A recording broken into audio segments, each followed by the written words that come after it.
With the conviction that no one was heeding his comings and goings, a certain amount of assurance came back to William, and as the way cleared before him, he set off down the street without any attempt at concealment. By house-to-house visitation he sought for his wife through the village. It was there she had been taken from him, and he thrust back the deadly suspicion that she need not have remained in the place where she had disappeared from his sight. There was not a closed door in the length of the street, and nowhere was his entrance barred. The call to arms had temporarily cleared the houses of the invaders quartered in them, and he ran from one doorway to another unhindered, calling on as he entered, looking into every room and then out to repeat the process.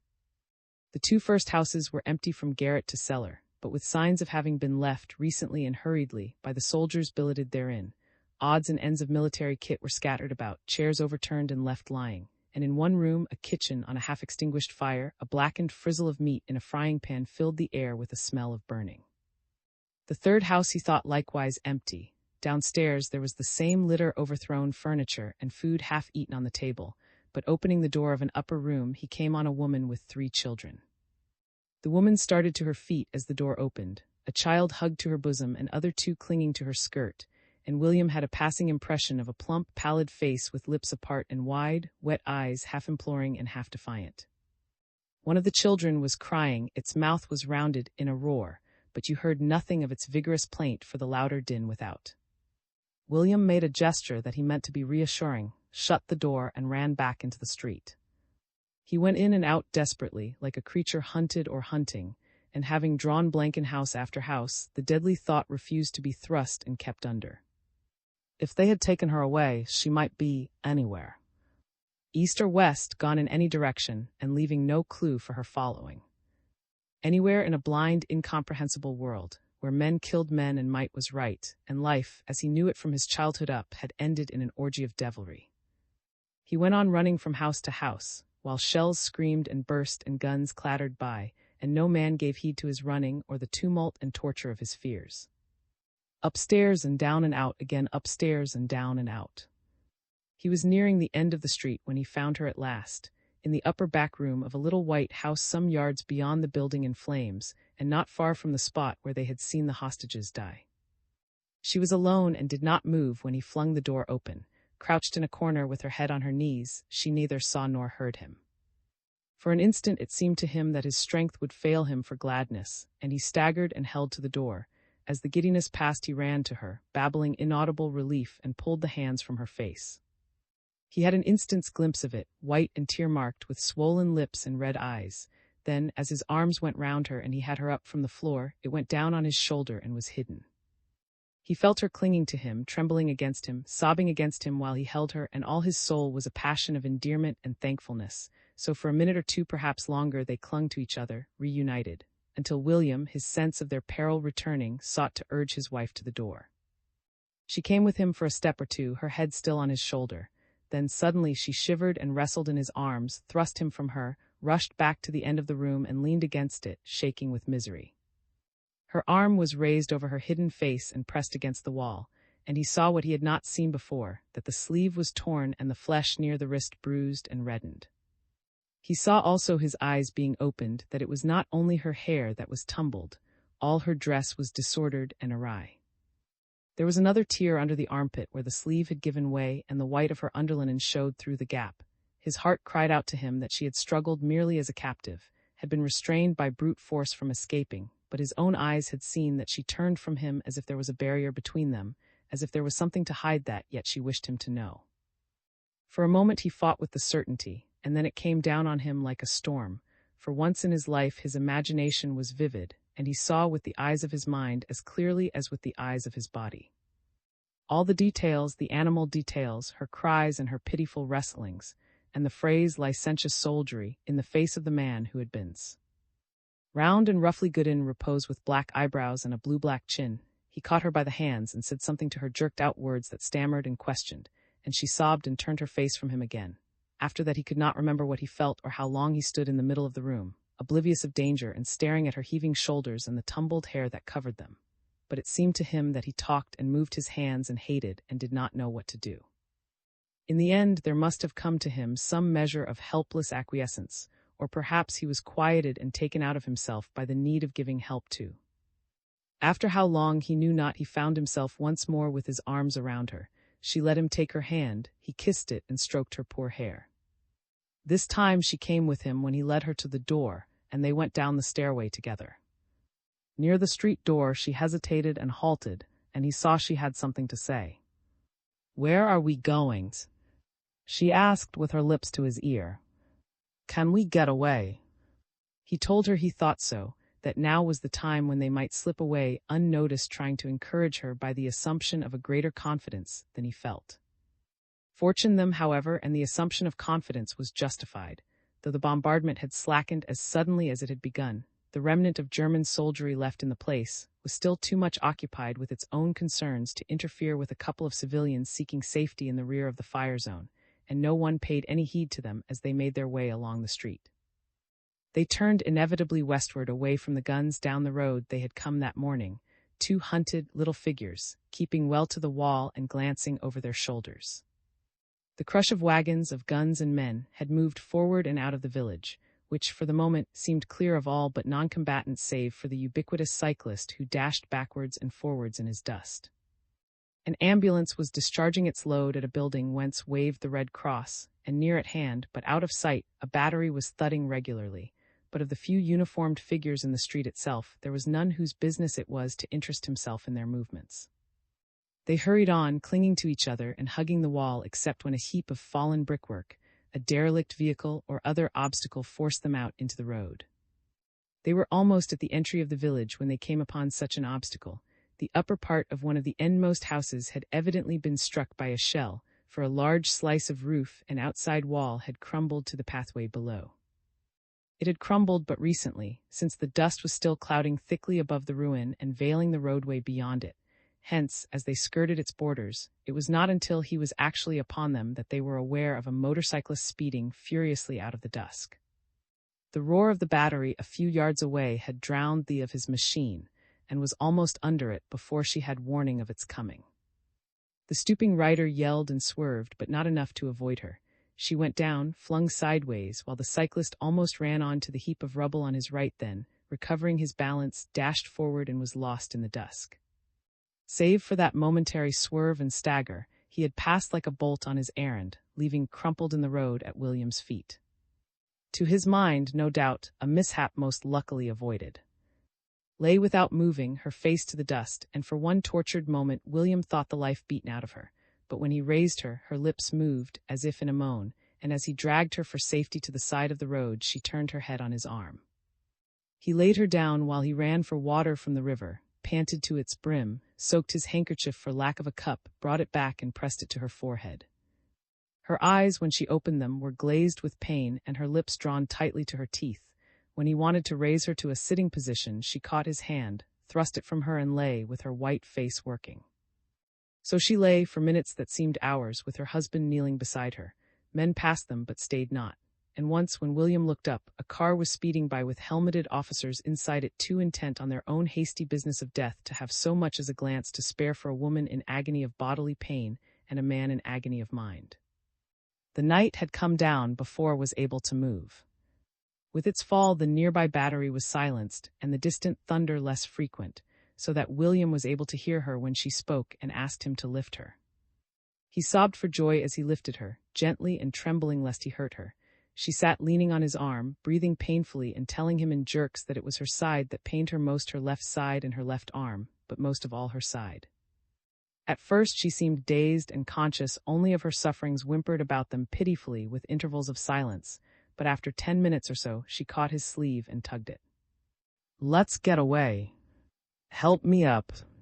He suggested that she should rest a little longer, but she urged him with trembling, "Let's get away." And he had perforce to raise her. In spite of the fever for flight that had taken possession of her, she cried out as he helped her to her feet and stood swaying with her eyes shut and her teeth bitten hard together. He would have lain her down again, but she signed a no.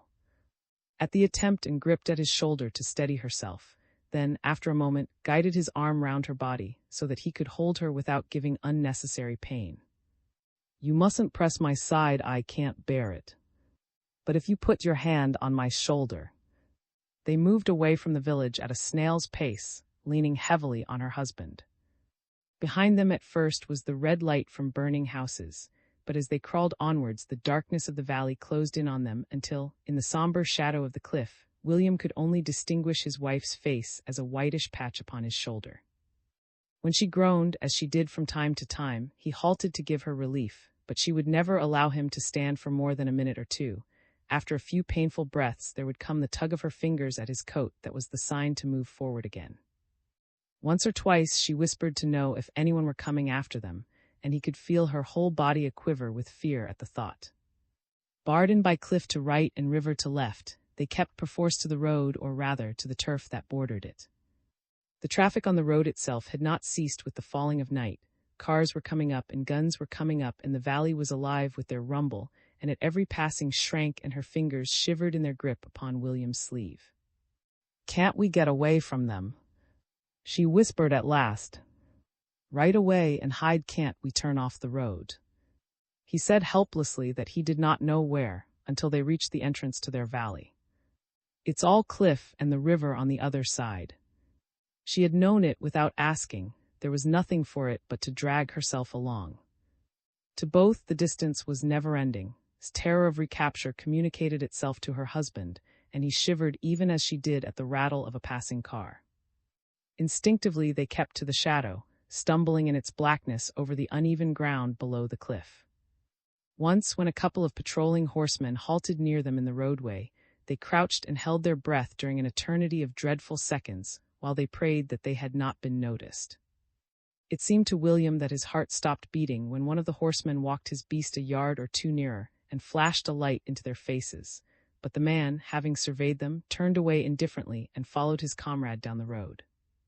That was just before they came to the gap in the heights that led into the Valley of Silence. As they entered it for the last time, in both their minds was the thought that they might find it barred to them, and the beating of their hearts was loud in their ears as they crept into its friendly shadow.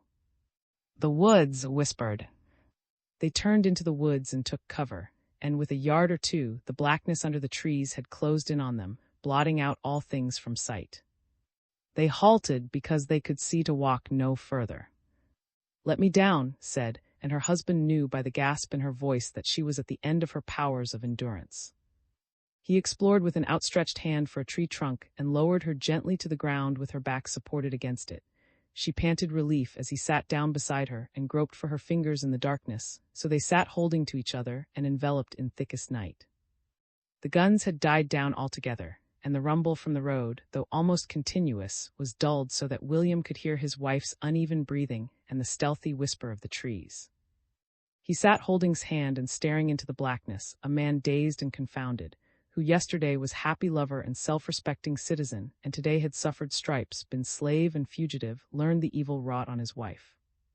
Thinking on it afterwards, he wondered that he had closed an eye, yet he had sat in the darkness but a very few minutes when, swiftly and without warning, he fell into a heavy sleep. Xi. He woke with the blaze of the eastern sun in his eyes, and on the first sensation of bewilderment at finding his bed was moss, came a rush of remembrance, and with it self-reproach he had slept whilst suffered. He knelt and bent over her as she lay still asleep, huddled on her right side. Her face was flushed, her lips were cracked, and she was breathing in heavy little snorts. As he knelt and gazed, the thunder of yesterday broke out in the distance, and stirred and woke moaning. Her first cry was for water, and in the insistence of her thirst she was oblivious of everything but her burning need to slake it. He broke cover and ran to the stream, some 50 yards away, soaked his handkerchief and made a tight cup of his hands. The cup was a failure, and the little that was left in it when he reached was spilled when she tried to drink, but the dripping handkerchief she sucked at eagerly and gave back for another soaking. He was about to break cover to wet it again when he caught sight first of one, then of half a dozen horsemen entering the valley by the gap, and shrank back, cowering, into the friendly shelter of the tree trunk, sick with uncertainty as to whether or no they had seen him. He judged not when he saw them dismount and picket their horses, and having watched them long enough to see that they were making preparations for a meal, he turned and crept back to. The terror of yesterday came down on her when she heard his whispered news. A moment before she had seemed incapable of movement. Lane crumpled on her side and repulsed, with a feverish pettishness, his efforts to stir and raise her. Now she clung to him and struggled to her feet, even pain forgotten in the passion for instant flight. So holding together, they fled again, fled crawling they knew not whither. Two instincts guided them and directed their stumbling footsteps, the instinct to leave far behind them the threat of the guns and the instinct to keep out of sight. Thus they held to the woods above the Valley of Silence, avoiding all paths that led out into the open. Their direction, roughly, was southward, though they did not know it, and they dragged a mile, or even less, where a man in health might make 5. When they had gone some few hundred yards, they struck the trickle of a hillside rivulet on its way to join the stream in the valley. At the sound of its babble cried out and tried to hasten, and when they came to it, slipped down till she could thrust her face into the water and drink like the sun-parched Israelites who marched with Gideon. They drank, they dabbled in it, bathed hands and feet, and washed her broken side, touching it gingerly and not daring to pull away the linen that the blood had caked to the flesh. After that, William helped her to her feet, and they dragged on further. If they found water in abundance, they found but little to eat, and though made no complaint of hunger, as the hours went by it gnawed at her husband's vitals. At first their path lay chiefly through beechwoods bare of undergrowth, and they had been an hour or 2 on their way before they came to blackberry bushes. Upon these William fell, tearing his hands on the thorns by his eager stripping of the bushes, would hardly touch them, but he shoveled them into his mouth and ate long and voraciously. He had toiled much the day before and eaten little a scanty breakfast, and the scraps of bread and meat allotted by his captors at midday, and shovel as he might, the berries were a poor substitute for the meal he craved and dreamed of. That was a meal which floated before the eye of his mind as phantom ham and eggs, phantom cuts from the joint, thick slabs of well-buttered bread, something solid that a man could set his teeth in and gnaw till his stomach was satisfied. He was ashamed of the way in which food and the longing for food possessed him, so that there were moments when the phantom joint was more present to his mind than or the fear of death itself. To the phase of violent and savage hunger succeeded, with hours, a giddy dreaminess, the result of growing exhaustion. As the day wore on and exhaustion increased, his mind, like his body, refused to work connectedly. His feet often stumbled, and he was incapable of consecutive thought. Once he found himself sitting under a beech tree, holding her fingers and considering how they had come there and why they had got to go on, and wandering off into vague recollection of the story of a knightly lover who had carried his mistress long miles through a forest in his arms. The details of the story escaped his memory, and he sought for them with pettish insistence, with perhaps at the back of his mind some idea born of brain fag that, did he but remember them, he could do the same service for. He had soon lost all sense of direction, but the instinct to hide never left him, and once or twice, when the wood seemed to be opening out, he drew his wife back to the solitude under the trees. With the passing of the hours, their rests by the way grew longer, was able to keep her feet for a few minutes only before she muttered or signed a request for another halt. Whereat William would lower her to the ground, where she propped herself against a tree trunk or lay, huddled and silent with closed eyes. At one such halt he fell suddenly and helplessly asleep, perhaps did the same, for though the sun was high when he sat him down, the woods were heavy with blue dusk when she roused him by a tugging at his sleeve. She was craving again for water, her lips were cracked for the want of it. They rose and went blindly in search, halting every few minutes, as much to strain their ears for the longed-for ripple as to give strength. More than once she was at failing point, so much so that he suggested she should lie down while he hunted further for a stream. She refused, trembling at the idea of being left alone unreasonably, but perhaps wisely, since William, astray in the darkening woods, might well have had difficulty in finding his way to her again. The dusk was more than dusk before they found what they sought. It was actual darkness of night descending to cover the earth.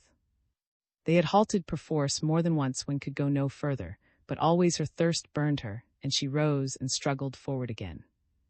She was past speaking when they came on a clearing, and then on a stream that ran through it, of which they were only aware when they trod into the marshy ground at its brim. She drank heavily, lay inert, and seemed to sleep. Perhaps because he had slept for so long in the afternoon, her husband was more wakeful. For hours he sat with his eyes wide and his chin propped on his hands. After nightfall had come silence from the guns, and at first the only sounds were forest sounds, night bird talk, and the lapping of unseen water at his feet. Later was restless and became conversational, talking rapidly and brokenly in a delirium of pain and fever, and paying no heed to his efforts to answer and calm her. Her mind, uncontrolled, had returned to a familiar channel. She was back in the world that had crumbled but yesterday, waging war as she understood it till she saw the hostages die. The great civil war that you fought with martyrdoms, with protests at meetings and hammers on plate glass windows, he could hear she was back in the thick of it, incoherently addressing an audience. Snatches of old-time denunciation, the sins of the party, and emerging from a torrent of incomprehensibility, the names of the leaders of the movement. He listened, crouched in the darkness, a starving fugitive who had seen men dismembered and done to death in a war that was not civil, and suddenly, crouched and starving in the darkness, he began to laugh out loud. He remembered quite plainly, he remembered a letter written to the daily press to point out with indignation that one of the leaders of the movement had been hurt in the ankle, in the course of the Great Civil War. He only laughed briefly. The echo of his own voice frightened him, and its cackle died swiftly away. In the grave black silence it sounded like a blasphemy, and he told himself that he had not been able to help it. With rest and cessation of movement his brain worked more easily, and with the passing of his first savage hunger he was no longer preoccupied with the needs of his empty stomach. He considered the situation, dispassionately and curiously detached from it, deciding with an odd lack of emotion that tomorrow could not be as today. Whatever the need, could walk no further. He, for his part, was incapable of dragging her. When the light came they must just sit and wait. His mind refused to trouble itself with details of what would happen if they sat and waited too long. Looking back at that night, it seemed to him that he was not able to feel very much. His capacity for emotion was exhausted, even as his body. When stirred or groaned, he tried to shift her more comfortably. When she gasped for water, he helped her to bend down and drink. But the power of imaginative terror had left him for the time being, and he no longer trembled and sickened at her suffering as he had done when she was first struck down. He fell into a doze in the last hours of night, and when his eyes opened the sky was a pearly. He could see a wide stretch of it over the treetops, for at the spot to which they had wandered in the uncertainty of darkness, the grouping of the trees was less close than it had been, and there was a suggestion of open space beyond them. Lay sleeping or unconscious, with her knotted hair straying on her face. He smoothed it away as he knelt beside her, took her hand and called her by name. She gave no answer, and did not even stir when he kissed her. The power of imaginative terror had returned to him, and he asked himself whether she were dying. He knelt beside her for a few minutes, fondling her hand and whispering, imploring her to speak, and then, in a mingled curse and appeal, stretched his arms above his head towards heaven. The effort and emotion exhausted him. He collapsed both bodily and mentally, slipped back to the grass beside his wife and lay with his face to the ground. What roused him was the sound of a man's voice near him, not words, but a grunt of surprise unmistakably human. He lifted his head and saw gazing at him from the opposite bank of the brook the man who had uttered the grunt. A man carrying a pail, very filthy and many days unshorn, with a peaked cap flattened on the back of his head, a dark coat and loose trousers that had once been red. His face, for all its grime and its black sprouts of beard, was reassuring in its interest. What he said was gibberish to William's ears, but the sound of it kindly and inquiring, and when William shook his head and pointed to his wife, he set down his unfilled pail on the grass and waded across the shallow stream. He touched her torpid hand gently and muttered more friendly gibberish, finishing by a pat on William's shoulder before he waded back to the further bank, filled his pail to the brim and walked away with it. He turned to fling back a last gesture of promise before he vanished among the trees, leaving William to stare after him, motionless and dumb, and waiting for something, he knew not what, to happen. What happened after an interval was the reappearance of the pail-bearer, this time minus his pail, but accompanied in its stead by a comrade. The comrade was scarcely less filthy and similarly clad. The twain emerged from between the trees, splashed across the brook, and exchanged rapid gibberish while they stood and looked down at. Finally, one of them, addressing himself to William, pointed to somewhere on the opposite bank and nodded with intent to encourage, whereupon the pair of them lifted, made a seat of their arms, and carried her. William followed them, lurching from weakness as he walked, and after they had gone about a couple of 100 yards, the little procession came out onto a highway where a hooded car, as dirty as its guardians, was drawn up at the side of the road. On the floor of the car the two men placed, laying her down gently and arranging, with kind, dirty hands, some empty sacks as a makeshift couch and a coat as a makeshift pillow.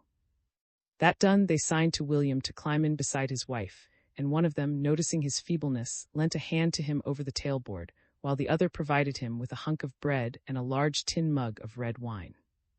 His hunger returned with the taste of food, and he ate with a ravenous enjoyment, gulping down bread and wine together. Before he had finished gulping, the car had started and was rattling over the road, he knew not whither. Woods went by them and open spaces. They spanned rivers, climbed hills, and descended again into valleys. Sometimes the roads were rough, and at the jolting of the car, would whimper and cry out, whereat William would try to soothe her with assurance that the worst was over, they were safe and would soon be in comfort. He did not know if she understood. She never spoke coherently and hardly ever opened her eyes. For the first wooded mile or two they had the road to themselves. After that they came across other traffic, the greater part of it heading in the same, mostly southerly, direction. It was varied traffic, mechanical, horse and foot, guns and other cars, some signed with the Geneva Cross, now a cavalry patrol, now a dusty detachment of infantry, and intermingled with soldier stragglers, little groups of non-military wayfarers in carts and tramping afoot. All these grew more frequent as the miles went under them, so frequent as to hinder their progress, and finally, when they neared their destination, bring the pace of the car to a crawl. Their destination, William never knew its name, was a white-walled village, whereof the one long street was crowded with the traffic of humanity, the same kind of traffic they had passed on the road, but thickened and impeded by much that was stationary in horses, in men, and in vehicles.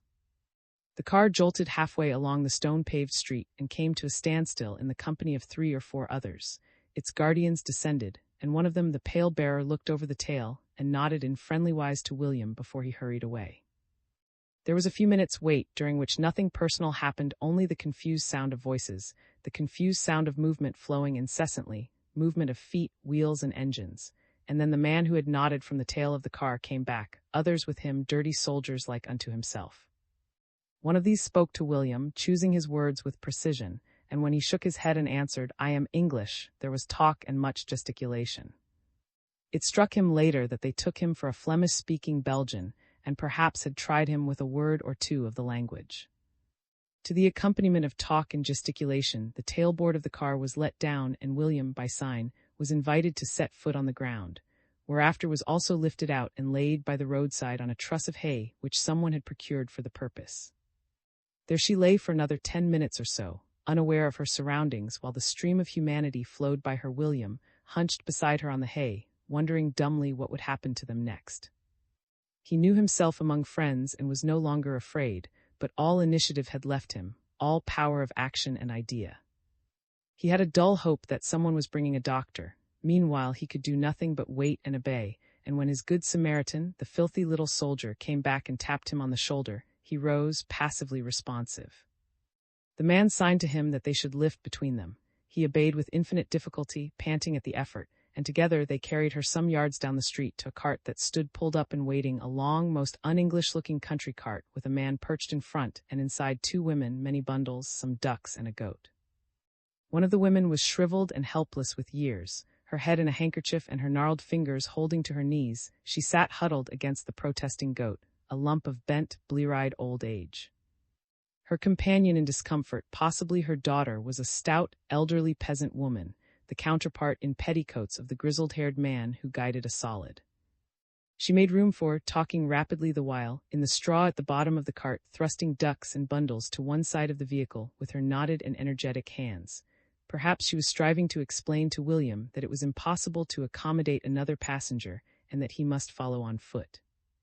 She may have been friend or acquaintance of the dirty Samaritan, for as the cart moved off at a foot's pace, she waved to him in friendly guise, the dirty Samaritan, for his part, clapping William on the back, pointing after the cart, and showing his teeth in a final grin of encouragement. In the days that followed, William often regretted that he had not known how to thank him for the bounty of his overflowing charity.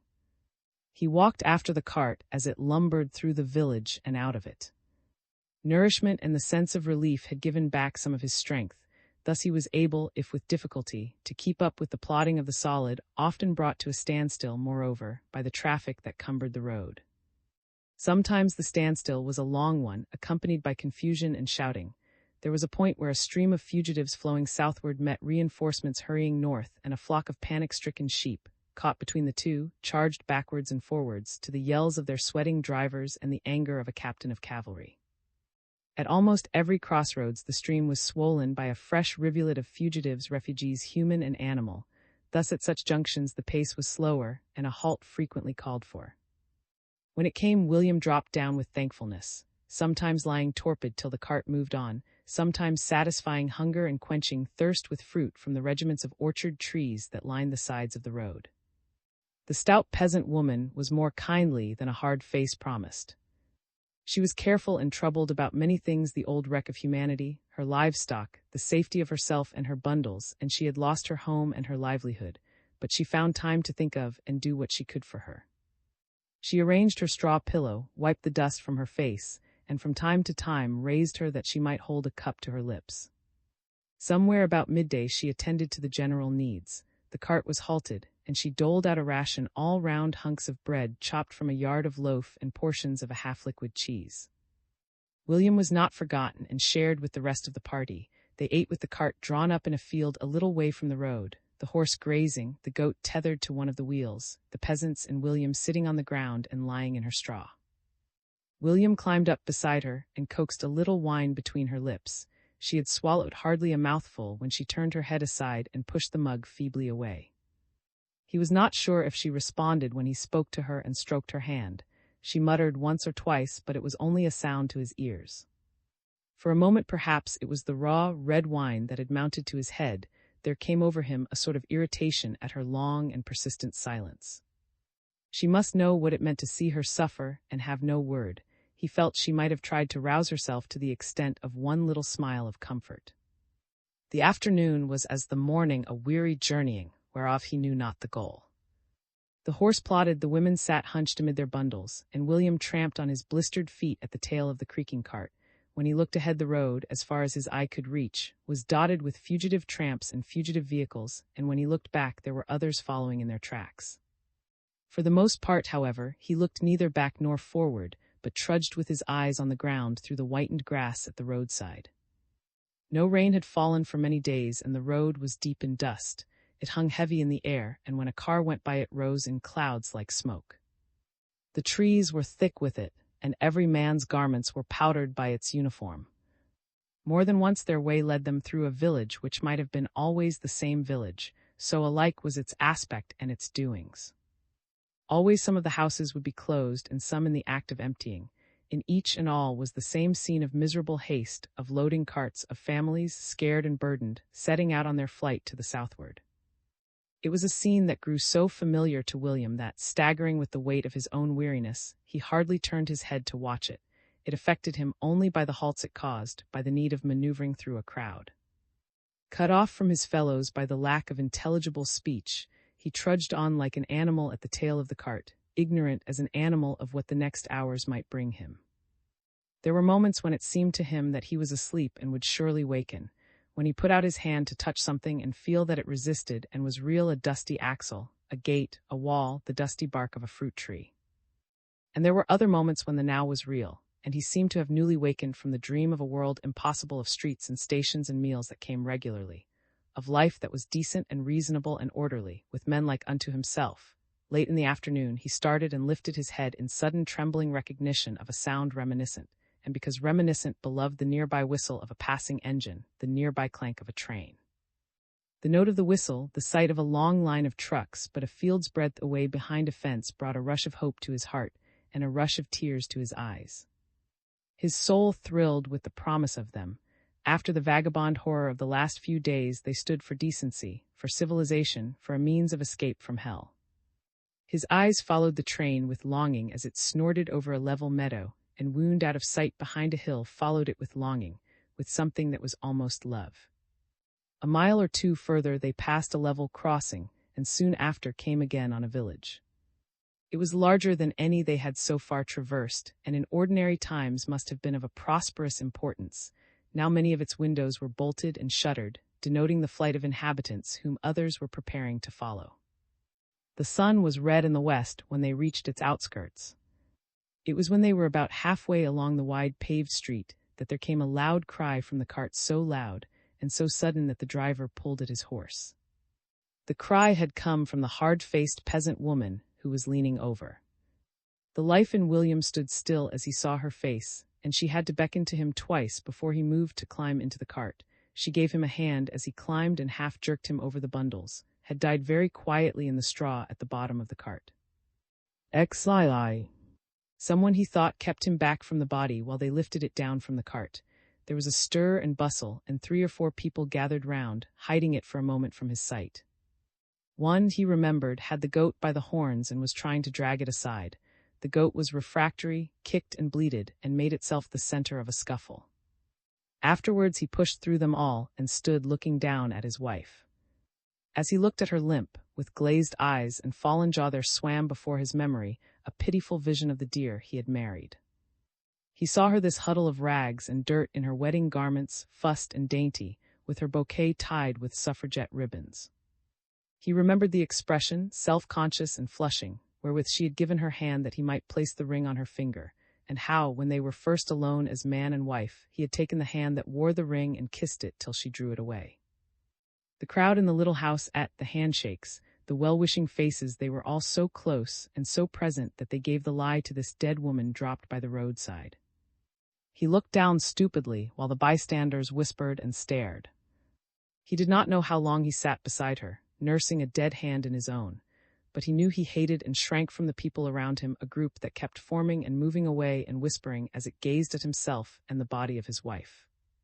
It was a changing little crowd, never more than a dozen or so, men and women who stopped in their passing by, muttered questions, heard low answers, looked curious or pitying, and moved on. He hated its inquisitiveness, he shrank from its pity, desiring to be alone with his dead. That he might not see its curious and pitying faces, he pressed a hand over his eyes. After some time, either minutes or hours, came a hand on his shoulder that stayed till he moved and looked up. He who had touched him wore the garb of a priest, was stout, not overwell washed or brushed, but kindly of manner and countenance. He spoke while the crowd stared and listened. William moved his head irritably, muttered, "I can't understand what you say," and would have covered his eyes again if he had not heard an English voice beside him.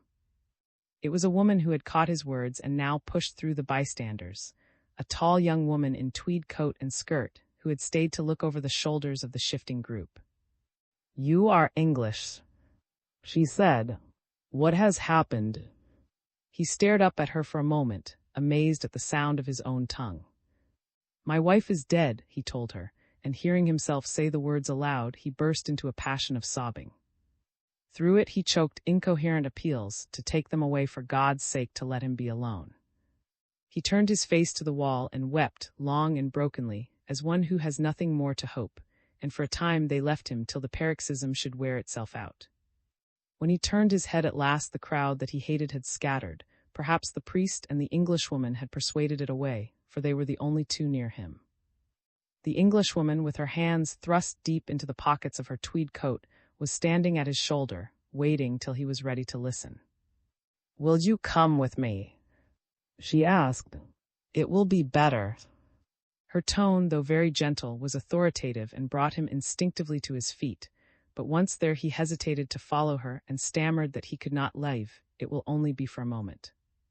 The priest he will see, he will bring her." She put a hand on his arm and led him unresisting down the street 100 yards or so, past the church and into a house standing back from the road in a garden.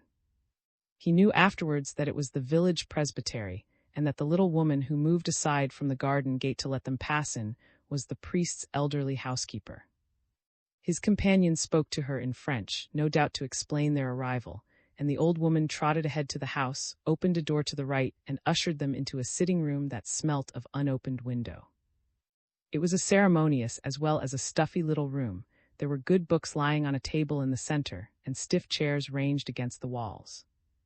Having offered them a couple of the stiff-backed chairs, the housekeeper, to her vigil at the garden gate, William sat where she had placed him, but the Englishwoman walked to the window.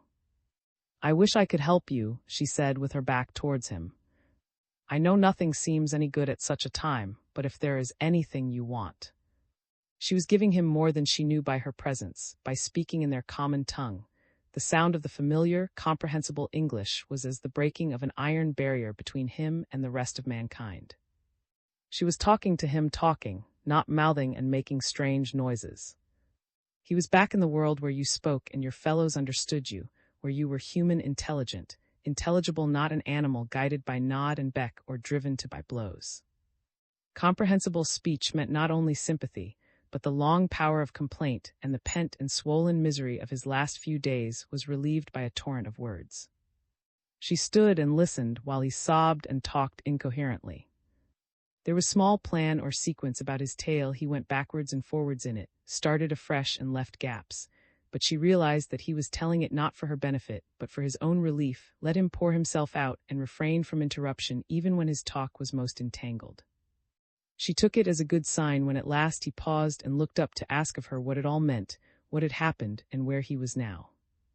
She told him, as briefly as might be, what had told him of a world in upheaval and nations at grips with each other, the same story if not from the same point of view. She added that he was now on French soil, which he had not guessed, some miles from the Belgian frontier, and that it would be possible, she hoped, to make the journey onward by rail. The French were falling back, and the district had been warned of the likelihood of enemy occupation. She supposed that the needs of the army had absorbed the local rolling stock, for there had been no passenger train on their small branch line that day. The authorities, however, had promised one to Paris in the morning, and she herself was waiting in the hope of obtaining a seat. She hesitated and broke off at the sound of shuffling feet in the passage outside, slow feet and uncertain, as of men who carried a burden. William heard the sound likewise, and guessing its meaning, would have risen and gone to the door, but she kept him to his seat with a hand on his shoulder, and he obeyed the touch because, at the moment, it was easier to obey than to resist. He sat and trembled, twisting his fingers, while the shuffling died away into momentary silence, followed by trampling and the closing of a door as the burden-bearers went out. Then silence again, a much longer silence, till the stout priest entered the room, moving quietly, as men are accustomed to move in the neighborhood of those whom no sound can arouse or disturb. He spoke softly at some length to the Englishwoman, who, having listened and nodded, turned to William and told him that if he would like to go to her, he followed the priest down the passage to a room at the back of the house, wherein, on a table and covered by a sheet, they had laid the body of his wife. There were long candles burning around the table, and on either side of her, a little metal vase filled with roses. The priest stood aside in the doorway for William to enter, bowed his head in a prayer, and went out. When he had gone, William crept to the table, turned the sheet from her face, and looked down on Doward with a grave dignity that had never been hers while she lived. Someone had washed away the stains of the road and arranged the disordered rags that had once been a dress. The hair was smoothed out of its 3-day tangle, and her poor hands crossed on her breast. He stayed with her till dusk had thickened into darkness, sometimes standing at her side to look down on her face, sometimes bowed to his knees by the burden of the years without her. When the priest came back to rouse him, he was crouched in the attitude of prayer, but his prayer, if such it might be called, was only the eternal petition of the bereaved, "Would God that I had died instead." The village sexton was of those who had already fled at the of the oncoming German, so that night the Englishwoman, who had acquired in a West Country garden some skill in the handling of a spade, took turns with a bent old peasant in digging a grave for. When daylight failed them, they dug by the shine of a lantern. The Englishwoman was not over-imaginative or nervous, but she found the job an eerie one, the more so since the square-walled cemetery, like French graveyards in general, lay well away from its village, and she was glad when the moment came to pay off her companion and return to her quarters in the little law. Other formalities in connection with the funeral there were none, for the reason that the and his clerk, who in ordinary seasons would have devoted much time and stationery to the subject, had departed that evening, bearing with them the archives of the commune. William, for his part, spent the night on the priest's horsehair sofa, next door to the room where the candles burned around the body of his wife. From weariness of the flesh he dozed now and again, but for the greater part of the night lay wakeful and staring at darkness. There were moments when the horsehair sofa shook beneath his sobbing, and there were others when it seemed to him impossible that a horror so brutal and so undeserved should have mangled his harmless life. At one such moment he crept from his couch, felt his way across the room and into the passage, possessed by some wild and unconfessed thought that he might not find on the sheeted table with her hands crossed over her breast. The door, when he tried it, was locked and the key withdrawn, fastened by the priest or his housekeeper before they retired for the night. But when he knelt down to peer through the keyhole, he could see 2 of the tall church candles and the vase with its bunch of white roses that someone had placed near her head. He crept back, knowing that she lay there indeed, and sat down to stare at the darkness till it softened from black into The morning was still flushed in the east when the old woman came to him with bread and a bowl of coffee. The coffee was hot, aromatic, and sweet, after the fashion of that which had once been brewed by Madame, and remembering breakfasts not eaten alone, his tears dropped into it thickly. While he ate sitting humped on the edge of the horsehair sofa, the street outside was already astir with traffic, nomad and military. Those fugitives who had rested in the village for the night were once more taking to the road. Other fugitives from the neighborhood were dribbling in to join them. Troops were moving up, and today was even as yesterday. When he had finished his bread and coffee, the old woman signed him to the kitchen sink, where she furnished him with soap and a towel, and the process of washing completed, she produced a clothes brush, led him out into the garden, and attacked with the mud and stain on his garments. He was standing passively while she scoured at his shoulders when the Englishwoman came up, and looking anywhere except at his face, put his wife's rings into his hands. There were two of them, the new gold band, with a month's wear behind it, and the little engagement half-hoop, and at sight of them, the housekeeper ceased to scour and crept away with her brush. He looked down at them lying in his palm till the tears veiled them, and knotted them slowly and tightly in a corner of his handkerchief. His companion cleared her throat, and still looking anywhere except at his face, told him that the train to Paris, very probably the last one to run, would be starting that morning. "Yes," he said vaguely, conscious that she expected a reply. She explained that what she had meant was, the funeral must take place immediately, chiefly for the sake of breaking the silence. She supposed that his wife was not a Roman Catholic. He answered no, staring at a row of hollyhocks and a butterfly that quivered above them. She asked, she explained, because in that case the priest would have read the proper service. As it was, she hoped he would understand that they had done their best to be reverent. But there were difficulties. So many of the tradesmen were leaving, or had left already. Carpenters and so on. He listened stupidly with his eyes on the quivering butterfly, dumbly rebellious at the cruelty that tore him even from the body, and it only dawned on him what she meant by her stumbling hints when she led him through the house to the front door, where a cart stood waiting with the priest at the horse's head. It was a farm cart, borrowed by the priest from a neighbor, and on the floor of it that which had been lay and wrapped in a sheet. There were roses scattered on the folds of the sheet, and the old Frenchwoman was waiting at the gate, with a shapeless little wreath of her own manufacture, which she pressed into William's hand.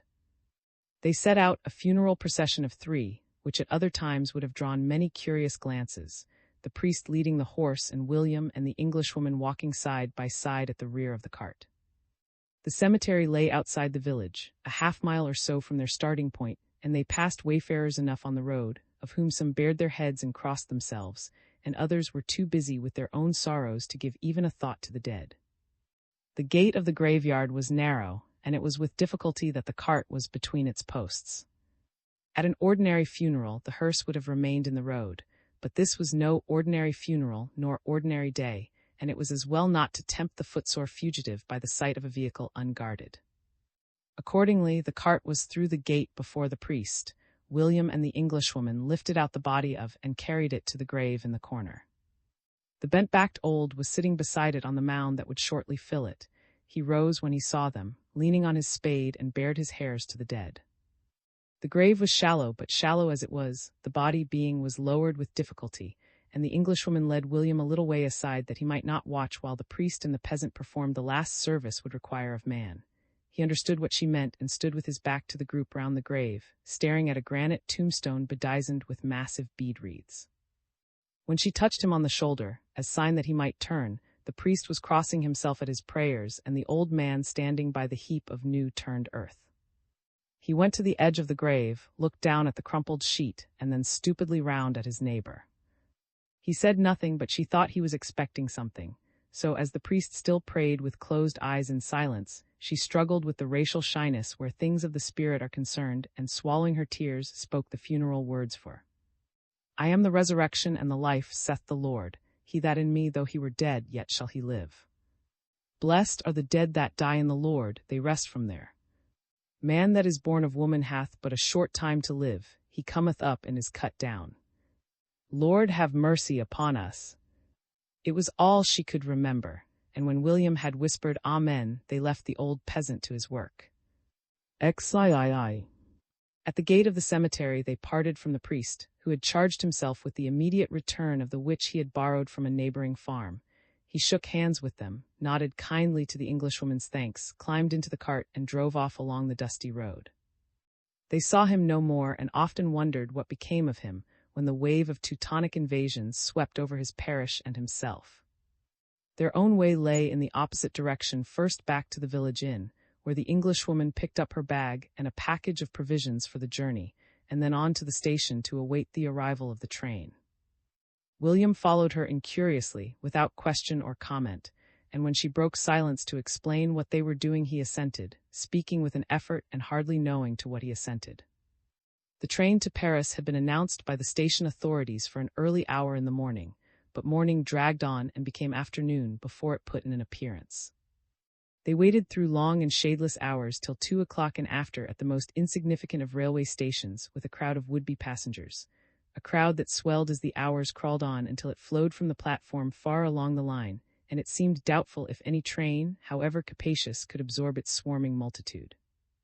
It sat in families about the platform and camped and shifted as an untidy fringe to the track. It was querulous, weeping, apathetic. It was also, in patches, malodorous. At midday it squalidly enough, out of bottles and bulging handkerchiefs, finding momentary distraction in the process. For the rest it had nothing to do but exchange its miseries, stare at the curve which the train must round, listen uneasily to the echo of artillery, and assail the station master with complaining queries whenever he dared to show his face. For the most part that hapless and harried official whose subordinates had been reft from him by mobilization, and who was only too conscious that his timetable was a snare, and a mockery lay low in his miniature office, whence he peered out now and again to make anxious estimate of the numbers that blackened and overflowed his platform. As time went on and the throng grew denser, he gave up his attempts to reconcile the extent of the crowd with the cubic capacity of a highly problematical train, and retiring to his sanctum, in despair and for good, locked the door on intrusion and complaint. Whenever, as happened not once, but often, an engine was sighted rounding the curve to the northward, there was instant bustle and expectation on the part of the waiting multitude. Makeshift luggage was collected and clutched at, mothers screamed to their straying young families and herded them together in anxious preparation for the formidable struggle ahead, but not once but often the alarm was a false one, the preparations in vain, as the train sped by without halt. The first to run past was a Red Cross train with bandaged men showing at the windows. As it slid between the platforms, the crowd buzzed its disappointment, and then, with the exception of some few determined souls who vented their annoyance in raps on the station master's door, settled down in dejection to continue its weary waiting. Another half-hour of sweltering impatience, and again the mothers screamed and rounded up their families, with the same result as before. This time the relentless and undelaying train was packed, not with wounded soldiers, but with refugees from higher up the line, like unto themselves but more fortunate. It was packed to the doors and beyond the doors, since men were hanging on the footboards. For many reasons William and his guardian avoided the platform where the crowd was thickest and sat under the hedge by the line. During the first hour or two of their weary sojourn, she judged him past rousing and left him to his own thoughts, and he sat by her side with his hands hugging his knees and seemingly unconscious of her presence. Later, about midday, when she fed him from the store of provisions she had brought for the journey, she essayed to rouse him by telling him how she had come there and who she was. Her name was Haynes. She had been some weeks in the neighborhood, staying in the country house of some distant French cousins. They had been warned soon after hostilities broke out that proximity to the frontier might be dangerous, but had been unable to leave owing to the illness of one of the family. Yesterday the invalid, partially recovered, had been got off with her mother in a car procured with difficulty. As it had other occupants and could not carry the whole party, Miss Haynes had volunteered to remain behind and follow to Paris by rail. William listened, occasionally nodding to show that he listened. In a way he was grateful for her presence, but nothing seemed to matter, and, seeing that it was as yet too early to help him to other thoughts, she left him again to his silence. It was after 2 when a nearing train slowed down as it reached the station, slowed down, and came to a standstill to a tumult of pushing and shouting. It was a train of more than ordinary dimensions, a couple of engines, to an interminable line of third-class carriages and vans, but long as it was none too long for the needs of the would-be passengers. Vans and carriages alike were already well stocked with humanity, but the other humanity on the platform, rendered desperate by its waiting, hurled itself at the doors and pressed and fought a way in.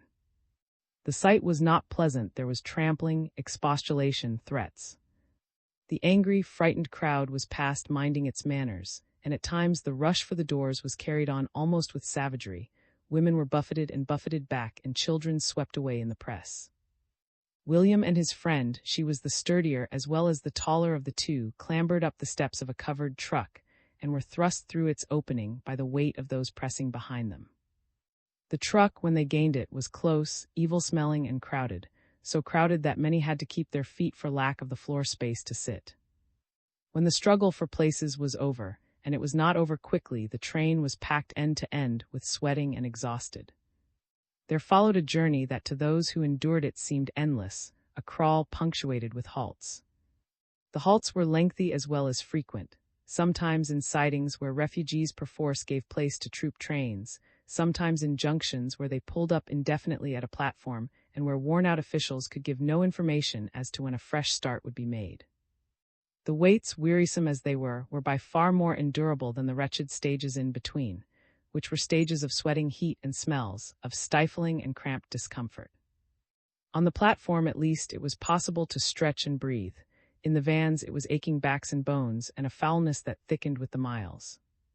Children wept and sickened as the hours crawled by, and all through the darkness their crying was never stilled. As wretched little wailing or angry howl, it mingled always with the throb and clank of the train. The delicate chill of morning was as nectar after the stench of the crowded night. By special mercy, just as dawn broke, they drew up in a siding with fields to the right and left of them. Neither William nor his friend was asleep when the train stopped, and crawling over recumbent bodies on the floor of the van, they dropped down stiffly from their pen and stood breathing in the clean, cool wind. With their damp clothes sticking to their heated bodies, they sucked the air into their lungs. Even William, blind with his misery, conscious of the calm loveliness of morning on stretches of green after the reek of the lantern-lit van. His companion, shuddering at the sight of her hands, went in search of water and discovered a tap on the platform, whereat William, in his turn, drank thirstily and soused hands and face before they settled down in a field at the side of the line. There, on the good green turf, they shared the last remnants of their package of food, some bread and an apple apiece. For all the hours they had spent on the train, they had accomplished only some half of the distance to Paris, and as refreshment rooms closed or cleared out by the troops could no longer be counted on to supply the needs of they had little prospect of further sustenance till they reached their journey's end. They ate their small meal sitting as far as they deemed safe from the train, and the crowd it had disgorged ate it in silence, for William had not yet found speech. His world, for the time being, was formless and void, and as such, incapable of expression. All day they traveled as they had traveled on the day before, in jolted crowds, in squalor, in heat, to the sound of the misery of children. They ached, they sweated, they thirsted, they halted and lurched on again, too even for impatience, they endured without complaint until even the children were past crying.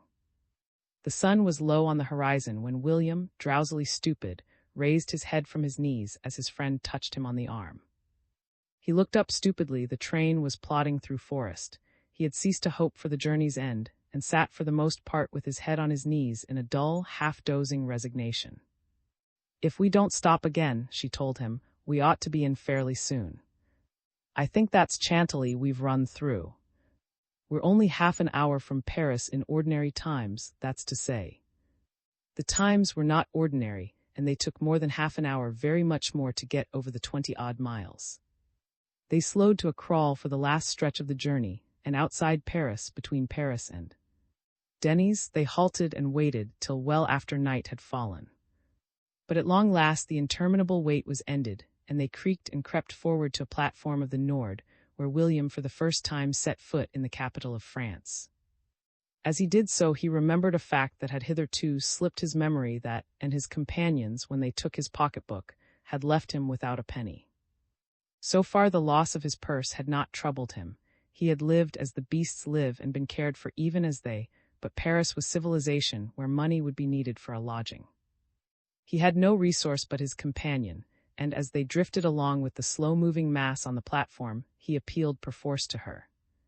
"I'm afraid," he stammered, "I've got no money. They took it away from me, the Germans." She reassured him briskly with, "Don't worry about that, I've got plenty." I'll settle the hotel and the journey. You can pay me when we get back to London. Stick close to me, whatever you do. If I once lose you in this crowd, I shall never find you again." He replied with a mutter of thanks, and obeying her injunction to stick close, was crushed in her wake past the barrier at the end of the platform, past the heated officials who were striving to deal with the needs of the influx of refugees, and finally out of the station. There, in the open space before the Nord, he stepped back suddenly from the world of nightmare into the world as he had always known it.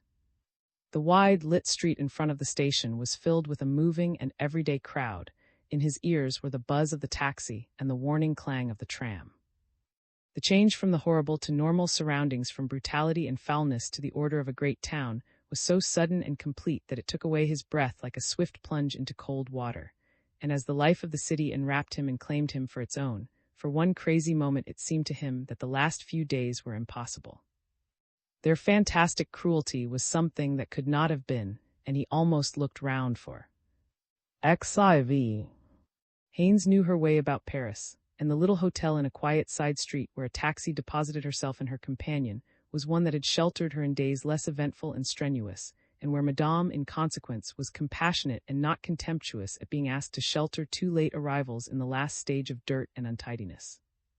William, before he sat down to eat, had exchanged his torn garments for the suit of an absent son, called up on the first day of mobilization, and for all his ache and dull stupor of sorrow, he knew something of the blessing of bodily relief when he washed in hot water and was clean. He had had no real sleep since the night before died. Now the need for it came down on him like a heavy cloud, and great as was also his need for food, he could hardly keep his eyes open through supper. When he woke next morning, it was nearing midday, and he had more than slept the clock round.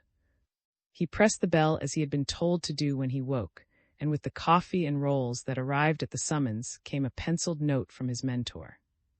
She had gone out to look up her relatives, and also to inquire about the time and manner of the journey from Paris to London. She wrote that she might not be back at the hotel for some hours, but the envelope that enclosed her communication enclosed likewise a tactfully proffered loan for the immediate needs of her fellow's wardrobe. But for the reminder, it would have hardly occurred to him that his wardrobe was in need of renewal. He had grown so accustomed in the last long days to being ordered, guided, or driven that he had lost the habit of directing his own doings. As it was, he breakfasted, dressed himself again in the suit of Madame's absent son, and was instructed by Madame herself where to find a barber for an overdue shave and an outfitter capable of English. Thither he went, made his purchases mechanically, and returned to the hotel with his new suit of black in a parcel. It seemed to him, as he walked the Paris streets, as he bought and paid and spoke of things that did not matter, that his sense of loss and his longing for was stronger even than in the first hours after her death. It was accentuated by his contact with the civilized, the normal, by the sights and sounds of the everyday world to which it belonged. She had had no place in the strange French village where she died, no place in the misery and dirt of the crowded truck, but here where life to all seeming was as usual, where the streets were like enough to English streets to produce, after country solitude and the savagery of bloodshed, the illusion of dear familiarity. Here she should have walked with her arm in his. Here she would have chatted, have gazed in shop windows and bargained, and long years faced him with their deadly never as he went his way without her.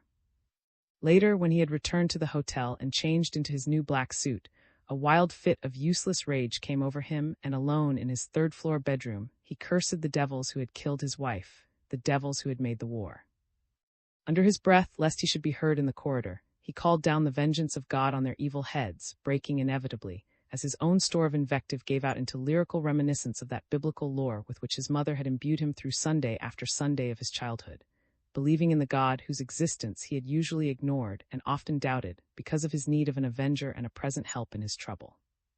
In that moment the God whom he sought, and it may be found, was the Lord God of hosts, the mighty one of Israel, who was wont to strike the wicked and spare not, and the desire of his shaken and rebellious soul was even as the desire of him who sang out his hatred by the alien waters of Babylon. The hotel chambermaid put an end to his whispered prayer and anathema by tapping on the door to inform him that lunch was waiting on the table. Haynes, when she returned in the late afternoon, with news that the journey could be made on the following day by way of, and found him clad in his new-bought mourning for and poring over English newspapers. His eyes were still haggard and moved her to pity, but she took it as a good sign that his stupor of grief had passed and that he had begun, as his first question told her, to feel a need for more information which might bridge the month's gap in his knowledge of the outer world. She gave him, with such detail as she had in her possession, the story of the outbreak of war and the causes thereof, and from her he learned for the first time of the ultimatum to Serbia and the tension thereby created, of the political consequences of the invasion of Belgium and the feverish days of hesitation in England that had ended on the 4th of August with the formal declaration of war. He listened, sometimes puzzled but always intent, from time to time putting a question that revealed his blank ignorance of the network of European politics, to which she replied as clearly as she could, showing him maps and talking on in the hope of distracting him from the thoughts behind his haggard eyes. By degrees she gleaned, from his hesitating queries and disconnected comments, some understanding not only of his profound ignorance of the forces that had brought about the war, but of the upheaval of his mind and soul, which was the direct and inevitable consequence of the loss of his former faith. Once or twice as they talked he quoted her scraps and jerks of anti-militarist propaganda from Faraday, from orators of the Trades Union Congress, from a speech of Philip, in Parliament urging the reduction of the Navy, and she saw that he was trying to justify to himself his attitude and creed of yesterday. In the midst of a quotation from Faraday on the general strike as a certain preventive of war, he broke off suddenly to appeal to her with, "Everyone thought he was right. He seemed so sure. I didn't see how he could be wrong." She noticed that wherever their talk might stray, he came back time and again to his central fact that the blankly impossible had happened and the jest was a brutal truth. That in the beginning was all his mind had laid hold of. Now, the first stage of amazement over, he was groping instinctively, and perhaps unconsciously, after rights and wrongs of quarrel, and striving to understand how the impossible had come into existence. Haynes had not passed her life in the atmosphere of internationalism, and would have been more than human had she been an impartial guide to him where the causes of war were concerned, just as he would have been more than human had he been capable of impartial guidance. What he lacked in patriotism he made up in personal suffering. He hated the German because he had been robbed of his wife, and it added but little to the fire of his hatred to learn of faith broken with Belgium. If he listened intently when she told of it, if he pored over newspaper paragraphs dealing with German cruelty to the conquered, it was because they fitted with his mood and justified the loathing in his soul. It was his persistent poring over English newspapers that brought him in the end the salvation of a definite purpose. An article in the Daily Chronicle some days old described the beginning of the recruiting campaign for the raising of Kitchener's army. He read it as he read everything else that explained or described the war. At first the article was nothing but news to him, a mere statement of facts, but as he read further a meaning flamed into the news. Bereft as he was of guidance, his mind swinging rudderless in chaos, he was waiting unconsciously for the man or the impulse that could seize on his helpless emotion and give purpose and direction to his life. Thus the journalist's vigorous appeal to the nation's patriotism was driven home by the force of his own experience and became an appeal to himself. The writer had illustrated his argument in the obvious manner, by reference to the condition of invaded Belgium and the suffering of her people under the hand and heel of the enemy. He wrote of women outraged, of hostages killed, of cities laid waste, and of houses fired with intention. He was spurred by indignation, by pity and a natural patriotism, and had laid on his to all but William with a vivid and forcible pen. To William, as he read, the result seemed lame and pitiful, an inadequate babbling of the living horrors that had burned themselves into his soul, but for all its weakness, perhaps because of it, the article gave him the impulse for which he had been waiting in torment. It may have been his very sense of the inadequacy with which it described what he had known that set his imagination to work, that drove home its purport and made of it a lead to his blind and whirling emotions. He read and reread while he quivered with impatience at its failure. If the man had seen what he had seen, if the man had lost what he had lost, he could not have argued so tamely. His pen would have been dipped in fire. He would have written so that all men reading him would have rushed to arms. The paper dropped from his hands to the table, and he sat staring at a picture of his own making of a crowd bitter and determined, moved by the tale of wrongdoing to a righteous and terrible wrath. He saw it setting forth to execute justice and avenge innocent blood, and himself one of it, spurring and urging it on. So he first visualized himself as a soldier, an unscientific combatant of the Homeric pattern, but nevertheless a soldier. The vision thrilled and inspired him, and out of the deep waters of his impotent misery he clutched at the knowledge that he could act, resent, resist, that, ceasing to suffer as the slave suffers, he could give back blow for blow. There was enough of the old leaven in him to bring him up suddenly, and with something like a round turn, as he realized that the act of striking blow for blow against the German would involve the further act of enlistment and the wearing of the king's uniform. His first mental vision of his warrior crowd had been vague as well as Homeric. He had only seen faces uplifted by courage, not the khaki and buttons below them, seeing himself rather as an avenger of than as a soldier of the British Empire. But it was only for a moment that he shied like a nervous horse at the bogey of the hired assassin. The prophets from whom he had learned his contempt for the soldier were no longer prophets to him, and his conversion was the more thorough from his ingrained and extremist conviction that the opposite of wrong must be right. Conversion, in the sense in which the word is employed by the religious, describes most clearly the process through which he had passed. Conviction of ignorance, the burden of Christian, a sense of blind longing and humiliated confusion, and now, at the end, light flashed on him suddenly. Salvation figured by the sword, it was, so to speak, but a partial salvation. He had lost his capacity for absolute faith, for the rapture that comes of infallibility, but he was of all men the last who could live without guidance, and his new creed had at least this merit: it was supported by his own experience. Its articles, had he formulated them, would have been negative rather than assertive. I have ceased to believe in the old, rather than I believe in the new, but it gave him that working hypothesis without which life to him was impossible. When he took his seat next morning in the train bound for, his mind was made up fiercely and definitely on his future course of action, and as a result something that was by comparison peace had succeeded to the chaos and dazed rebellion of his first few hours of loss. His companion noticed the change in his manner and bearing. It was not that he seemed more resigned, but that he had ceased to drift. His eyes were as haggard as yesterday, but not so vague and purposeless. So far during their brief but close acquaintance she had treated him perforce as she would have treated a child, providing for his bodily and mental needs, and giving him kindly orders.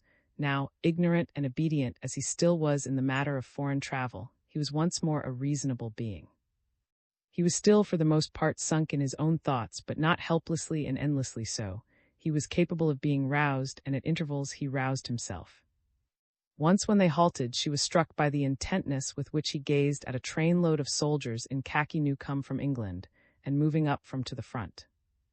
They crossed at a wayside station, and the two trains stood side by side for some minutes, while William craned out of the window to stare at the brown young faces that were thrust from the opposite carriages. The sight moved him, if not in the same fashion as it moved his companion. He felt no tightening of the throat and no pride in the men themselves. What kept his head at the window till the train moved off was chiefly the thought that soon he would be even as these men of war, the personal desire to know what manner of men they were, how they lived and moved and had their daily military being. Hitherto a soldier of the homegrown variety had been to him nothing more definite than an impression of uniform, khaki, and occasionally red. Now, with the eyes of his newborn interest, he became aware of detail that had formerly escaped him, and compared him in figure, in face, and garment with Ent's companions. These hot-faced lads smoking pipes and calling jests would be his own comrades in days to come. Thus he studied their features, their dress, their manner, as a small boy scans and studies the bearing of his future schoolfellows. If he did not thrill at the sight of young men about to die, he sent with them, remembering, his strong desire for their great and terrible victory. Those were the days just before Mons was fought, when France, and others with her, was hopeful of a war that would end at her frontier and beyond it, when whatever her wiser soldiers may have known, her people in general had no premonition of the coming retreat of the Allied armies and the coming peril of the capital. There were still some ignorant and optimistic days to live before France, as a whole, would be stunned by the curt official admission that the enemy was well within her borders, since his battle lines stretched across the country from the Vosges Mountains to the Somme. As for railway communication on the western lines, the rush of returning tourists that had followed on the outbreak of war was over, and the rush from Paris that began with the new threat of Kluck's advance was as yet a thing of the future. Thus William and his companion, though they traveled slowly and with lengthy halts, traveled in comparative comfort, finding in unpunctuality and a measure of overcrowding but little to grumble at after their journey by cattle truck to Paris. Rouen kept them waiting an hour or two, and there was another long, purposeless halt on the boat in harbor, so that it was nigh upon sundown when they slipped into the channel and headed northwestward for. The day, very calm with the stillness of perfect summer, was even as that day but a month ago when William and his little bride had steamed away from Dover, sitting deck-chair to deck-chair, touching hands when they thought no one saw them. And remembering the fading of those other white cliffs, William's heart cried out against God. It was well past midnight when they slid into harbor, where again there were long delays. So long that morning was red over France when the train drew away from the pier. It was during the 2-hour journey to Charing Cross that William first spoke to his friend of his purpose of becoming a soldier. They were not by themselves in the carriage, but the other occupants nodded off to sleep soon after the train had left, and for all practical purposes he and Haynes were alone. She was surprised by the announcement, more surprised perhaps than she should have been, less on account of his previous record than because his appearance and manner were so utterly unmilitary. The British soldier of pre-war days was a type, a man of a class apart. It was a type and class to which William was far from approximating, and she found it impossible to picture his essentially civilian countenance between a khaki collar and cap. Her surprise must have shown in her manner, for he began to explain in jerks. "It seems the only thing to do," he said. "You can't sit down and let it go on. When you've seen what I've seen, you've got to do what you can. And they want men, they're asking for them. The papers say they want all the men they can get. It's got to be stopped, that devilry, somehow or another, and there doesn't seem any other way." His voice tailed off, and he turned his eyes away to the flying fields where the dew was still wet and the shadows still long upon the grass. When a few minutes later he told her suddenly, it was just as pretty as this where it happened, she knew that he was mentally transforming the peace and greenery of a Kentish landscape into the background of such an imitation of hell as he had lived through in the forest of. It was not till they were well on the London side of that he turned again to his companion. Something that she had said in appreciation of his decision, a kindly meant phrase that commended his courage, had seemingly been held in his mind. "I don't want you to think it's courage, and I don't want you to think I'm making any sacrifice I'm not. I'm enlisting because I want to enlist, and there isn't anything else for me to do. Everything's gone now, I haven't anything to go back to. No duties, or I don't see how you can call it a sacrifice." He swallowed and halted again, and she could only nod in silence.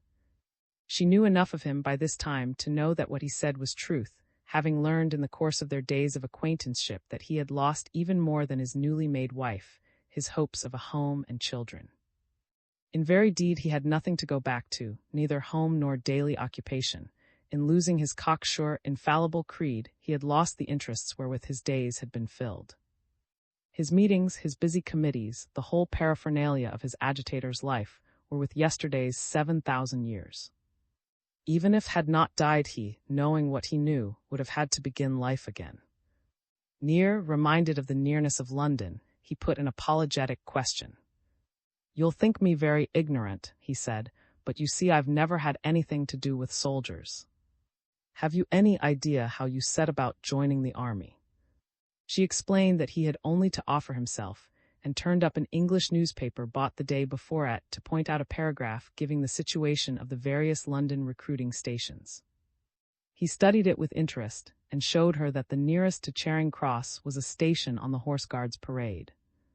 She had not understood that his intention was to enlist at the moment of arrival in London, and suggested a delay of a day or two for rest if not for reflection.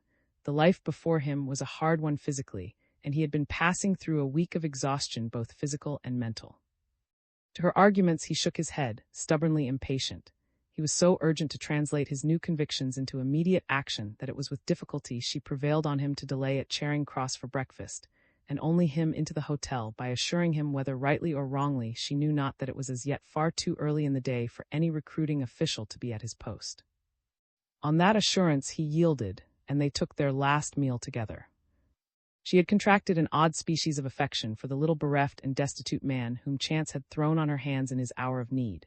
It was difficult for her to rid herself of a sense of responsibility for him and his doings, and as they disposed of their eggs and bacon she found herself wondering, with tears in her throat, how he could come through the discipline and hardship for which his soft life had done so little to prepare him. It was pathetic and even ridiculous to think of him as a soldier, this wisp of a town-bred talker, to think of him marching and bearing arms in defense of such as herself who topped him by a good 2 inches and had treated him almost as a child. She coaxed him to eat a good breakfast, dawdling over her own that he should sit and rest the longer, and when he suddenly remembered to ask her how much he owed her for the expenses of the last few days, she gave him, with the hastily invented amount, her address in, and made him promise to write and keep her informed of his doings. He, on his part, shrinking instinctively from those who had shared his errors in the old life, clung to her as the one person who understood the new world into which he had so lately entered understood it because she was part of it. Thus neither was unmoved when they shook hands as friends and parted at the door of the hotel. She entered a taxi and he turned his face to Whitehall and the tent on the Horse Guards Parade. As he walked down Whitehall his heart thudded loudly on his ribs. He remembered with a sudden tremor of rage how had boasted of his Kaiser at Westminster and a German entry into London. The very thought made London dearer and finer to him, and he had a vision of himself driving before him and that other, the round-faced young man with black eyebrows who had worked his will on. He saw himself striking and stabbing at the round-faced young man, beating him down, while he prayed in terror for a mercy that was not granted. His lips were a hard white line, and his fingers clenched and unclenched. London! By God, it should be not London but Berlin. He had never dreamed of rejection. He knew vaguely that recruits were required to pass some sort of medical examination, but the idea that his proffered services might be refused had never entered his head. Haynes, like himself, had seen few English newspapers for weeks. Thus he did not know till he came to enlist that the standard of measurement for recruits had been raised since the outbreak of war, and that he, standing under 5'5", was not up to the Army's requirements in the matter of breadth and inches. The knowledge took him like a blow between the eyes, and he stood with dropped jaw, incredulous. It was inhuman, it was monstrous that they should take from him his right to strike back. For a moment he had no words. He dressed mechanically, stupid with the shock, while the round-faced man grinned damnably over dead by the roadside, and when in the end his speech came back and he tried to stammer an appeal, someone patted him good-naturedly on the shoulder, put his hat into his hand, and turned him loose into a world that had no meaning for him. XV. There were many parallels to the case and conversion of William in the first few weeks of the war. There is and always will be the self-centered temperament that can shut its eyes to the fact and tread the pathways of the paradise of fools, even if it treads them alone. But on the whole humanity is reasonable and, given a fact, however surprising and savagely unpleasant, accepts it because it must. Those who struggled hardest against the acceptance of the war fact of 1914 were naturally enough those who had fiery little battles of their own to fight, and whose own warfare was suddenly rendered null and incompetent by a sudden diversion of energy and interest in the face of the national danger. The war was the successful rival of their own, their sectional strife, overshadowing its importance and sucking the life from its veins. Hence instinctively they sneered at it and strove to ignore its existence, hating it as a minor and incompetent artist may hate the greater professional rival who sings or acts him off the stage. Only by some such reasoning can one account for the fact that the aggressive and essentially militarist type of political enthusiast so often runs to pacifism where the quarrels of others are concerned.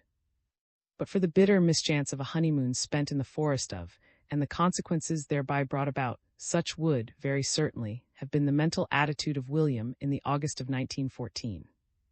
His own battles would have absorbed his aggressive instincts, and never having seen a shot fired in anger, he would have continued, for quite a long time, to think of other battles as enlarged street riots, which were thoroughly enjoyed by the bloodthirsty soldiery who provoked them. He would have pooh-poohed the possibility of a war until the war actually broke out, and then, insisting that it was avoidable and should not have been, have clung angrily to his customary interests and done his small, energetic best to keep his comrades from straying into that wider and bloodier field where they and their services would be lost to the sectional conflict. Such, very certainly, would have been his course of action had he made his wedding journey to. Fate and not temperament had willed it that he should be driven to enlist under the rival banner of nationality, but there were others of his kidney whom fate had not driven so brutally, and who, unable to effect, as William had done, a rapid transfer of allegiance and antagonisms, struggled desperately to uphold, in despite of war, their partially deserted standard. Of such was Faraday, dogged and fiercely indefatigable, though the man had soul and brain enough to feel the ground rock beneath him. His ignorance of European politics was a thought less profound than William, but sufficiently profound to have bred in him a complete disbelief in the possibility of European war. Hence his surprise at the international earthquake was almost as great as that of his former disciple. When the unbelievable happened, he, as was but natural, was angry. All men are angry when the habit of years is interfered with, and in the first flush of his annoyance ascribed the falsification of his every prediction not to his own blundering, but to the sins of those who did not think as he did. Those who wore so, he argued, had what they desired. All the same, he was not, like William, devoid of the imaginative faculty, but the war was as yet a great way off, and his hatred of the government of his own country was real. With time he, too, came to understand that a people may have other foes than those of its own household and be threatened with death from without. When he was called up under the Conscription Act, he went without protest, made an excellent soldier, and died fighting in a night raid near. But in the beginning the habit and association of years was too strong for him, and his bitter dislike of his neighbor overpowered his fear of the German. During the first few weeks of the war he held peace meetings at considerable personal risk, which, as became a good fighter, he took, even with enjoyment, distributed printed appeals to pacifist and anti-British sentiment, and wrote passionately, if with less than his usual clarity, in the Torch. He could not in honesty bring himself to defend every action of his country's enemies, and was conscious of occasional difficulty and a sense of thin ice underneath him. At the same time, it was against his tradition and principles to admit that the statesmanship of the land he was born in could ever have right on its side. Tradition and principles might have won hands down, making him ardently and happily pro-German, had it not been for the complication introduced by the attitude of other nations which, foreign even as Germany was foreign, had chosen to range themselves with England. Hence a difficulty in indiscriminate condemnation, and a momentary confusion of thought and outlook of which Faraday himself was quite clear-brained enough to be conscious. It irritated him, and he was sensible of failure and uncertainty. On the day that William arrived in London and was refused for the British Army, Faraday held a small meeting in a hall in a Bloomsbury side street. The object of the meeting was to consider suitable methods of influencing for the better the existing and lamentable condition of popular opinion. The gathering was not open to the general public, only the initiated being present. Some 30 to 40 of the initiated, chiefly secretaries, chairmen, and other branch officials of the advanced socialist group, of which Faraday was leading light and president, for the most part men, but with a sprinkling of women among them. They had been summoned together by letter and word of mouth. The meeting was private and consultative, described as for sympathizers only, and held at the headquarters of the Central London branch, a large room, sparsely furnished with chairs and a platform, in the neighbourhood of Court Road. One of the more muscular members of the branch kept watch and ward in the passage outside the hall, scrutinizing the comrades as they neared the door, lest any uninitiated person or disturber of peace should attempt to gain entry with the faithful. He was thrilled with a vague and grandiose conviction that the meeting was of perilous importance. Passed in his familiars, they were all his familiars, with a mysterious nod, and compared himself to a sentinel on duty in a post of extreme danger. He was a young man domiciled in the garden suburb, with uncut hair, a flowing tie, and a latent, if hitherto undeveloped, sense of, and a year or two later, when the army had claimed him, and he stood in the Ypres salient in a post of extreme danger, he grinned unhappily between the shell bursts as the night of the meeting came back to him. Among his 30 or 40 familiars, he passed in William, who had come to the hall mechanically, scarce knowing where his steps were guiding him. No wind of the meeting had come to him, but the place was one of his haunts, the Central London branch, of which he was chairman, assembled there on business once a week. Further, it was used as the address of the branch, and he was accustomed to call there almost daily for his official letters or the transaction of small official business. Thus it happened, at the close of a bewildered day, that he turned to it almost by instinct. Perhaps it was a sense of homelessness that drove him to its open doors, for it was not until well towards evening that he had summoned up courage to enter his own dwelling, the little flat he had not yet lived in, made ready for himself, and if there had been anywhere else to go, perhaps he never would have entered it, but his bachelor lodging, he knew, was let to a new tenant, and he had not money enough in his pocket to pay for a lodging elsewhere. His day had been spent on foot. After his refusal at the recruiting station, he had walked he knew not whither, here, there, through street after street, that he might not stop and think, and when in the late afternoon he found himself sitting on the turf of Primrose Hill, he could not, for the life of him, remember the route by which he had reached it. Sheer weariness of body drove him to shelter, and half an hour later he was dragging his feet up the stairs that led to the flat. the woman who was to do for himself and had been installed on the premises for some days past. Since the outbreak of war, she had been in hourly expectation of the arrival of her master and mistress, and in some perturbation at the continued lack of news from them. As William was about to walk past the door she had opened to him, she stayed him with an inquisitive question. He could not remember the form it took, but knew that it must have referred to his absence, for he told her abruptly that his wife had died in France. She threw up her hands with a screaming exclamation as he hurried past her to shut himself into the bedroom. There, afraid of her curious sympathy and questions, he shut and locked himself in, with the poignant loneliness of the brand-new furniture that he had chosen and lovingly admired, with the poignant company of his photograph, smiling self-consciously from the center of the mantelpiece and set in an ornate silver frame that was one of her wedding presents. He held it in his hands till the tears blinded him, kissed it sobbing, and laid it face downwards. The general, burning with inquisitive sympathy, induced him, after one or two unsuccessful attempts to open the door to her knocking, pressed on him, in spite of denials, a scratch meal of tea and poached eggs, and hovered round while he ate it. As befitted the occasion, she held her apron to her eyes, while she extracted as much as she could in the way of information. Later, as she washed up in the kitchen, she heard him moving from one tiny room to another, consumed with a restless misery and a restless wonder as to what he should do with his life. Still later she heard him go out again, though he had hidden away the self-conscious photograph, thrusting it out of sight into a drawer. The brand-new furniture was always there and always waiting for. The moment came when he could no longer suffer its company, and went out into the street to avoid it. Other purpose in walking he had none, and thus it happened that, mechanically and without intent, he drifted into the Bloomsbury side street where Faraday held his meeting. The important doorkeeper would have greeted him with more than a nod, would gladly, in fact, have detained him after his 4 weeks' absence to exchange comments and views on the European situation, but William, in entering, made no response to his hallo back again. Which it may be he did not even hear. He walked straight past the sentinel and into the bare familiar room where everything, from the seats to their occupants, was just as it had been, and where every face was known to him.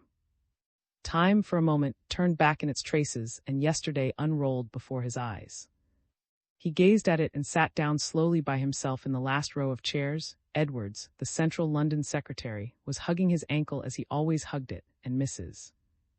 J., the formidable treasurer of the Golders Green branch, frowned through her pince-nez at the speaker with her chin uplifted as of old, wore the same capacious sandals her crossed knees showed them, and the same cold gravy robe.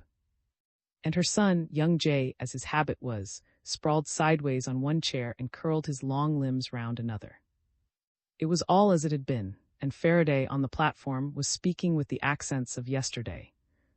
The important doorkeeper was not the only comrade who had noticed William's return. 1 or 2 heads were turned as he came in, but for the most part the audience was intent on the words of the speaker. The heads that turned made some sign of pleased recognition, to which William responded automatically, unknowing that he did so. From his seat near the door his eyes wandered slowly over the platform, the hall and its occupants, slowly and with a dull and detached curiosity. What he saw there and heard was unreal, like a scene in an unconvincing play. He had a sense of looking at these people from a great way off, of hearing their voices from a distance. Something separated and held him removed from them. He had great difficulty in giving his attention to what the speaker was saying, yet in the old days Faraday had always stirred him, and tonight he was speaking well.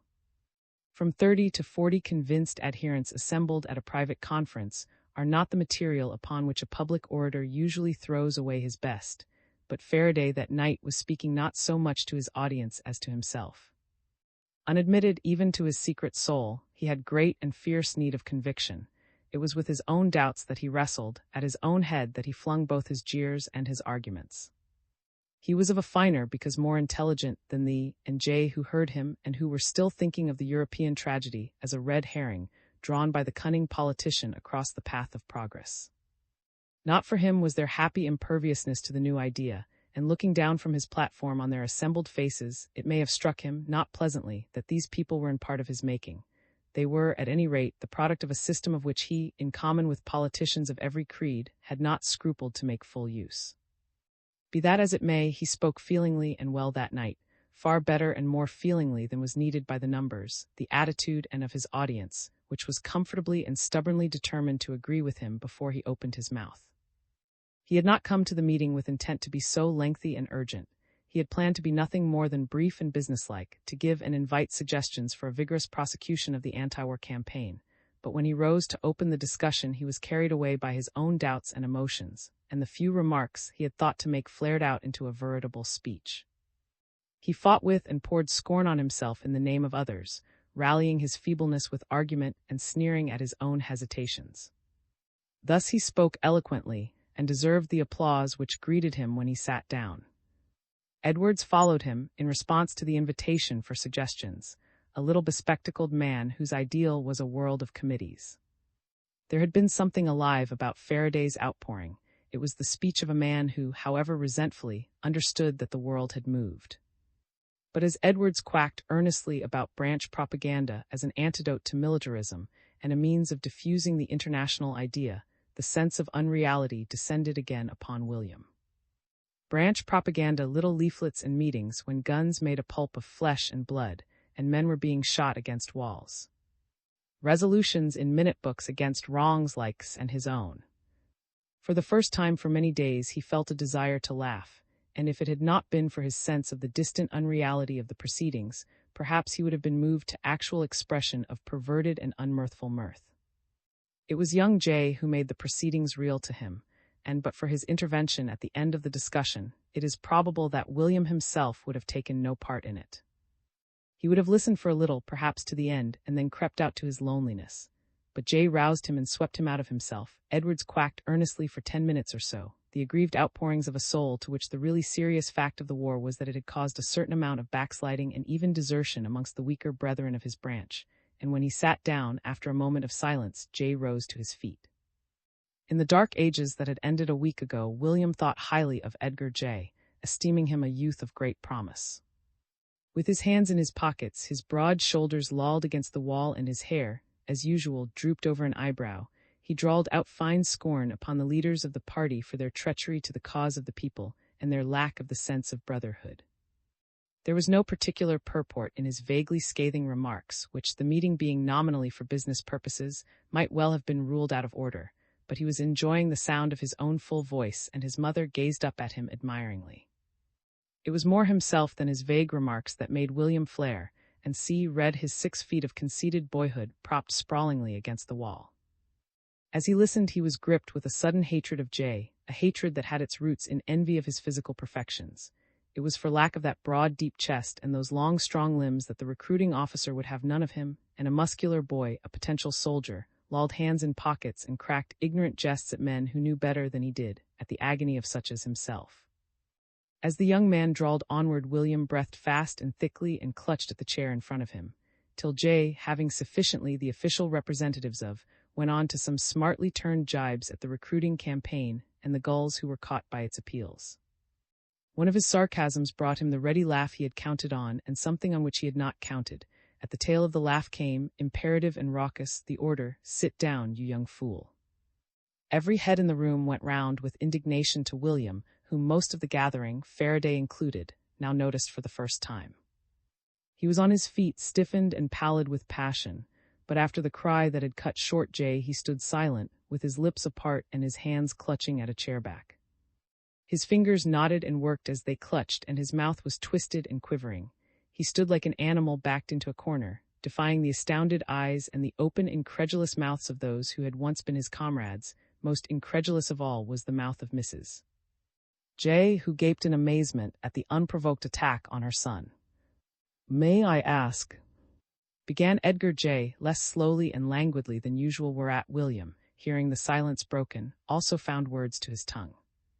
"You may ask," he interrupted. "Oh yes, you may ask. Anything you like. But for God's sake, don't lay down the law and make ignorant assertions. For God's sake, don't do that. You mustn't lay down the law until you know something, until you've really tried to find out. Then perhaps you'll have a right to speak. Now when I hear you, from sheer sense of the inadequacy of words his voice tailed huskily away, then with an odd little snarl at his auditors, he burst out savagely afresh. "You child, you great impudent jackanapes. You stand there and dare to make jokes about the hell that other men have burned in. The flames and the blood and the guns and people dying in the road. You talk blank foolery and laugh about it, you laugh and turn up your nose. You think you're clever and enlightened, and it sickens me to hear you. He finished on a note that was almost a scream, and they looked at him aghast and dumbfounded. It was his face that held them even more than his disconcerting words, all but Edgar J., who, pricked in his vanity, would have accepted the challenge and started again had not Faraday silenced him with a turn of the head and a gesture. Still more pricked in his vanity, he slid to a chair, muttering sulkily and red to the neck. Began Faraday with reproof in his voice, but even his mentor.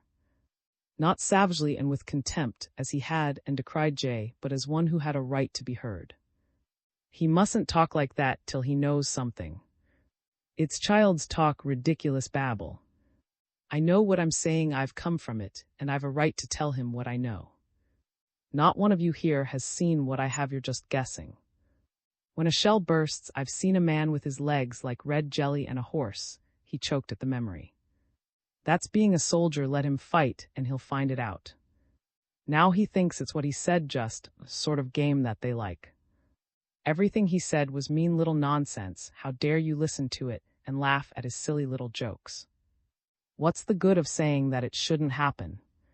Of course it shouldn't happen, we all know that, of course it shouldn't happen, but it does. And you can't stop it with sneers about soldiers and Kitchener. It's hell and the mouth of hell, I've seen it. He says he wouldn't lift a finger to keep them out. Do you know why he says that? It's because he can't imagine what it means. I would. I'd die to keep them out because I've seen a man shot, not a soldier, just an ordinary man put against a wall and shot while his wife howled like a dog. 2 men and their wives standing by. They might do that to him if they came. Has he ever thought of that, while his mother howled like a dog? He shot out a quivering finger at the open-mouthed Mrs. Joe. And his women, would he let them do as they liked with his women? They would if they came here, he can take my word for it, they would. Would he ask them in politely and shake hands and give them drinks and let them? If they came, people would run from them, leaving everything they had, beggars. Would he like to be driven and beaten and made to work like a slave? I've had that. I've been driven and beaten and made to work. And I've run from them and starved and hidden because I was afraid. And my wife died, they killed her. There was a gasp, a rustle of movement, and a sudden straightening of backs. Everyone in the room knew, many quite intimately, and not a few had been at her wedding. Amazement and wrath against the disturber of the peace gave way to a real consternation, and in the silence that followed the momentary rustle, William heard Faraday's "Good God." They stared at him in dumb consternation, dimly conscious, perhaps, that they were in the presence of an eternal fact, and that the little man who stabbed at them with a trembling forefinger was the embodiment of that sense of injustice and agony which makes men cry to heaven for vengeance, and heaven failing them, take the sword and smite for themselves. Dolly's bridesmaid, who had twice accompanied to, saw and shrank from the reality of that tortured revolt, which for years she had striven to simulate under the lash of her leader's bombast. In face of the fact that was William, their theories wilted and failed them, and the new black suit of their comrade was to them as the writing on the wall at the feast of Belshazzar, and came, like that other writing on the wall, at the moment when the evil from which they had hidden their faces was an evil actually accomplished. In each man's heart was a faint reflection of the amaze that had fallen on William, and when their world first crumbled about them. The sudden movement, the chairman's exclamation, and the abashed silence that followed it checked William and brought him to a standstill. Speech failed him, and he stood with his mouth half open while the meeting stared at him motionless. There was a blank period of tension, of awkward stillness in the presence of emotion, and then Faraday coughed uncertainly and moved. Probably he intended to say something, perhaps to adjourn the meeting, but his movement and the breaking of silence with his cough gave William back his voice, and he spoke before Faraday began. And they won't take me in the army. Although my wife has been killed, they won't take me in the army. I'm not tall enough, I'm only 5'5", and they won't take me. I've seen my wife die, she died in the road, and they refused me when I tried to enlist. If I were only 2 inches taller, God in heaven, if I were 2 inches taller. The high, tight voice broke suddenly, and he wept with his face in his hands. For the space of a painful moment there was no sound in the room, but his sobs no man knowing what to do or where to turn his eyes until Faraday came down from the platform. The tread of his feet on the gangway broke the spell of embarrassed silence, and chairs were moved softly, and the occupants looked away from William as Faraday took him very gently by the arm and led him out into the street. XVI. There was to be a gulf henceforth between William and Faraday, and the twain who had once lived so near together were to see but little of each other. Yet it was Faraday who gave him the first word of comfort as he walked by the side of his former disciple on the road to William's flat. If, he said suddenly and awkwardly, they were nearing their destination, and it was the first time he had opened his lips since he led William out of the hall, if it's this recruiting business, this refusal, that, adding to your trouble, I don't think you need be too much discouraged. Honestly, you see, it isn't necessarily final. I know for a fact they're refusing men now, because they can't equip them as fast as they come in. They haven't the uniforms, the accommodation, or the arms, and that's why they send up the standard for recruits with a rush. But if the thing's as big as they say, the common talk is that Kitchener has 3 years of it, and it's very likely true they'll be wanting every man who will come in before they've done with it. Not only the big chaps, everyone. It will merely be a question of a few months at the outside, only a few months. So I shouldn't take this refusal to heart. His message of comfort cost Faraday something to deliver. It was the sheer wretchedness of the broken little man beside him that moved him to deny his principles, by implication if not in so many words. The only audible reply that he received was a sniff, but even in the darkness he knew that his inconsistency had not been wasted, and that William had gained from it some measure of help and consolation. He said no more, and they parted with constraint on the pavement, outside the flat, to tread through the future ahead of them their separate and several ways. Faraday did not go back to his meeting. He left it to break up or pursue as it would, while he walked the streets restlessly alone. Between the uttering and of Faraday's prophecy, William's way, for the next few weeks, was the way of drift and uncertainty. It was also the way of great loneliness, an experience entirely new to him. Loneliness not only by reason of the loss of his wife, but because of the gap that the war had made between himself and his former associates. With the ending of his platform and committee career, he was cut off, automatically and completely, from the fellowship of those who had been his co-workers in the various causes and enthusiasms he had once espoused and advocated. It was not that all of his former co-workers would have disagreed with his altered point of view. His was not the only perversion to militarism the stalwarts had to deplore. It was merely that he ceased to meet them. All the same, the new isolation in which he lived was largely due to his own initiative or lack of it, since many, even among the stalwarts, would have given him kindly welcome and done their best to be of help to him personally, but after the meeting in Bloomsbury, he felt small desire to seek them out.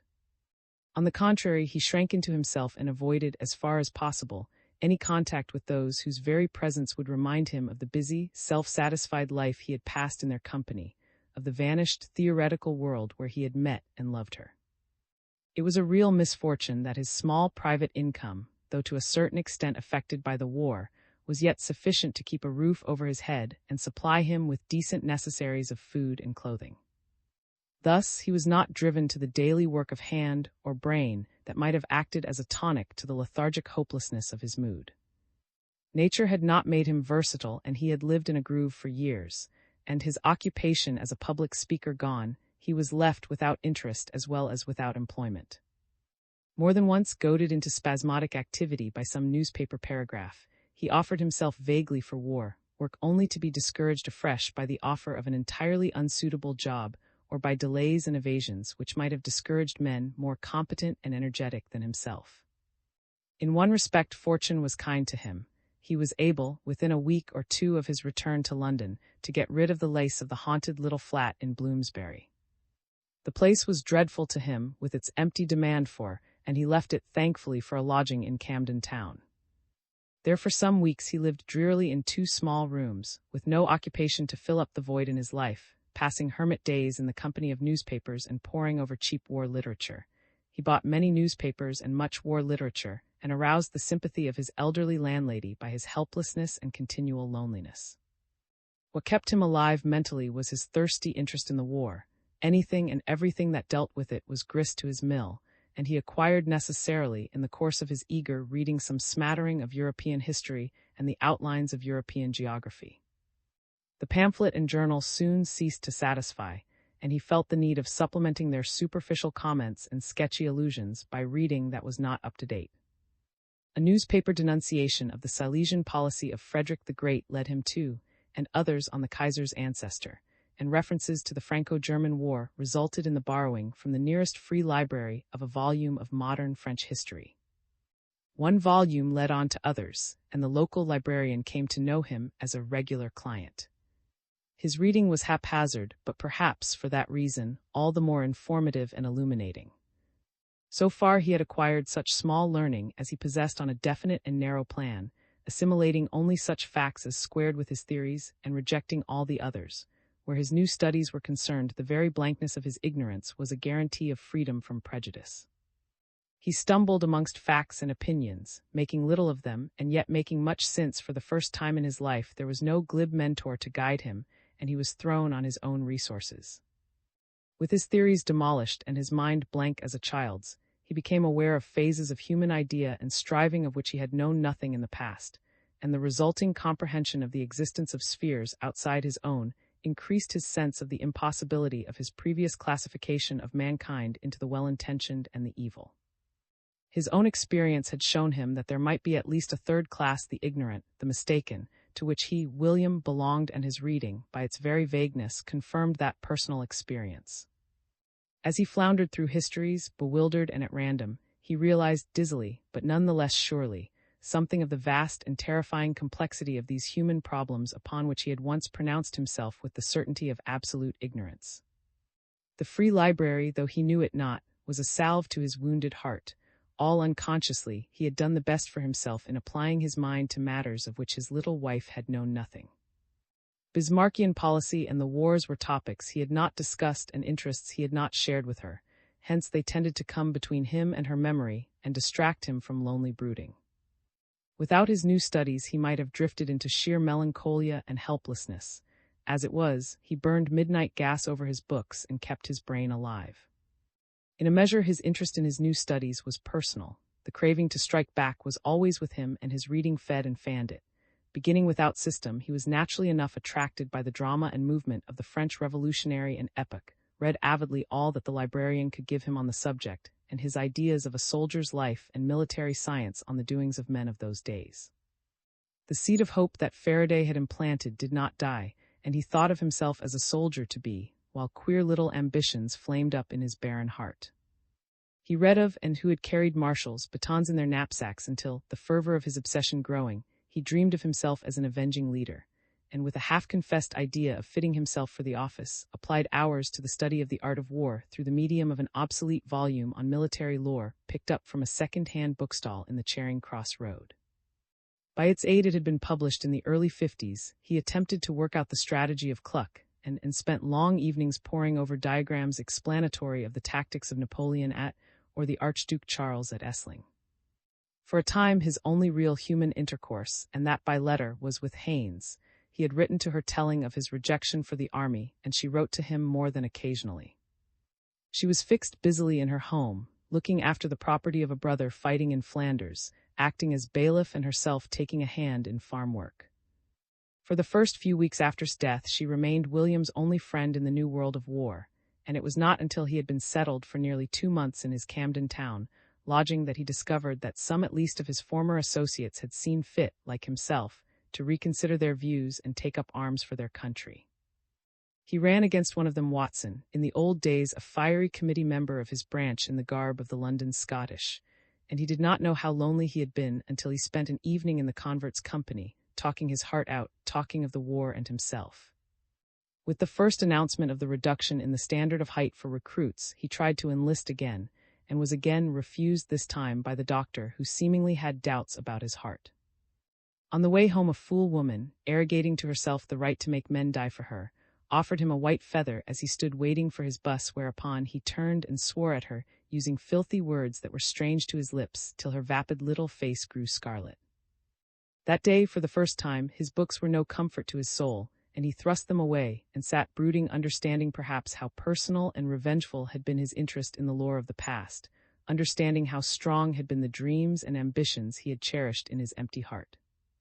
Watson, dropping in for a final chat before starting on foreign service, found him sullen and inert before his fire, and casting about for a method of comfort, suggested application to another recruiting station. He knew, he said, of more than one man who, refused at a first medical examination, had been passed without trouble at a second. Hope was beaten out of William, and he shook his head.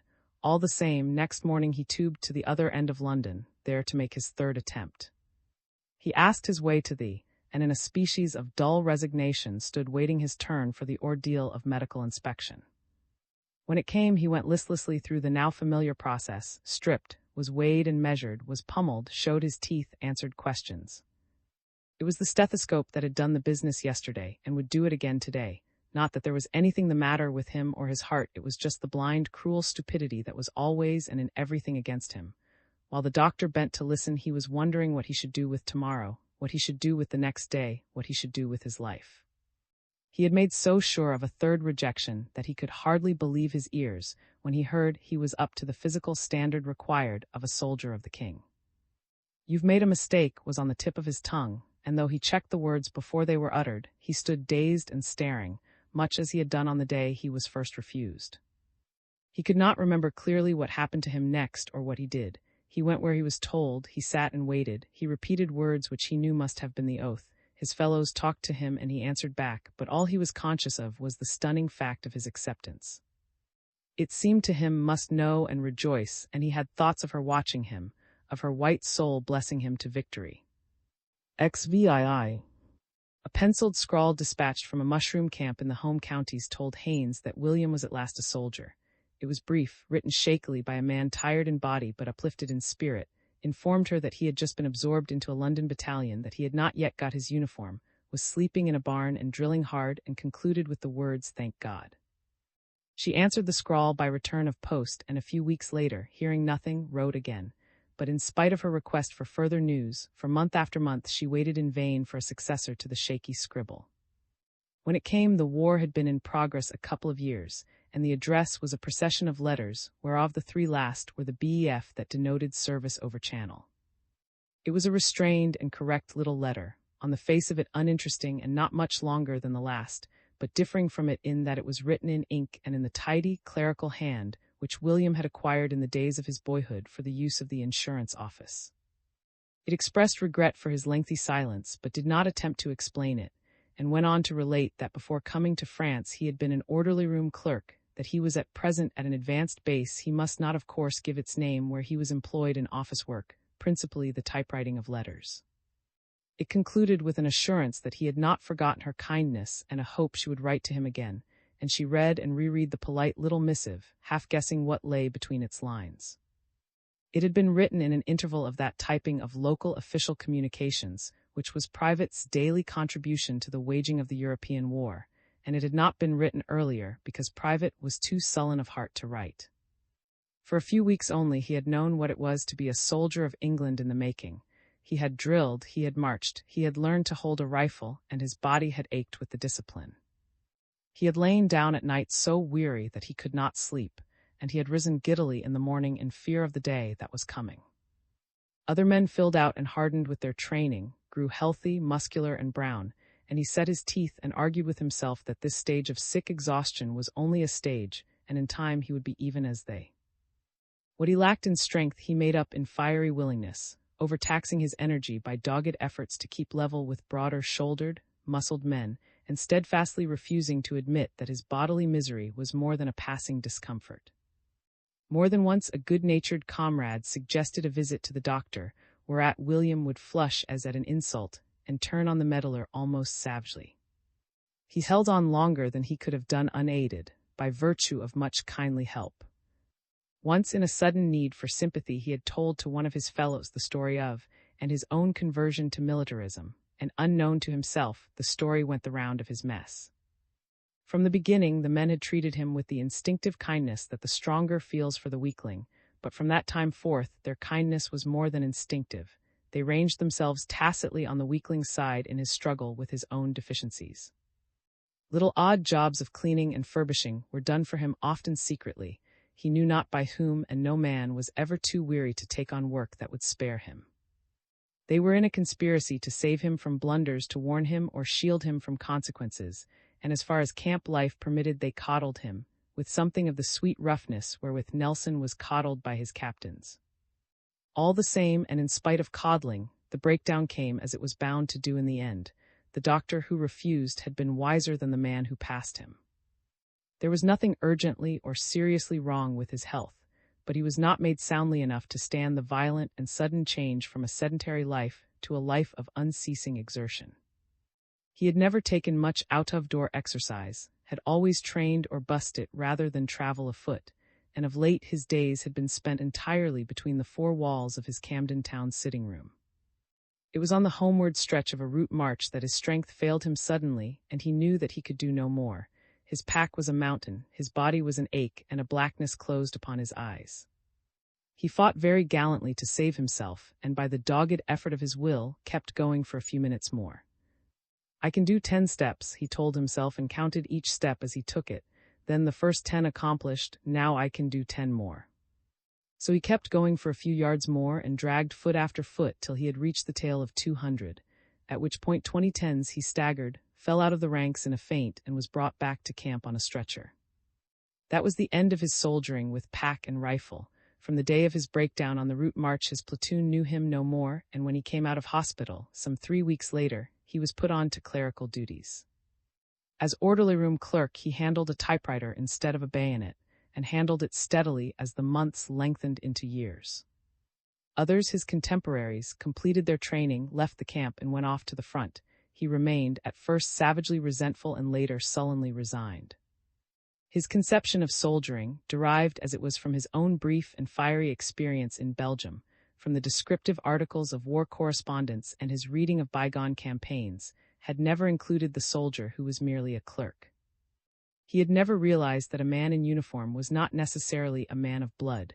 The revelation came to him only when he letters and routine orders, filed papers, and for all practical purposes was back at his desk in the insurance office.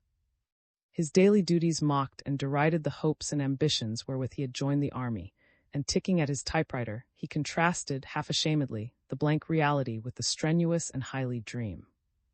One phase of that dream, inspiring then, ridiculous now, had shown him to himself as the hero of some bloody enterprise and the central figure of such a scene as he had read of in history, a scene of bemedaling and public praise in token of duty bravely done. He had pictured it often, awake and asleep, and looking down. Slowly, under the benumbing influence of office routine, his revengeful ambitions faded, and with them his half-acknowledged hope of emulating and his interest in the war had been fundamentally a personal interest, and though there had grown up in him, by force of circumstance, a tardy consciousness of his Englishry, it was hardly strong enough to inspire him with pride in a humble and wearisome duty done in the name of England. Be it said in excuse for him that few men could feel pride in the of dealing with daily official communications, the duty of copying out vain repetitions, and assisting in the waste of good paper. The stilted uselessness of half the documents was evident even to William, and there were moments when he told himself, in savage discontent, that he would have been less unprofitable in civilian idleness than in promoting futility. For a time he was jolted out of his rut by his transfer to France in the August of 1916. He was drafted out at a few hours' notice with a batch of men destined for clerical duties, and found himself planted in a small French town round which camps were spreading in a fringe of tent and hutment, and where house after house was being rapidly annexed for the service of the British Army. But save for change of scene and country, the new rut into which he had been jolted was twin to his old rut in England. It was the same clerk's life this time in the office of a military department, but with longer and more irregular hours than fall to the lot of the ordinary civilian clerk, and with restrictions on personal freedom unknown since his days in the city. The army kept him as tightly as his straight-laced mother, demanded as regular hours, and refused, as steadfastly as she had done, to let him wander o' nights. He ate his rations, and from the beaten track of his everyday life, the war seemed very far away. Sometimes in his off hours, afternoon or evening, he would tramp up the hills that held the little town as in a cup to a point where, looking eastward, he could see the sudden flashes of the guns. The bright, fierce flashes in the evening sky were war, real war made visible and wickedly beautiful, such war as he had seen in the Ardennes village, and such as he had dreamed of fighting when he first donned his khaki tunic. And instead a chair and a typewriter in the Rue Ernest, the papers to be filed that a girl might have filed, the round of safe and disciplined monotony. That was war as he knew it, an office with flashes in the distance. For a few days after his arrival in France, his new surroundings interested him: the cobbled roads, the build of the houses, the sound of French in the streets. But once their strangeness had worn off, he accepted and ceased to notice them. He was not sufficiently educated, sufficiently imaginative or observant, to take at anything beyond their face value the various and incongruous types of humanity with which he was brought into contact. The strange life of northern France affected him only where it touched him personally, and to him the sight of a turbaned brown trooper bargaining in the marketplace with a swift-spoken, bare-headed Frenchwoman was an oddity and nothing more, just as the flamboyant of the great church of Nicholas was an oddity, a building unlike in its mass and its detail of statuary to the churches he knew of in London. He came across many such oddities, and having no meaning for him, they made but a passing impression. After a week or two, he no longer turned his head at the sight of a gang of, or the passing of a detachment of heavy-booted German prisoners marched at the end of their day. These things, like the ambulances crawling in a convoy from the station, like the shuttered French houses built squarely round courtyards, became part of the background of his daily life, and he ceased to wonder or reflect on them. Perhaps his contact with alien races, with strange buildings and habits once unknown, may have increased his vague sense of the impossibility of fitting all men to one pattern, and of solving the problems of human misgovernment and government by means of the simple and sweeping expedients he had once been so glib in upholding, but on the whole it left him unaffected because little interested. His course of free library reading had placed him in possession of certain scattered facts concerning France, facts dealing chiefly with the First Napoleon and the German War of 1870, but for all the hot interest they had stirred in him once, they gave him small insight into the forces that had gone to the making of the country in which his life was spent wearily. He was lacking entirely in the historical sense, the sense that makes dead men alive. Thus, in connection with the doings of present-day Frenchmen, his odds and ends of historical reading had little more meaning to him than the late Gothic carving on the ornate portal of Nicholas. The phase of warfare with which France familiarized him was not only secure and uneventful. As far as the native was concerned, it was likewise prosperous. The town where he plodded through his daily toil was blessed as never before in the matter of trade and turnover. Commercially, it blossomed and bore good fruit in the deadly shade of the upas tree. The camps and the offices meant custom to its citizens, and whatever the toll in the blood of its sons, it gained in its pocket by the war. The Germans, in 1914, had threatened but barely entered it. It had neither damage to repair nor extorted indemnity to recoup, and money flowed freely to the palms of its inhabitants from the pockets of the British soldier. Its neighbors a few miles away lay in hopeless ruin, their industries annihilated, their inhabitants scattered, their very outlines untraceable, beaten to death by that same chance of war which had spared the city in the cup of the hills and exalted her financial horn. Here were neither misery nor shell holes. The local shopkeeper was solidly content, the local innkeeper banked cheerfully and often, the local farmer sold his produce to advantage, and the volume of trade in the district expanded and burst new channels. Eating houses broke out into English announcements concerning eggs, fried potatoes, and vegetables. English newspapers were plentiful as French in the shops, and small boys cried them in the streets, and when the weekly market gathered in the shadow of Nicholas, to the stalls for hardware, fruit, and cheap finery, were added the stalls that did a roaring business in souvenirs for the English markets. His days were steadfastly regular and steadfastly monotonous. Each morning by 8:30 he was seated in the office in the Rue Ernest, in a roomy house, most provincially French, built round a paved courtyard and entered from the street by an archway. A projecting board at the side of the archway bore the accumulation of letters, which denoted the department by which the house had been annexed, and on the door of the room where William was the legend, Letters End. At 12:30 he knocked off for dinner and was his own master till 3, then the office again till supper, and after supper with good luck till 10, with bad luck indefinite overtime. On Sundays he was his own master for the space of an afternoon, and now and again there were parades, and now and again the late pass that entitled to an evening at liberty. When he first arrived he was fed and roofed in one of the camps on the borders of the little city, Later, with half a dozen fellows, he slept and messed in the upper rooms of the building in which he did his daily work. It was a life of bleak order and meticulous, safe regularity, poles apart from his civilian forecast of the doings of a man of war. There was small thrill of personal danger about its soldiering. The little city at the front was far less exposed to the malice of enemies than London or the east coast of England, and almost the only indication of possible peril was the occasional printed notice displayed in a citizen's window to the effect that within was a cellar, at the disposition of the public in case of alarm from aircraft. Once or twice during the first year that William dwelt there the anti-aircraft section grew clamorous on its hills, and spat loudly at specks in the blue which, after a few minutes, receded to the east while the city settled down without injury. The men in the town and quartered in the camps outside it were for the most part office workers, men of the ASC, of companies or veterinary service, to whom the monotony of daily existence was a deadlier foe than the German. His life had been unusually clean, partly, no doubt, from inclination to cleanliness, but partly through influence of circumstance. While his mother lived, he had small opportunity for dissipation even of the mildest variety, and hard on her death had come the great new interests which his friendship with Faraday opened to him. Those interests had been so engrossing that he had little energy to spare from them. All his hopes and pleasures were bound up in his causes, and the very violence of his political enthusiasms had saved him from physical temptation. Thus he had come to heart whole and sound, and even when his causes and his wife were lost, the habit of years still clung to him, and the follies that came easily to others would have needed an effort in him. Once or twice, in the soddenness of his discontent, he was tempted to turn to the gross pleasures of drink and worse in which others found distraction from their dullness, but the temptation was never an urgent one, and there was no great merit in his resistance. One night he himself, in a deliberate attempt at forgetfulness whereupon he was violently sick, crawled to bed throbbing with headache, and did not repeat the experience. He felt himself drifting mentally, and to his credit made efforts to save himself, tried to awaken an interest in the French language, bought a dictionary and phrase book, and attended bi-weekly classes in a neighboring YMCA hut.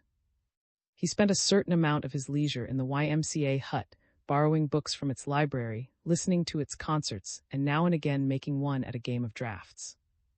He made no real friends probably because he was not in the mood for making any. With his comrades of the office he got on well enough, but there was no such tie between him and them as had existed between him and the men of his mess in the days when he first donned his uniform. The hope deferred that had sickened his heart had driven him in upon himself. Then his desk work was obviously well within his powers, and outwardly there was nothing about him to call for special sympathy and kindliness. His fellows mostly looked on him as a harmless chap who preferred to be left to himself. By degrees William was to the narrow little life departmental, and lived through its duties and hours of leisure, taking not much thought for the morrow.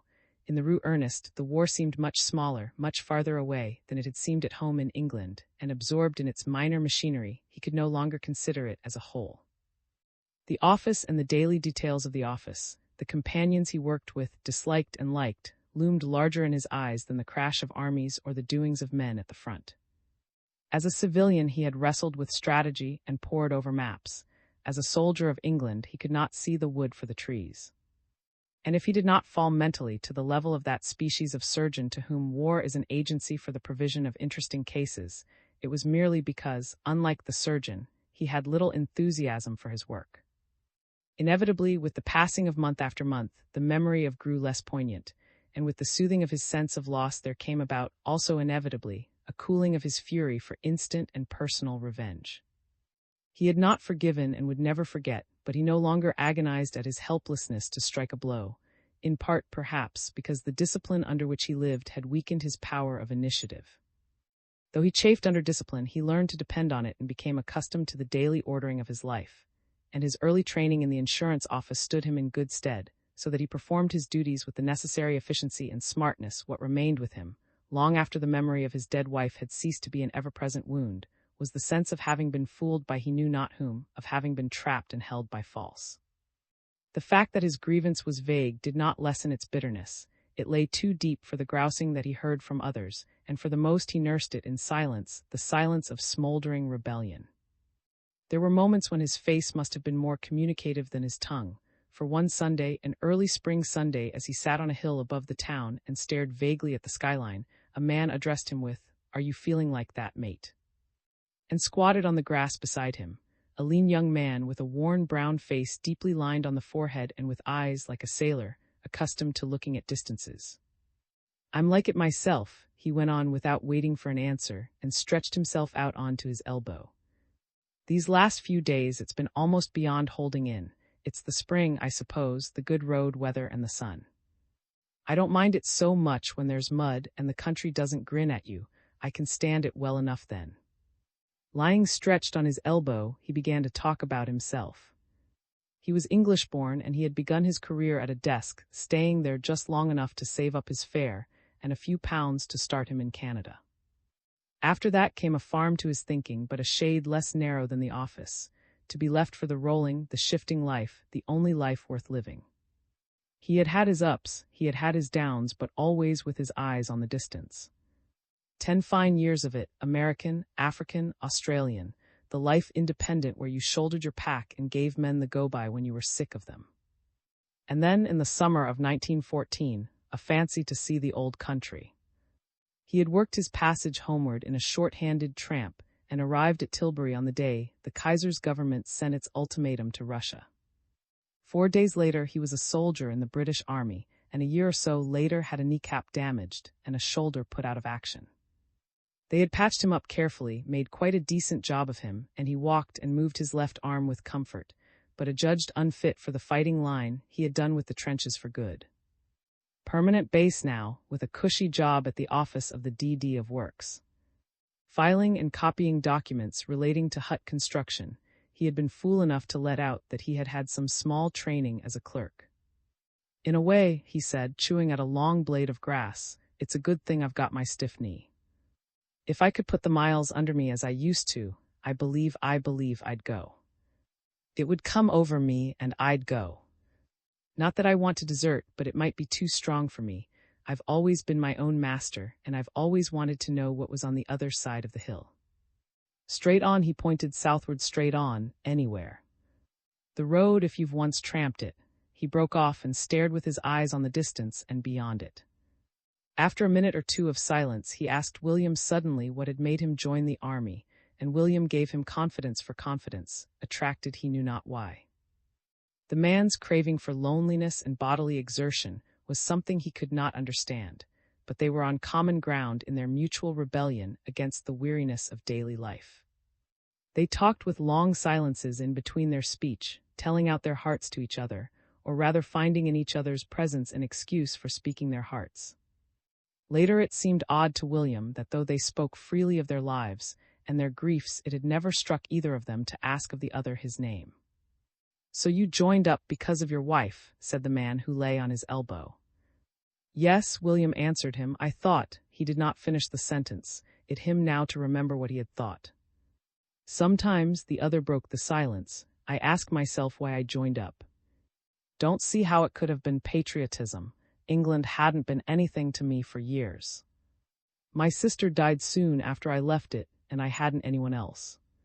So far as I can make out, it never was much to me. I was always unhappy in England, hated school and office and towns. I lived in a town. Never knew what life could be till I got away from it. Say the Germans had won and dominated the earth. They wouldn't have dominated my earths. I could always have made myself a campfire where they wouldn't have wanted to follow me. If they'd sacked London and swallowed up New York, I could have lain out under the stars at night and laughed at 'em. So what made me? Some say man's a fighting animal." He pulled a fresh grass blade to chew and rolled over on his chest till his chin rested on his hands. "I knew I should hate soldiering. I made no mistake about that. The regularity shipboard's too regular for me.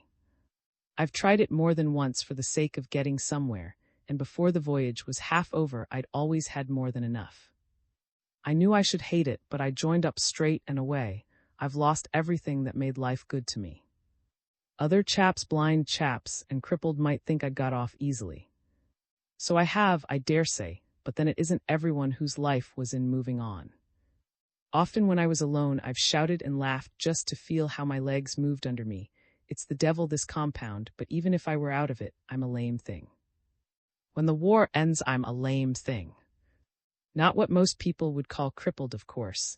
I can walk a few miles and feed myself, and to look at me you wouldn't know there was anything at all the matter. If I were a townsman, it wouldn't make very much difference. If I'd stayed a clerk, I could go on being a clerk.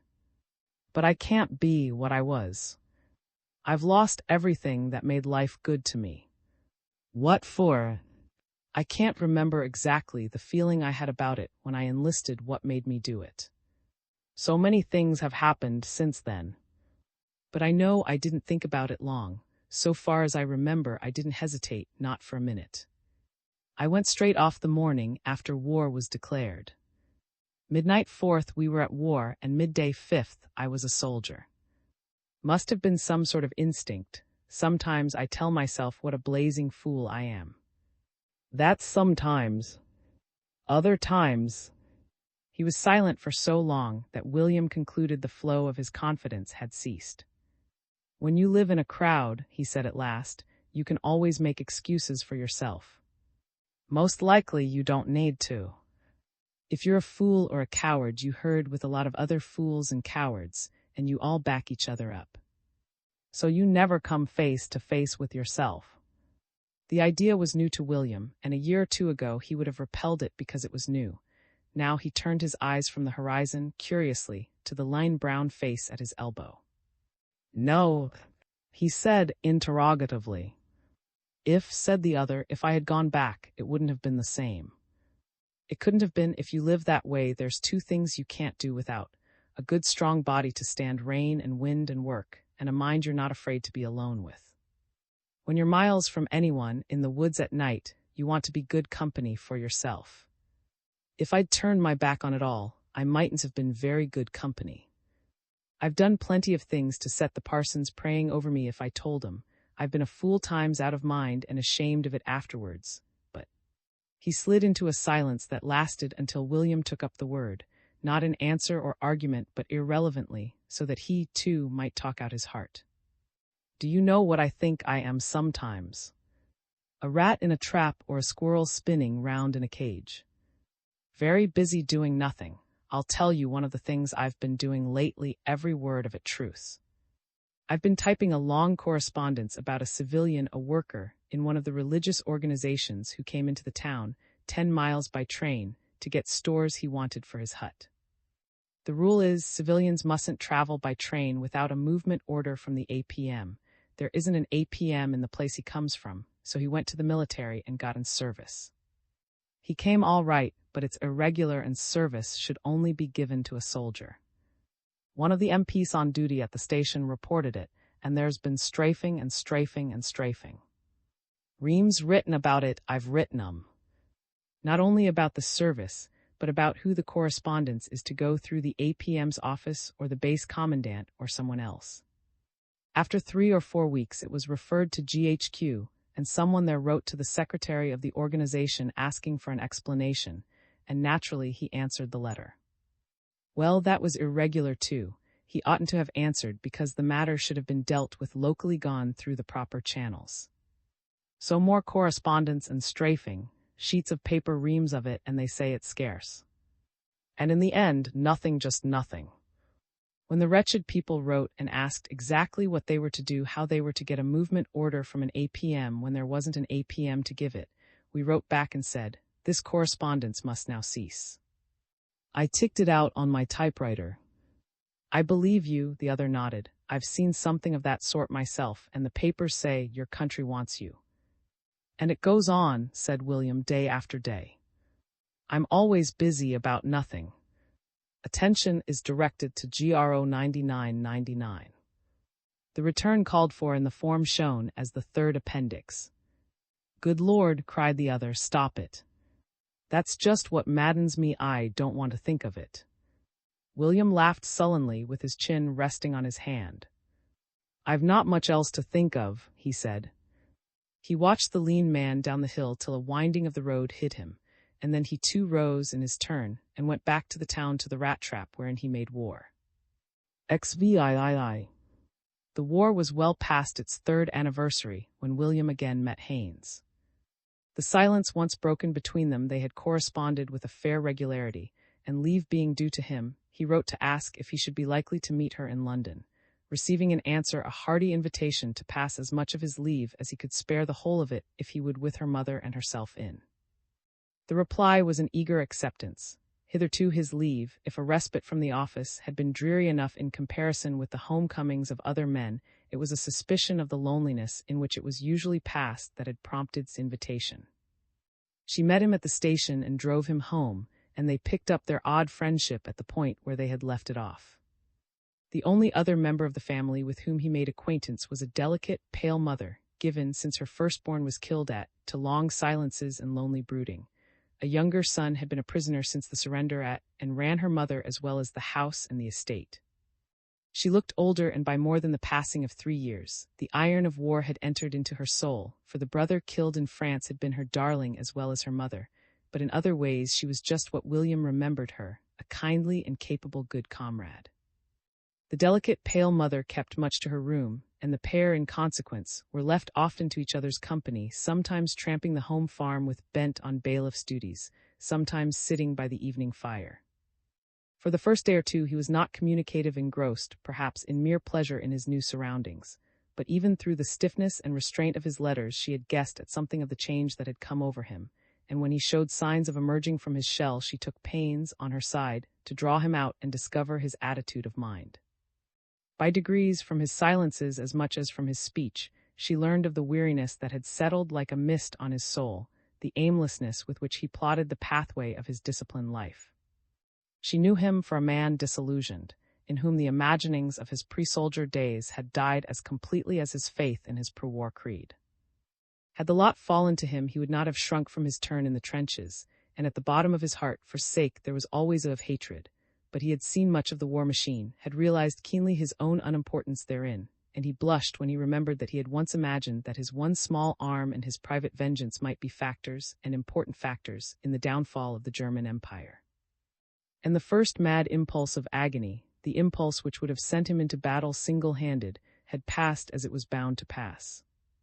If she suspected him at first of a drift towards his former pacifism, she soon discovered her mistake. The one rock on which he stood fast was that conviction of error which had come to him in the forest of.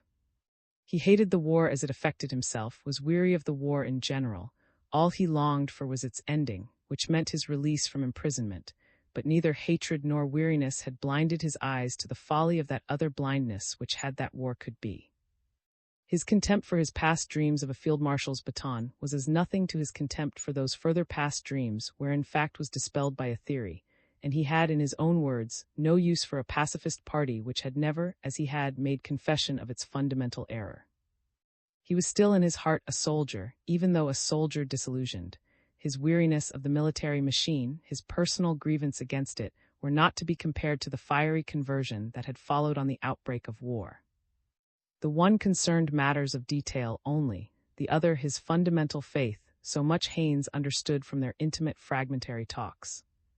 One change in himself he had not noticed till half-jestingly spoke of it, an affection that was almost a tenderness for the actual soil of England. More than once when he walked with her, he contrasted the road or the landscape with those grown familiar in France, and the contrast was always in of the hills or the winding highway. Without ties as he was, without household, without family, she saw that he shrank from the idea of again leaving home. "What shall you do when the war is over?" she asked him one evening as his leave neared its end, curious to know how he had planned to spend his arrested life. So far he had spoken of no future beyond the end of the war itself, and when she put to him the question direct, he only shook his head vaguely. "I don't know. It may seem odd to you, but I haven't thought much about it." In fact, he smiled apologetically. "I don't believe I've really thought at all." "No, I don't think it odd," she told him. "There are a good many like you. I'm inclined to think that you're only one of the majority. People whose business it is to reorganize industry, I suppose they're thinking ahead. One prays they are. But as for the rest of us, it's difficult to think ahead because of the way it has broken up our lives and our plans. We've got used to its breaking them up." "That's it," he nodded back. "We've been made to do things for so long. Taken and made to do them, Some have been taken and killed, and some have been taken and crushed, and some have only been made prisoners like me.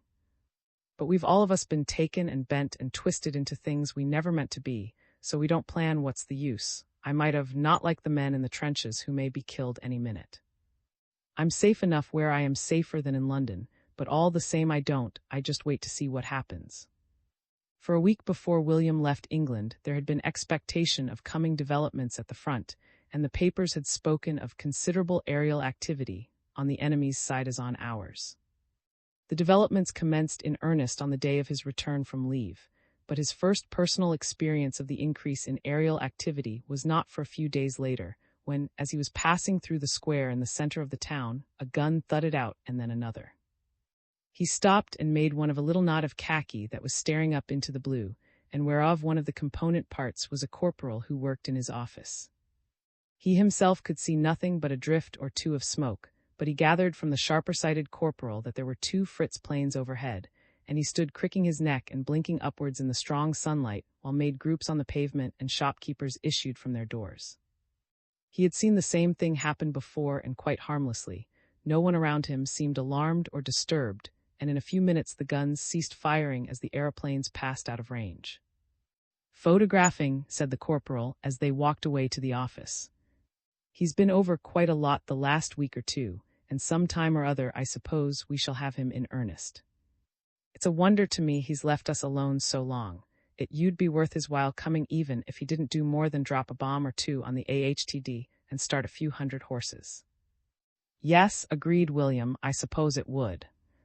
He was not in the least alarmed as he settled down to his files. Since he joined the army he had never been exposed to danger, and security had become with him a habit.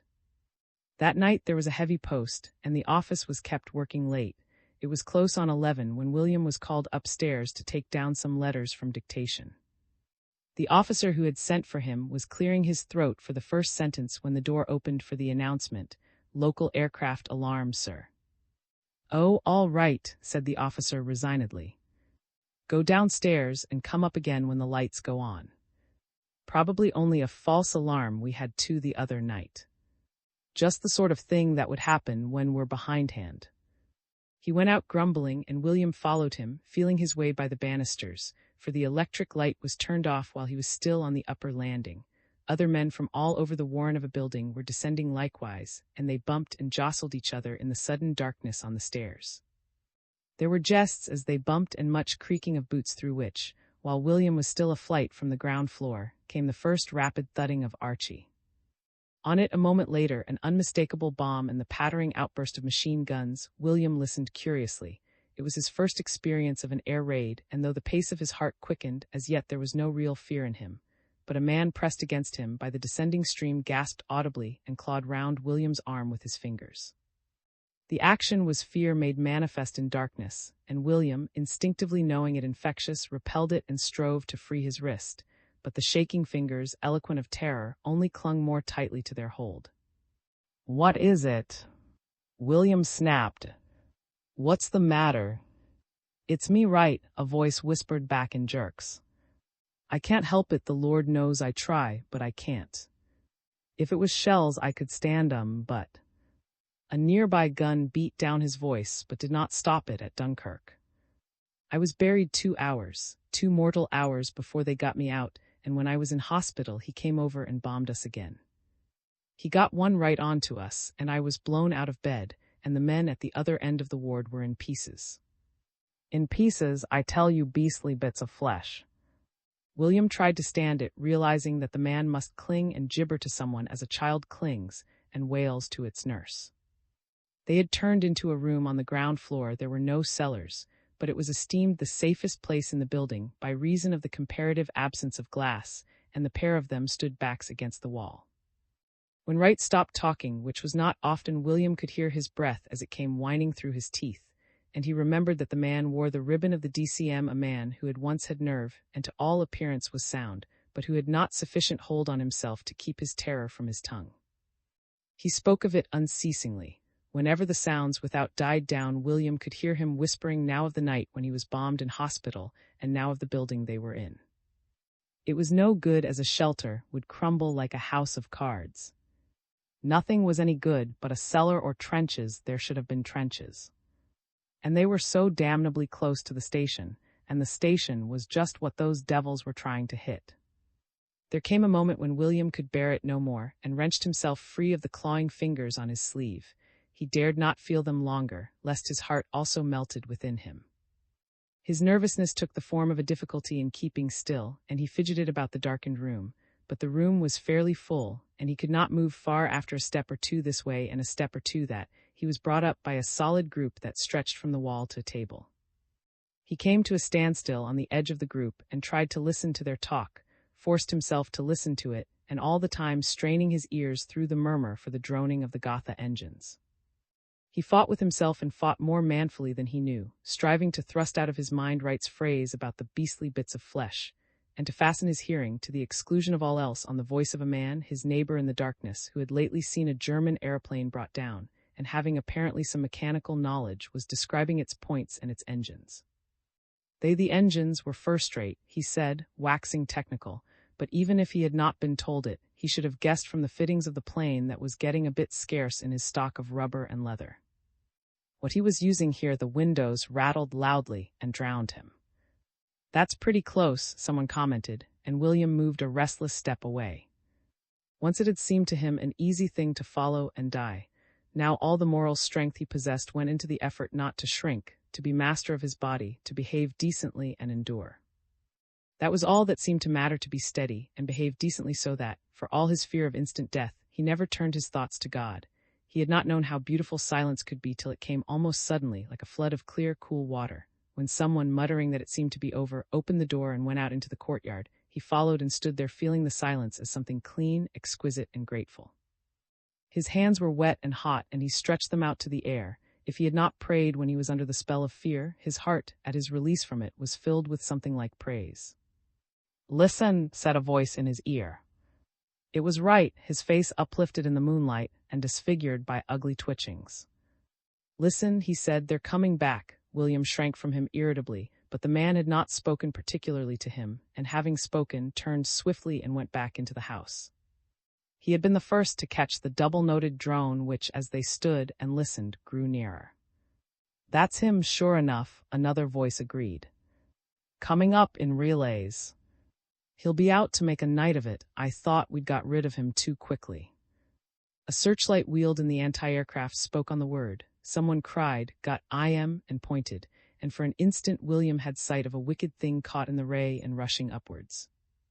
Battery and machine gun gave tongue at the sight, but in a flash the climbing devil had vanished and the searchlight wheeled after it fruitlessly. As they stood and watched it wheeling, a voice called, "Come in, men," and they went back perforce within their walls. The first attack had lasted not much over half an hour. This time the ordeal by darkness and waiting was longer. William held himself tightly, ashamed of the weakness with which Wright had infected him, and keeping it doggedly at bay. He talked when he could think of anything to talk about, odd, irrelevant fragments of whatever came into his head, anything to keep himself from listening. At one time he made a conscious and determined effort to turn his talk and his mind with it to something unconnected with air raids, but always his speech, like that of his companions, came back to the thought of the moment. "Do you remember," he asked a man beside him, "what a fuss there was about the first Channel flight? I forget the fellow's name, a Frenchman. Someone supplied the name out of the darkness. Yes, that's it, queer when you think of it. Nobody had any idea then what it would mean getting into cellars and hiding in the dark. If they had forced an attempt at a laugh, they wouldn't have been so pleased. No," his neighbor agreed with him jocularly, "they wouldn't have been so pleased. We thought we was all going to flap about like birds, and instead the most of us go scuttling into holes like beetles what the cook trying to stamp on. That's flying for them as don't fly." "Yes," said William, "that's flying." The beetle simile caught his fancy oddly, and he found himself contrasting it with his old idea of a soldier. After all, the beetle warrior was a new development. It was impossible to think of heroes as beetles. Yet if they were alive, they would have to scuttle too, even the Magnificent and the Red Lion.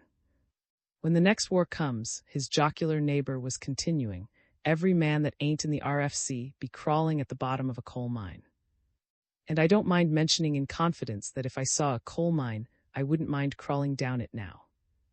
"No," said William, for the sake of speaking, "I don't suppose you would." He was trying to think of something further to say when he felt the man on his other side start perceptibly and stiffen in attention. Something caught at his throat, and he could only whisper, "What is it?" "He's stopping his engine," said the other quietly, and before William had time to ask what he meant, the next bomb fell in the courtyard. There was only one man wholly uninjured, the terror-haunted Wright, who ran out, splashed with other men's blood, took screaming to his heels, and collapsed a mile along the road. There he lay till long after the bell of Nicholas had rung an all clear to the town, until long after the ambulances telephoned for from the hospitals outside had loaded up in the streets, across which cordons had been drawn by military police and French firemen. Men and fragments of men were taken from the ruins, some speedily, some after much search, and among them Private, past terror but breathing, still alive but only alive. He spoke but a few times after the explosion had broken him, and the men who lifted him on a stretcher to the ambulance and out of it could see that he suffered not at all. The shifting and handling that was torture to others left his maimed and mauled body unaffected. The injury to the spine that was killing him had bereft him of the power of pain as well as of the power of movement, and in the hospital, where a few minutes' drive from the ruins landed him, he lay quietly alive for a day or two, for the most part dumb and unconscious, but with intervals of sense and lucid speech. Once, in such an interval, he whispered to the nurse that his wife, too, was buried in France, whereby she saw that he knew he was about to die. Later he asked that someone would write to Haynes, and tried to explain who she was. "No relation, just a lady I know. I should like her to hear." The last person he spoke to was a chaplain, a young man making his round of the ward, who, seeing intelligence in the pale blue eyes, bent over the bed to ask if there was anything he wanted. The chaplain had been warned by a sister that here was a hopeless case, and he spoke very gently and bent very low for the answer. It drifted out faintly in a slow and expressionless whisper. "No, thank you," said William. "I don't seem to have been much good, but there comes a time when nothing matters." "Not even," asked the chaplain, feeling his way, "the sense that you have done your duty?" "Most people do that," said William. "The question is, if you've been much use when you've done it." The chaplain, puzzled, said something of infinite mercy, and the standard of God not being as the standard of man. "If you've done your best," he suggested. "Most people do that," said William again, and slid back once more into silence. He was buried without mourners, save those detailed for the duty, who none the less stiffened in salute of his coffin and called him farewell on the bugle. His death, duly entered in the hospital books, was reported to the casualty department, and the graves registration clerks took note of his burial and filed it for possible inquiries. William, an Englishman, Cicely Hamilton. William was a little over 23 when he emerged from the chrysalis stage of his clerkdom and became a social reformer. His life and doings until the age of 23 had given small promise of the distinction of his future career. From a mild-mannered, pale-faced, and undersized boy, he had developed into a mild-mannered, pale-faced little adult standing 5'5" in his boots. Educated at a small private school in the suburbs of London, his record for conduct was practically spotless, and he once took a prize for divinity. Further, to the surprise and relief of his preceptors, he managed to scrape through the senior Cambridge local examination before he was transferred to a desk in the office of a London insurance company. His preceptor-in-chief, in a neatly written certificate, assured his future employers that they would find him painstaking and obedient, and William, for the first 6 years of his engagement, lived up to the character given him. His mother, a sharp-eyed, masterful woman, had brought him up to be painstaking and obedient. It might be said with truth that as long as she lived, he did not know how to be otherwise. It is true he disliked his office superiors vaguely, for the restrictions they placed upon his wishes, just as, for the same reason, he vaguely disliked his mother, but his wishes being indeterminate and his ambition non-existent, his vague dislike never stiffened into active resentment. It would seem that the supreme effort of passing his Cambridge local had left him mentally exhausted for a season. At any rate, from the conclusion of his school days till he made the acquaintance of Faraday, his reading was practically confined to romantic and humorous literature. He was a regular patron of the fiction department of the Municipal Lending Library, and did not disdain to spend modestly on periodicals of the type of snappy bits. He was unable to spend more than modestly because his earnings, with the exception of a small sum for fares and pocket money, were annexed by his mother each Saturday as a matter of normal routine. The manner of her annexation made discussions singularly difficult, and if William ever felt stirrings of rebellion over the weekly cash delivery, he was careful never to betray them. With his colleagues of the office was a negligible quantity. He was not unpopular, it was merely that he did not matter. His mother's control of the family funds was no doubt in part accountable for his comrades' neglect of his society, but his own habits and manners were still more largely to blame, since besides being painstaking and obedient, he was unobtrusive and diffident. There was once a project on foot in the office to take him out and make him drunk, but nothing came of it, because no one was sufficiently interested in William to give up an evening to the job. The crisis in his hitherto well-ordered life came when his mother died suddenly. This was in October 1910. William had gone to the office as usual that morning, leaving his mother apparently in her usual health. He returned in the evening to blinds already drawn down. A neighbor female was in waiting in the sitting room and broke the great news with a sense of its importance and her own. She took William's hand, told him with sniffs that it was the will of the Lord, and entered into clinical details. William sat down rather suddenly when he realized that there would be no one in future to annex his weekly earnings. Then, shocked by his lack of filial feeling, he to produce an emotion more suited to the solemn occasion.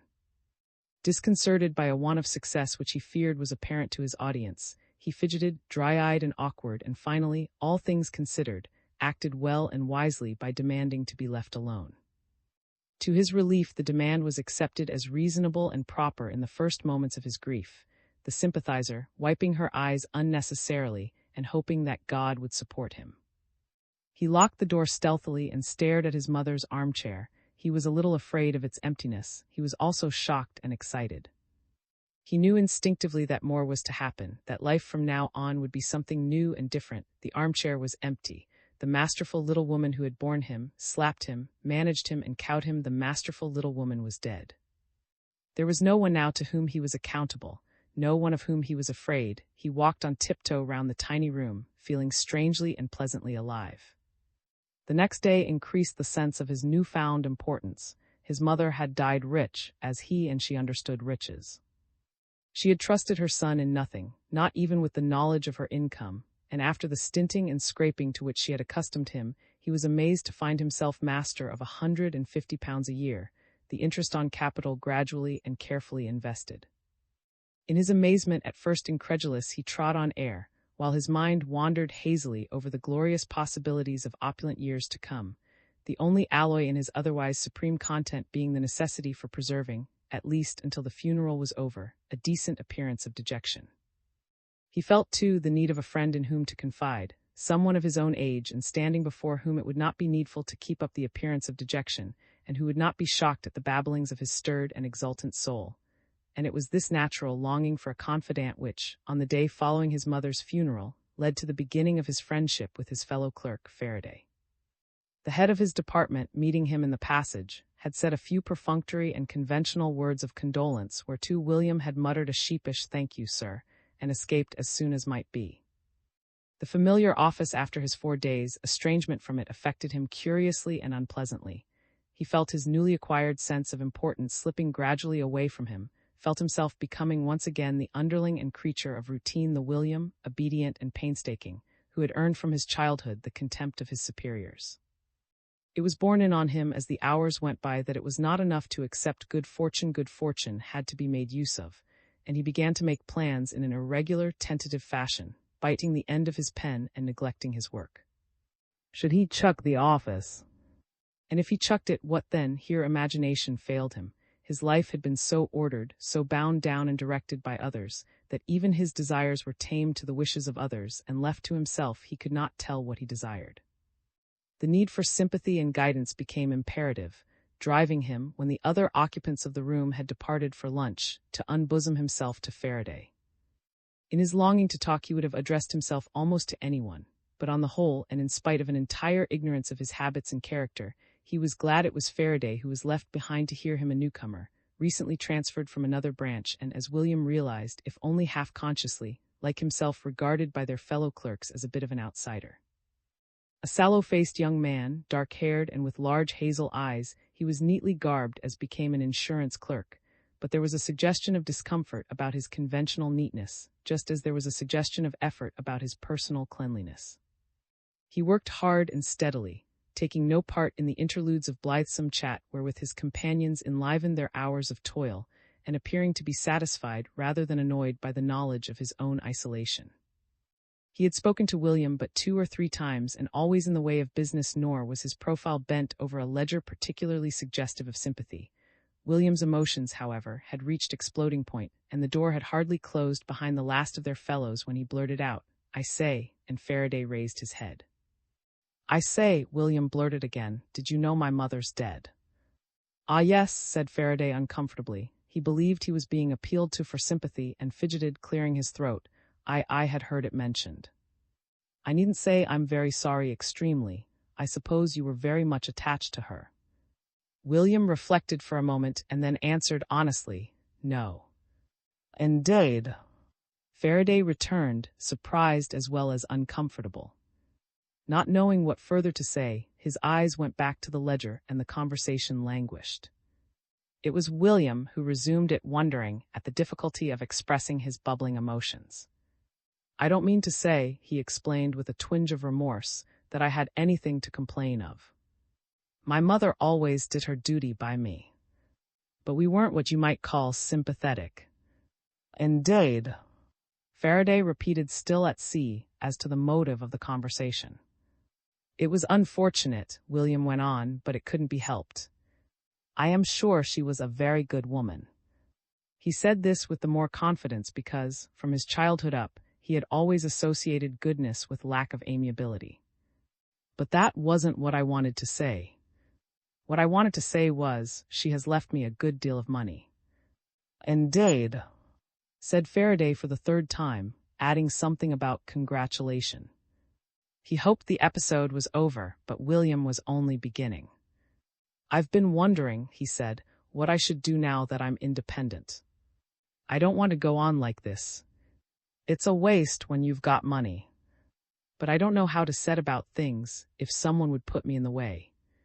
Faraday, raising his eyes from the ledger, met the wistful appeal in William, and imagined himself enlightened.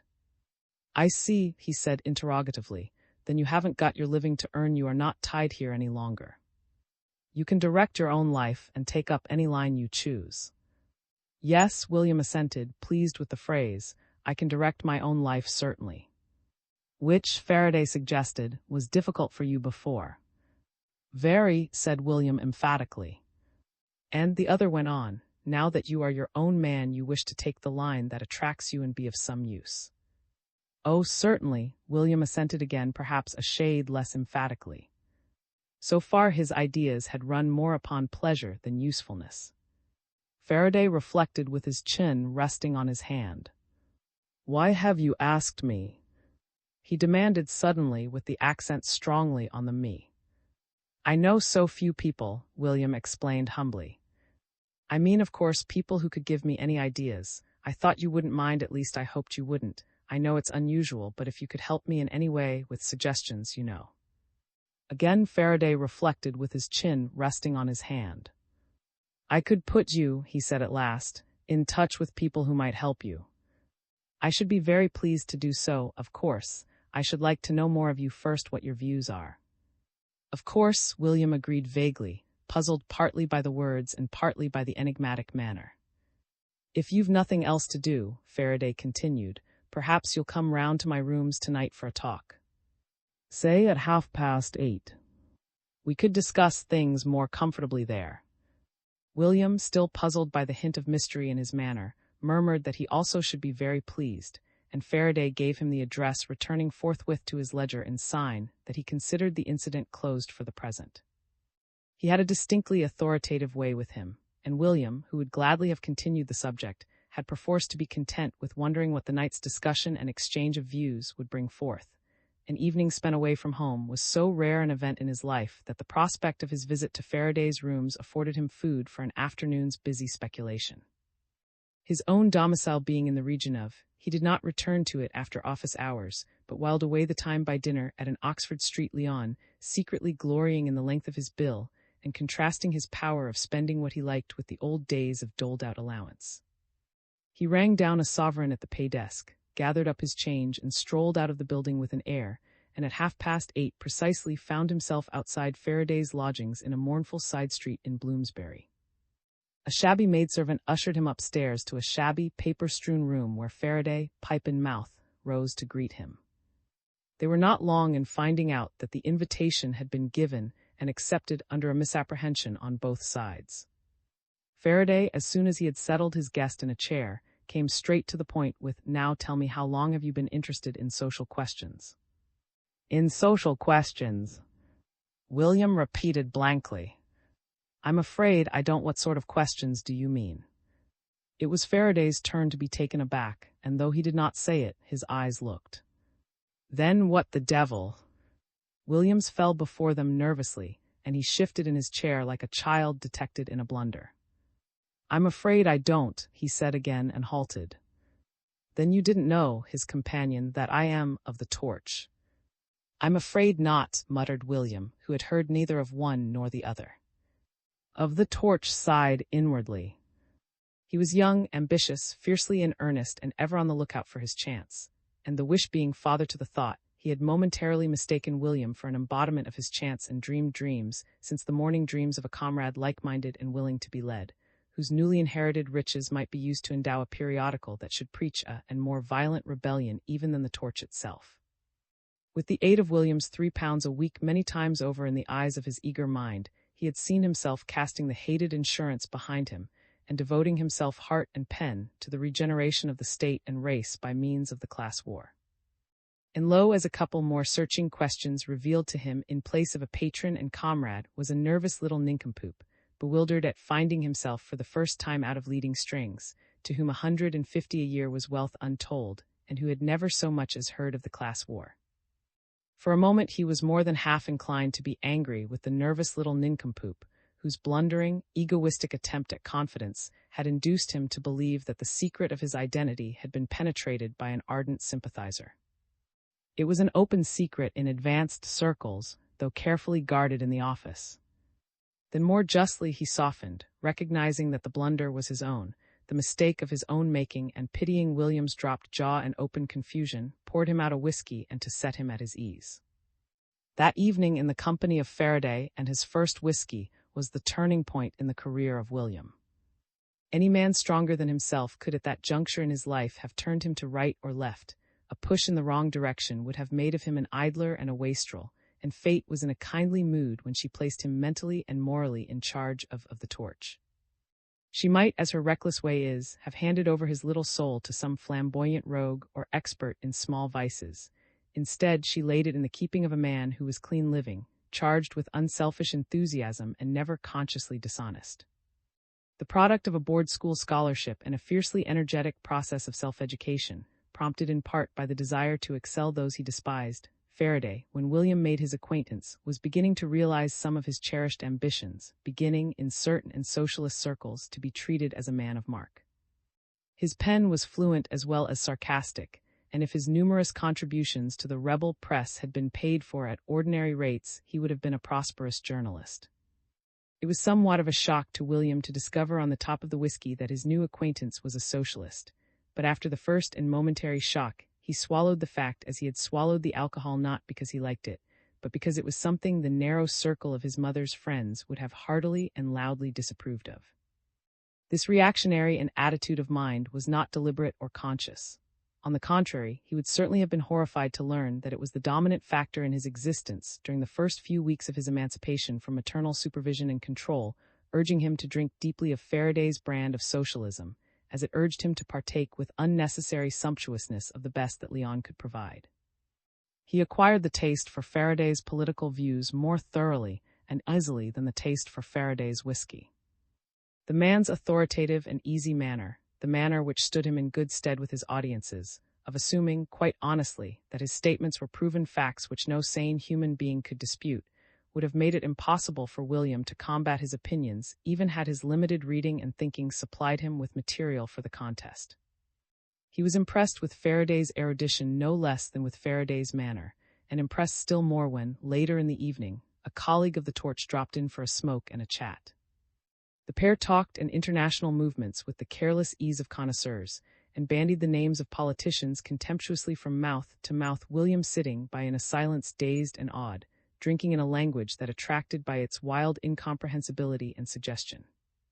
His mind was blank and virgin for the sowing of any seed, and under Faraday's influence his dull, half-torpid resentment against the restrictions, physical and mental, of his hitherto narrow life became merged in a wider sympathy with the general discomfort, in an honest and fiery little passion for justice, right, and progress.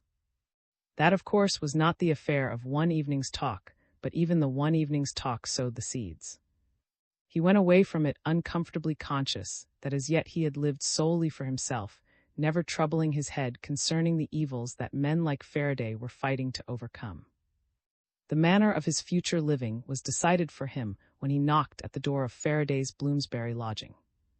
His simple and odd admiration for his newfound friend and faith had in all probability more than a little to do with Faraday's readiness to allow the acquaintance to continue. Even a rebel prophet is not insensible to flattery. William became for a time his satellite and pupil, the admiring sharer of his schemes, of his hatreds and laudable ambitions. He read Faraday's vehement articles and accepted each word and line. His very blankness of mind made him an apt pupil, and within a month of his mother's death he was living, out of office hours, in a whirl of agitation, attending meetings and cramming his head with pamphlets. In 3 months more all his hours were out of office hours. In his enthusiasm for his new creed and interest, his neglect of his professional duties had become so marked that the manager, after 1 or 2 warnings, called him into his room for a solemn and last reprimand. As it happened, Faraday, the night before, had confided to William the news of his approaching appointment to the post of organizing secretary of the Independent Socialist Party, an appointment which would entail a speedy retirement from his hated desk in the city. The news, naturally, had not increased the attraction of the office for William, in whom the spirit of revolt had already fermented to some purpose. Thus, to the infinite surprise of his superiors, who had known him hitherto as the meekest of meek little clerks, the threat of dismissal failing improvement was countered by a prompt resignation as truculent as William could make it. In fact, in the exhilaration of the moment, he treated the astonished representative of capitalism to something in the nature of a speech culled principally from the writings of. From that day onwards he devoted himself to what he termed public life, a ferment of protestation and grievance, sometimes genuine, sometimes manufactured, or, at least, artificially heightened. He was an extremist, passionately well-intentioned, and with all the extremist's contempt for those who balance, see difficulties, and strive to give the other side its due.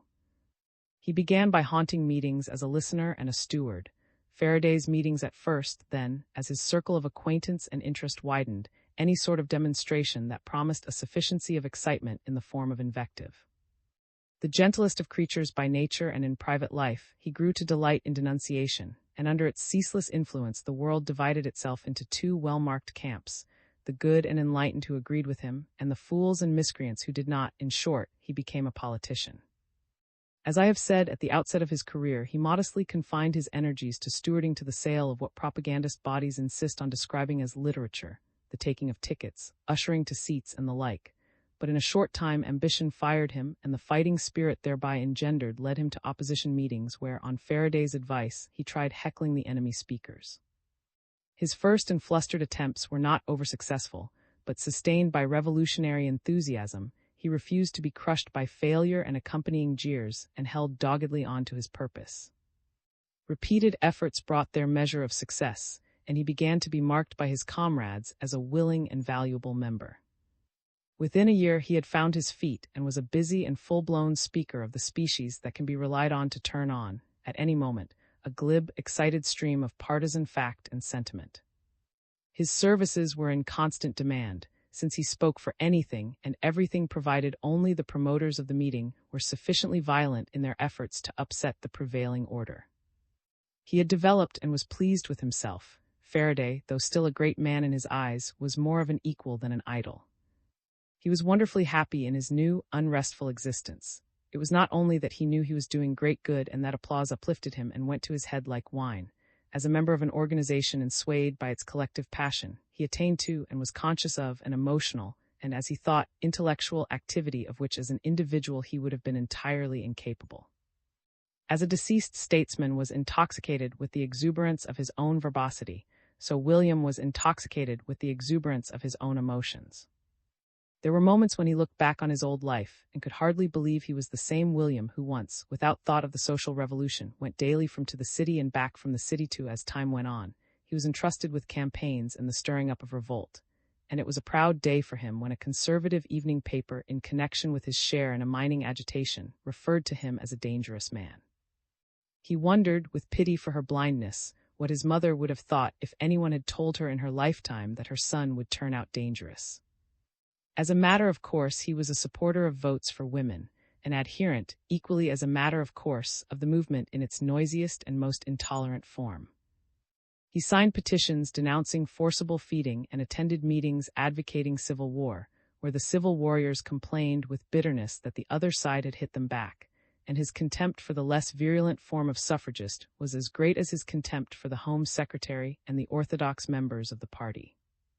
It was at one of these meetings, in December 1913, that he met. Then a little under 25 was his exact counterpart in petticoats, a piece of blank-minded, suburban young womanhood caught into the militant suffrage movement and enjoying herself therein. She was inclined to plumpness, had a fresh complexion, a mouth slightly ajar and suggestive of adenoids, and the satisfied expression which comes from a spirit at rest. Like William, she had found peace of mind and perennial interest in the hearty denunciation of those who did not agree with her. On the night when William first saw her, she wore, as a steward, a white dress, a sash with the of her association, and a badge denoting that she had suffered for the cause in. Her manner was eminently self-conscious and assured, but at the same time almost ostentatiously gracious and womanly. It was the policy of her particular branch of the suffrage movement to repress manifestations of the masculine type in its members and encourage fluffiness of garb and appeal of manner. Who had a natural weakness for cheap finery, was a warm adherent of the policy, went out window-smashing in a picture hat and cultivated ladylike charm. She introduced herself to William after the meeting with a compliment on his speech, which had been fiery enough even for her. They both considered the compliment graceful, and for a few minutes exchanged sympathetic platitudes on martyrdom, civil war, and the scoundrelly of the government. Even in those first few minutes they were conscious of attraction for each other, and pleased to discover, in the course of their talk, that they should meet again next week on another militant platform. They met and re-met at first only on platforms, afterwards more privately and pleasantly. William, when his own meetings did not claim him, took to following about to hers, that he might listen entranced to the words of enthusiastic abuse that flowed from her confident lips. He had heard them all before and from speakers as confident, but never before had they seemed so inspired and inspiring, never before had he desired with trembling to kiss the lips that uttered them. Touched as a woman and flattered as an orator by his persistent presence in her audience, invited him to tea at her aunt's house inn. The visit was a success, and from that evening, in early March, the end was a foregone conclusion. Their friendship ripened so fast that one night at the beginning of April 1914, William, escorting her home from a meeting, proposed to her on the top of an otherwise empty bus and was duly and sweetly accepted. There were none of the customary obstacles in the way of the happy pair. On the contrary, all was plain sailing. William's original income had for some years been augmented by his earnings as a speaker, and his parents had left her modestly provided for. Her aunt, long since converted to the movement, to the extent of being unable to talk of anything but forcible feeding, smiled blessings on so suitable a match and proceeded to consider the trousseau, and after a little persuasion on part, the wedding was fixed for July. Aye. The mating of William and might be called an ideal mating. Theirs were indeed two hearts that beat as one. With each day they were happier in each other's company, their minds as it were flowed together and intermingled joyously, minds so alike and akin that it would have been difficult, without hearing the voice that spoke it, to distinguish an utterance of from an idea formulated by William. Their prominent blue eyes, they both had prominent blue eyes, looked out upon the world from exactly the same point of view, and as they had been trained by the same influences and were incapable of forming an independent judgment, it would not have been easy to find cause of disagreement between them. There are men and women not a few who find their complement in their contrast, but of such were not William and. Their standard of conduct was rigid, and their views were pronounced. Those who did not share their views and act in conformity with their standards were outside the pale of their liking. And this not because they were abnormally or essentially uncharitable, but because they had lived for so long less as individuals than as members of organizations, a form of existence which will end by sucking charity out of the sweetest heart alive. It was well for them, therefore, that their creed, like their code of manners and morals, was identical or practically identical. It was a simple creed, and they held to it loyally and faithfully. They believed in a large, vague, and beautifully undefined identity, called by William the people and by woman, who in the time to come was to accomplish much beautiful and undefined good, and in whose service they were prepared meanwhile to suffer any amount of obloquy and talk any amount of nonsense. They believed that society could be straightened and set right by the well-meaning efforts of well-meaning souls like themselves, aided by the ballot, the voice of the people and woman. They believed, in defiance of the teachings of history, that democracy is another word for peace and goodwill towards men. They believed quite rightly in the purity of their own intentions, and concluded quite wrongly that the intentions of all persons who did not agree with them must therefore be evil and impure. They were, in short, very honest and devout sectarians, cocksure, contemptuous, intolerant, self-sacrificing after the manner of their kind. They held, as I have said, to their own opinions strongly, and would have died rather than renounce, or seem to renounce, them which did not restrain them from resenting the same attitude of mind and heart in others. What in themselves they admired as loyalty, they denounced in others as interested and malignant stubbornness. More, it did not prevent them from disliking and despising many excellent persons whose opinions, if analyzed, would have proved nearly akin to their own. William, for instance, would all but foam at the mouth when compulsory service in the army was the subject of conversation, and militarism, to him, was the blackest of all the works of the devil. But he was bitter and violently bitter against the blackleg who objected to compulsory service in a trade union, and had spoken, times without number, in hearty encouragement of that form of siege warfare which is commonly known as a strike. He was a pacifist of the type which seeks peace and ensues it by insisting firmly, and even to blood, that it is the other side's duty to give way. Also was a pacifist when it suited her, and when she had got her way. She believed in a future world amity, brought about chiefly by woman. Meanwhile, she exulted loudly and frequently in the fighting qualities of her sex. Like William, she had no quarrel with continental nations. On the contrary, what she had seen of continental nations during a fortnight's stay at had inclined her to look on them with. Like William, her combatant instincts were concentrated on antagonists nearer home. She knew them better and therefore disliked them more. It is a mistake to suppose that either nations or individuals will necessarily like the people they see most of. If you must know a man in order to love him, you seldom hate a man with whom you have not acquaintance.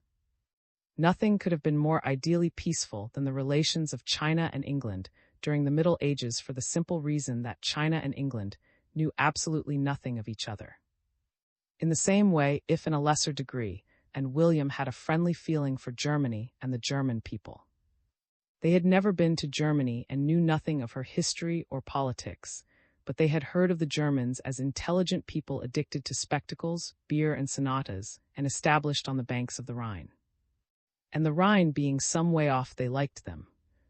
As internationalists, they had no words too strong for standing armies and their methods, but upon military operations against domestic tyrants they looked with less disapproval. There existed, I believe, in the back of their minds some ill-defined distinction between bloodshed perpetrated by persons clad in uniform and by persons not so clad, between fighting with bayonets and fighting with bombs and brickbats. The one was militarism and unjustifiable, the other heroism and holy. Had you been unkind enough to pen them into a corner and force them to acknowledge that there are many born warriors out of khaki, they would have ended probably by declaring that one should take arms only against tyranny and in a righteous cause, and so have found themselves in entire agreement not only with their adversary but with the Tory party, the German emperor, the professional soldier, and poor humanity in general. The elect, when one comes to examine them, are not always so very elect. The difficulty would have been to persuade them that there could be two opinions concerning a cause they espoused. Their little vision was as narrow as it was pure, and their little minds were so seldom exhausted by thinking. Apostles of the reign of woman and of international amity, they might have been summed up as the perfect type of aggressor. With regard to what used to be called culture before August 1914, the attainments of William and were very much on a level. They read newspapers written by persons who wholly agreed with their views. They read pamphlets issued and books recommended by societies of which they were members. From these they quoted, in public and imposingly, with absolute faith in their statements. Of history and science, of literature and art, they knew nothing or next to nothing, and their ignorance being mutual, neither bored the other by straying away from the subjects in which both were interested. As I have said, their mating was an ideal mating. The period of their engagement was not without its beauty. An ever-present consciousness of their mission to mankind did not prevent them from being blissful, as loving young couples are blissful. It merely their relations and spiritualized them. One evening, not long before their wedding, they sat together in park on a bench and dedicated their mutual lives to the service of progress and humanity. They had invented a suitable formula for the occasion and repeated it softly, one after the other, holding each other's hands. His voice trembled as she vowed, in semi-ecclesiastical phraseology, that not even her great love for William should wean her from her life's work, and William's voice shook back as he vowed in his turn that not even the woman of his dreams should make him neglectful of the call of mankind and his duty to the holiest of causes. It was a very solemn little moment. Man and woman, affianced lovers, they dedicated themselves to their mission, the uplifting of the human race. They were spared the doubts which would have assailed wiser heads as to the manner of accomplishing their mission, and as they sat side by side on the bench with their hands clasped, they knew themselves for acceptable types and forerunners of the world they were helping to create. Man and woman, side by side, vowed to service. "We shall never forget this evening," whispered as the sun dipped down in glory. "In all our lives there can be nothing more beautiful than this." She was right. The two best gifts of life are love and an approving conscience. These twain, William and loved each other sincerely, if not with the tempestuous passion of a Romeo and a Juliet, with an honest and healthy affection. They had for each other an attraction which could set their pulses beating and start them dreaming dreams.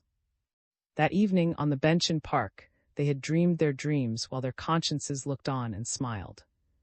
They foreshadowed their home not only as a nest where they two and their children should dwell, but as a center of light and duty as they understood duty and light, a meeting place for the like-minded, where fresh courage could be gathered for the strife with prejudice and evil. They pictured themselves, this was in June 1914, as what they would have called powers as a man and a woman working for progress and destined to leave their mark.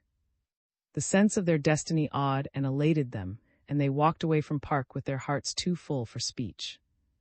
On the way home, a flaring headline distracted temporarily from her dreams. "Who's this Archduke that's been assassinated?" she asked. Her morning's reading had been confined to the Suffragette. Austrian, William informed her. He had read the Daily Herald. Joseph No, Ferdinand the heir to the Austrian throne. "Who assassinated him?"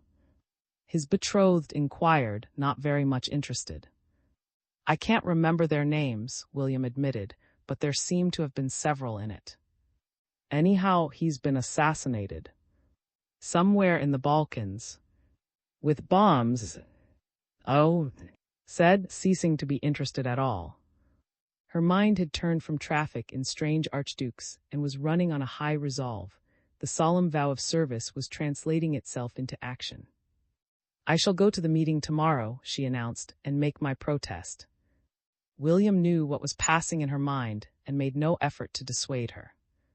No more than she dared, he let their mutual happiness enervate them. It must urge them to struggle and sacrifice for the cause. "I'll go too," he said simply, "if I can manage to get a ticket." "Oh, I'll get you a ticket," told him. "They're sure to have some at the office," and thanked him with a squeeze of the fingers that set his pulses beating. She was as good as her word, and the next night saw him in a cabinet minister's audience. From his seat in the arena, their seats were not together and the pair had entered separately, his eyes sought for, and found her easily in the first row of the balcony, most obviously composed and with her gloved hands folded on the rail. She was dressed in pale blue, with a flowered toque perched on her head. Her blue silk blouse, in view of possibilities, was firmly connected by safety pins with the belt of her blue cloth skirt, and her hair secured more tightly than usual by an extra allowance of combs. Previous experience had taught her the wisdom of these measures. As usual, in accordance with the tradition of her party, she had insisted in her costume on the ultra-feminine note, her blouse of liberty, and there was a cluster of rosebuds at her breast. She was breathing quickly, so her mouth was more open than usual. Otherwise, she gave no sign of mental or physical trepidation, save a studied indifference which might have betrayed her to an eye sufficiently acute. To William she looked adorable, and his heart swelled with admiration of her courage and determination to sustain her in her protest to the uttermost. He vowed to himself to be worthy of such a mate. He did his best to prove himself worthy when the critical moment came. He waited for that moment during more than 3/4 of an hour, for was not without confederates, and 3 ladies in picture hats and a gentleman in the garb of a nonconformist minister had arisen at intervals to make the running before her voice rang out. All were suppressed, though not without excitement. 2 of the ladies parted with their hats, and the clergyman broke a chair. The chair and the clergyman having been alike removed, the audience buzzed down into silence, and for full 5 minutes there was peace until the speaker permitted himself a jesting allusion to the recently exported objectors. A man with a steward's rosette in his coat was stationed in the gangway close to William, and as the laughter the jest had provoked died away, he swore under his breath, "By God, there's another in the balcony." William swung round, saw on her feet, and heard her voice shrill out to him an inspiration and a clarion, to the steward a source of profanity. "Mr. Chairman, I rise to protest against the speaker's gross insult to the noble women who—" A man in the seat behind clapped his hands on her shoulders and rammed her back into her chair, where she writhed vigorously, calling him coward and demanding how he dared. His grip, sufficiently hard to be unpleasant, roused her fighting instincts and gave a fillip to her conscientious protest. In contact with actual, if not painful, personal violence, she found it easier to scream, hit out, and struggle. 2 stewards, starting from either end of the row of chairs, were wedging themselves towards her. She clung to her seat with fingers and toes and shrieked a regulation formula which the meeting drowned in opprobrium. Conscious of rectitude, the jeers and hoots but encouraged her and fired her blood, and when her hands were wrenched from their hold on the chair she clung and clawed to the shoulder of her next-door neighbor, a stout and orthodox liberal who thrust her from him, snorting indignation. One steward had her gripped under the armpits, the other with difficulty mastered her active ankles, and wriggling like a blue silk eel and crowing her indefatigable protest, she was bundled in rapid and businesslike fashion to a side entrance of the building. "Cowards!" she ejaculated as she found her feet on the pavement. "Damned little cats," was the ungentlemanly rejoinder. "If you come here again, I'll pare your nasty little nails for you." And dabbing a scored left hand with his handkerchief, the steward returned to his duties, leaving in the center of a jocular crowd, attracted to the spot by several previous ejections. She was minus her rosebuds, her toque, and quite half of her hairpins. On the other hand, she held tightly grasped in her fingers a crumpled silk necktie which had once been the property of a stout and orthodox liberal. She was conscious that she had acted with perfect dignity as well as with unusual courage, and that consciousness, combined with her experience of similar situations, enabled her to sustain with calm contempt the attentions of the jocular crowd. "You'd like a taxi, I suppose, miss?" The constable on duty suggested, having also considerable experience of similar situations. Assented, and the taxi was duly hailed. Before it arrived at the curb, she was joined on the pavement by her lover, who had left the meeting by the same door as his betrothed, and in much the same manner and condition. He had parted with a shoe as well as a hat, and one of his braces was broken. A hearty shove assisted him down the steps to the pavement, where, to the applause of the unthinking multitude, he fell on his knees in an attitude of adoration before his friend the constable. Recovering his equilibrium, he would have turned again to the assault, but his game attempt to re-enter the building was frustrated not only by a solidly extended arm of the law, but by the intervention of herself. "You have done enough for tonight, dear," she whispered, taking his arm. "My instructions are not to insist on arrest. We have made ours, can afford to withdraw." She led the retreat to the taxi with a dignity born of practice, William, now conscious of his snapped brace, following with less deportment. The vehicle, once clear of the jeering crowd, put her arms round her lover and kissed his forehead solemnly. "My dear one," she said, "I am proud of you." "Oh, I'm proud of you," he murmured between their kisses. "How brave you are, how wonderful, how dared they. I went nearly mad when I saw them handling you. I hid out, and the cowards knocked me down. A woman raising her voice on the side of justice, and they silence her with brutal violence." "It's only what we must expect, dear," she whispered back, stroking his rumpled hair. "Remember, this is war. God knows it's horrible, but we must not shrink from it." She spoke from her heart, from the profound ignorance of the unread and unimaginative, and once more in the darkness of the taxi, the warriors clasped and kissed. Aye. After the usual hesitations and excursions, they had settled on their future home, a tiny flat in Bloomsbury, central and handy for the perpetual getting about to meetings which was so integral a part of their well-filled, bustling lives. They furnished it lovingly and with what they considered good taste, brought in her friends to admire, and engaged a respectable woman who was to do for them and have all in readiness when they returned from their 4 weeks' honeymoon, and they were as foolishly happy over their nest as any other loving little couple. They were married towards the end of July, to be exact, on the 23rd day of the month. The wedding took place from the house of St. The ceremony was performed by an enlightened vicar who had consented to omit the ignoble vow of obedience, and the church was thronged to its doors with comrades and ardent sympathizers. The advance press spread itself over the description of the ceremony, and in view of the fact that the bridesmaids, 6 in number, had all done time for assault, even the press that was not advanced considered the event worth a paragraph. The pair were on leaving the church with the customary direful results, and the modest residence of St. could hardly accommodate the flood of progressive guests. There was rice and slipper throwing and a whirl of good wishes, and flushed, looked pretty, and in William's eyes quite lovely. They left by an afternoon train for Dover, and crossed the next day to Ostend.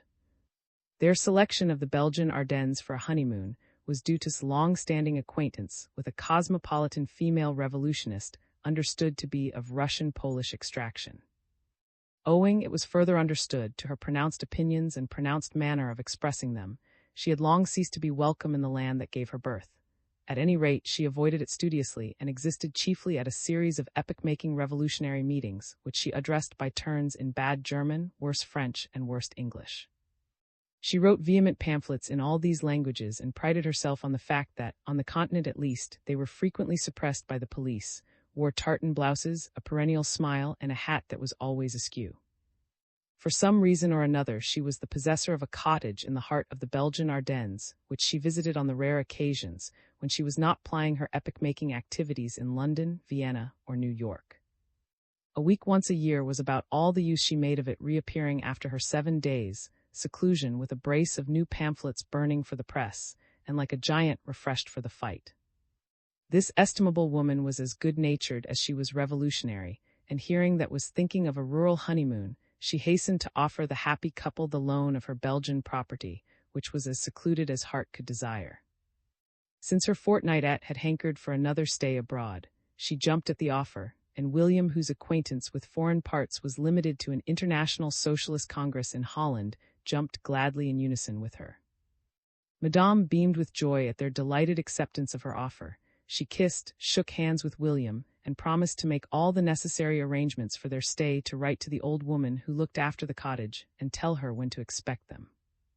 She babbled rhapsodically of honeymoons and the joys of the forest, of forgetting how bored she was in the forest at the end of a 7 days' stay there, and further directed them how to reach it, looked out trains, and suggested hotels. Heaven smiled on the opening of their married life. Dover was a receding beauty in the distance, and the Channel a good-natured lake. As their boat chunked between the long piers of Ostend, they held and squeezed each other's hands ecstatically, the crowd collecting on the gangway side, enabling them to do so unnoticed. The consciousness of their total ignorance of the language of the country gave them an agitated moment as they set foot on foreign soil, but taken in tow by a polyglot porter, they were safely transferred from the quay to a second-class carriage, with instructions to change at Brussels, and having changed obediently, were in due course set down at Namur. Madame had advised them to lodge with economy at the hotel near the station, but another specimen of the polyglot porter pounced down and annexed them firmly for his own more distant establishment, and after a feeble resistance they followed him meekly and were thrust with their bags into the omnibus lying in wait for them. They felt it their duty as the vehicle rattled them along to make a few depreciatory and high-principled remarks on the subject of the towering fortifications. But having thus satisfied their consciences, they relapsed into mere enjoyment of rest, novelty, a good dinner, and a view of the lazy Meuse. After dinner, when the fortress above them was fading into the soft blackness of a warm summer night, they walked arm in arm by the river and were quite unutterably happy. They rose early in the morning to catch the little river boat caught it with the aid of their guardian, the porter, and camped side by side on its deck to enjoy the sauntering trip. They enjoyed it so much, and that for the space of a morning they forgot their high principles, they forgot even woman and democracy. They were tourists only, agape and delighted, with their green cook's tickets in their pockets. Yet after all, they were something more than tourists. They were young man and woman who loved each other tenderly, and whose happy lives were in tune with the happy landscape. Often they forgot to look at the happy landscape, for the joy of gazing into each other's dear blue eyes. The boat puffed finally to where they stayed the night as planned, where they stared at the church and the cliffs, walked to the split rock on the road to, and bought some of the gingerbread their guidebook had told them to buy. They ate it next day with no particular approval, on the final stage of their journey, in a train that puffed and pottered between heights and orchards in the winding company of a stream. It puffed and pottered them at last to their wayside destination, where a smiling and loutish country boy slouched up to take possession of them and their modest baggage. They understood not a word of his thick-throated patois, but knew from information imparted beforehand by Madame that this was their housekeeper's grandson and deputed to serve as their guide. He gripped a bag easily in either hand, and led the way past the few small houses ranged neatly as a miniature village alongside the miniature station, and so by the white road that kept the river company. After a mile or they left the white road, turning sharply to the right at a cleft in the riverside cliff and striking a cart track, scarcely more than a path, into a valley twisted back among the hills. It was a valley the like of which they had never seen, which the world seemed to have forgotten, a cool green vision of summer and solitary peace. Water had cleft in the tableland above them, a passage that time had made leafy and gracious, and laid aside for their finding. Through the flat, lush pastures that divided the bold slopes there looped and tangled a tiny brook on its way to the Meuse and the sea, a winding ribbon of shadow, of shimmer and reflection. Up the slopes rising steeply from the pastures there clustered tree above tree, so thickly set that where the valley dwindled in the distance, they might have been moss on the hillside. There was no one in sight and no sound but their footsteps and the birds. It was all a green prettiness given over to birds and themselves. "Isn't it wonderful?" said, not knowing that her voice had dropped and lost its shrillness. "I never thought there could be such a place." She spoke the truth, if in hackneyed and unthinking phrase. In her busy and crowded little mind, the reflection of her busy little life, there had been no room for visions of a deep and solitary peace. Involuntarily, as they walked, they drew nearer together and went closely side by side. The sweet aloofness of the valley not only amazed them, it awed them. They were dimly conscious of being in contact with something which in its silent, gracious way was disquieting as well as beautiful. Their theory and practice of life so far was the theory and practice of their purely urban environment, of crowds, committees, and grievances and cocksure little people like themselves, and lo, out of an atmosphere of cocksureness and hustle they had stepped, as it seemed without warning, into one of mystery and the endless patience of the earth. Out here in this strange, overpowering peace, it was difficult to be conscious of grievances political or ethical. Instead came a new, undefined, and uneasy sense of personal inadequacy and shrinkage, a sense of the unknown and hitherto unallowed for, a fear of something undreamed of in their rabid and second-hand philosophy. Not that they reasoned after this fashion, or were capable of analyzing the source of the tremor that mingled with their physical pleasure, their sheer delight of the eye. But before they had been in the valley many hours they sympathized in secret, they did not know why, with Madame's consistent avoidance of its loveliness, saw hazily and without comprehension why, for all her praise of its beauties, she was so to dwell there. The place, though they knew it not, was a new idea to them, and therefore a shadow of terror to their patterned and settled convictions.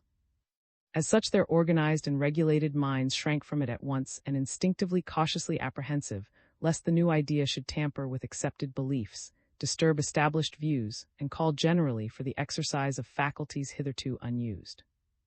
They had an uneasy foreboding never mentioned aloud by either, though troublous to both, that long contact with solitude and beauty might end by confusing issues that once were plain, and so unfitting them for the work of progress and humanity, for committees, agitations, the absorbing of pamphlets, and the general duty of rearranging the universe. There was something probably in the frame of mind in which they approached the valley.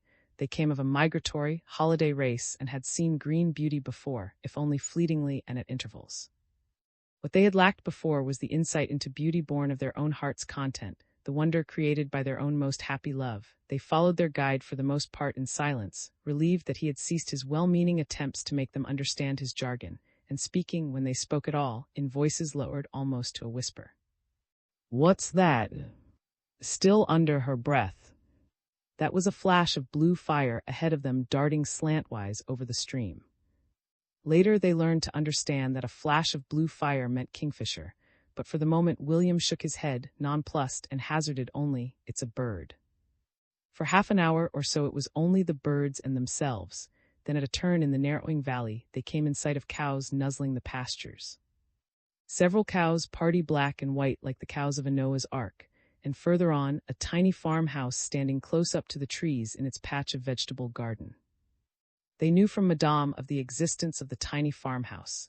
It was an old woman living there who would do for them during their stay at the neighboring cottage, cook and clean, and make tidy in return for a moderate wage. The barking of a kennelled nondescript brought the old woman shuffling to the door to welcome them, presumably in her native tongue, and to take their measure from head to heel with a pair of shrewd, sunken eyes. Of her verbal greetings they understood nothing but the mention of Madame, but having looked them up and down enough, the old lady shuffled back into her kitchen for the key of the revolutionist's property. She reappeared with the key in one hand and a copper stewpan in the other, wherewith she waved the signal to advance, and shuffled off in guidance, ahead of her grandson and the visitors. A quarter of an hour's more walking on a dwindling path brought them in sight of their sylvan honeymoon abode.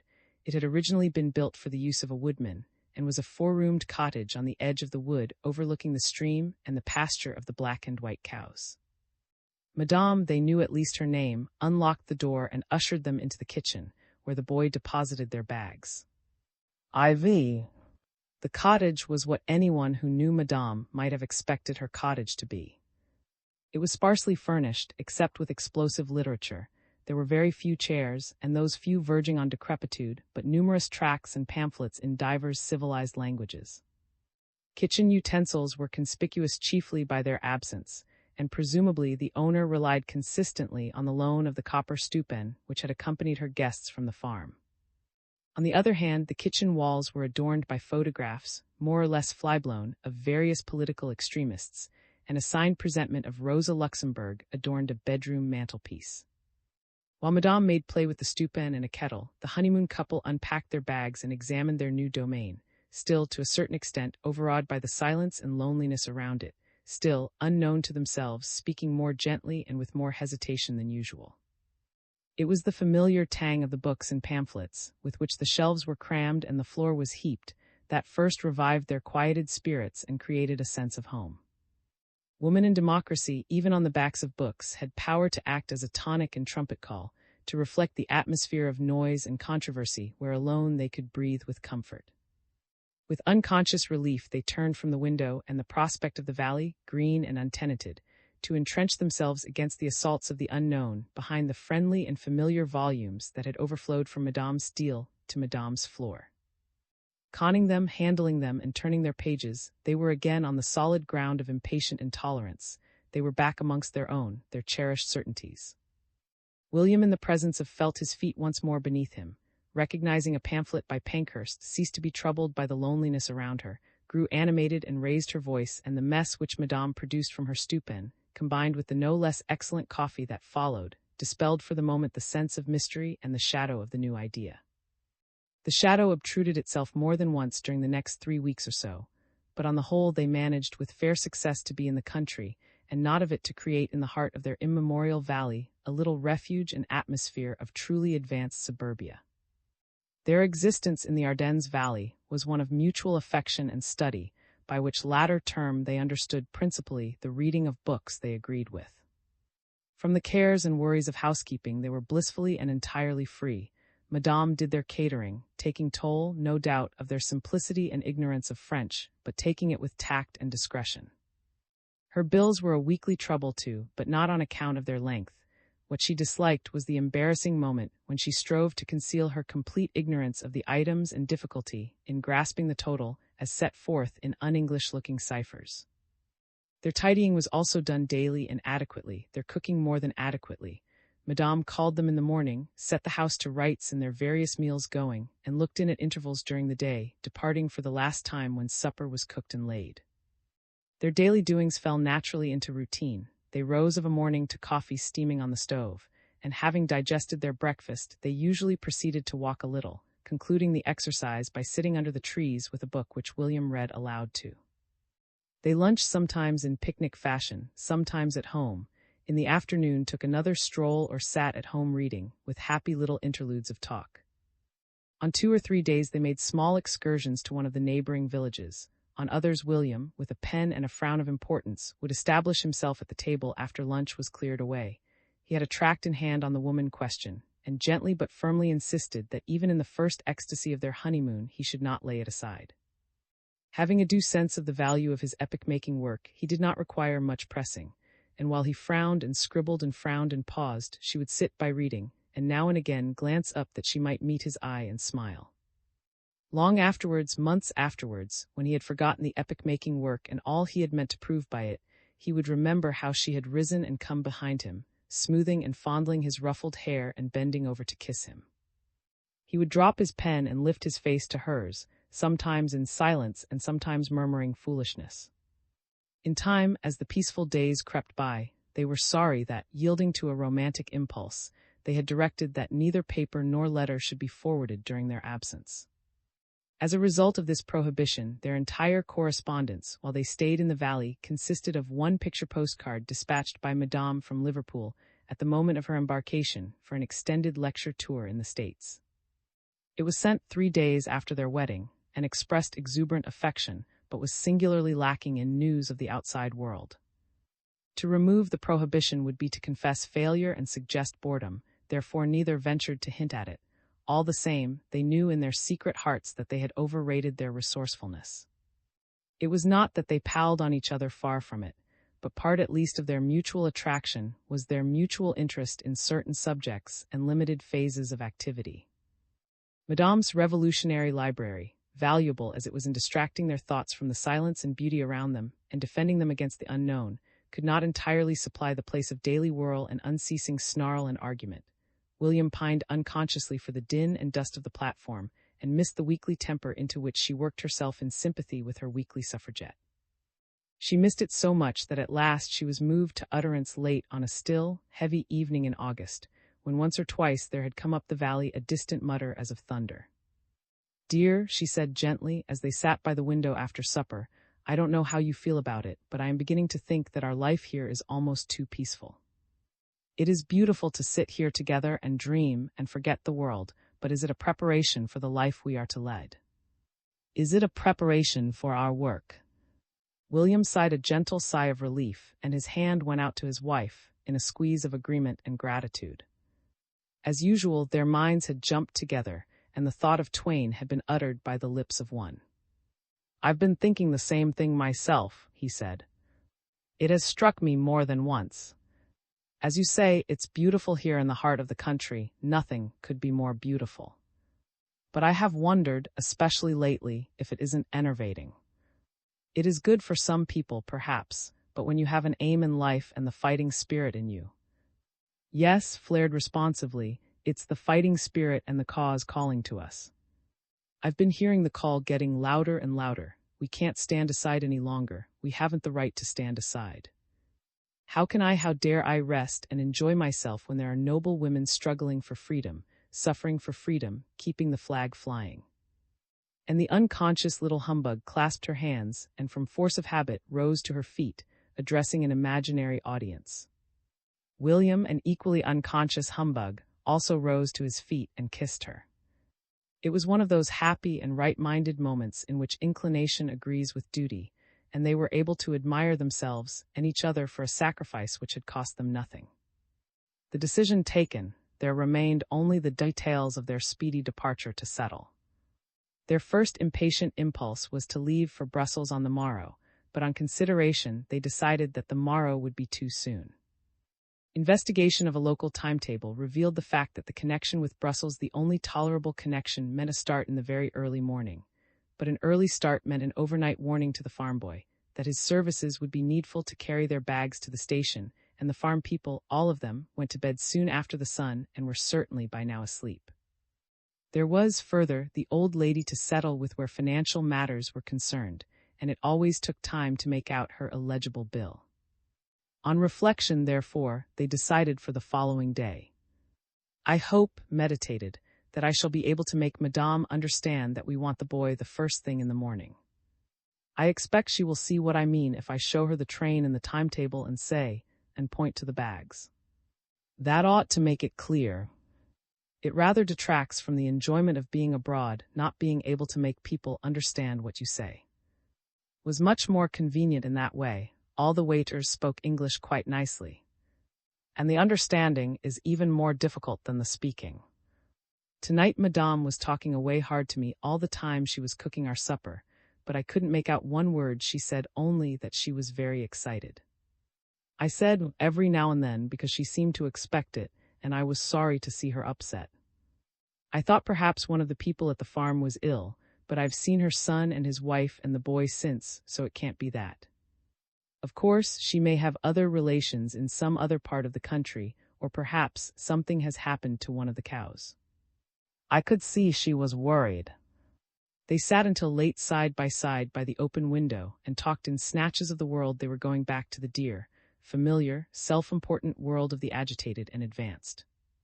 Its dust was already in their nostrils, its clamor already in their ears. In 3 days more they would be in it once again with their own little turbulent folk.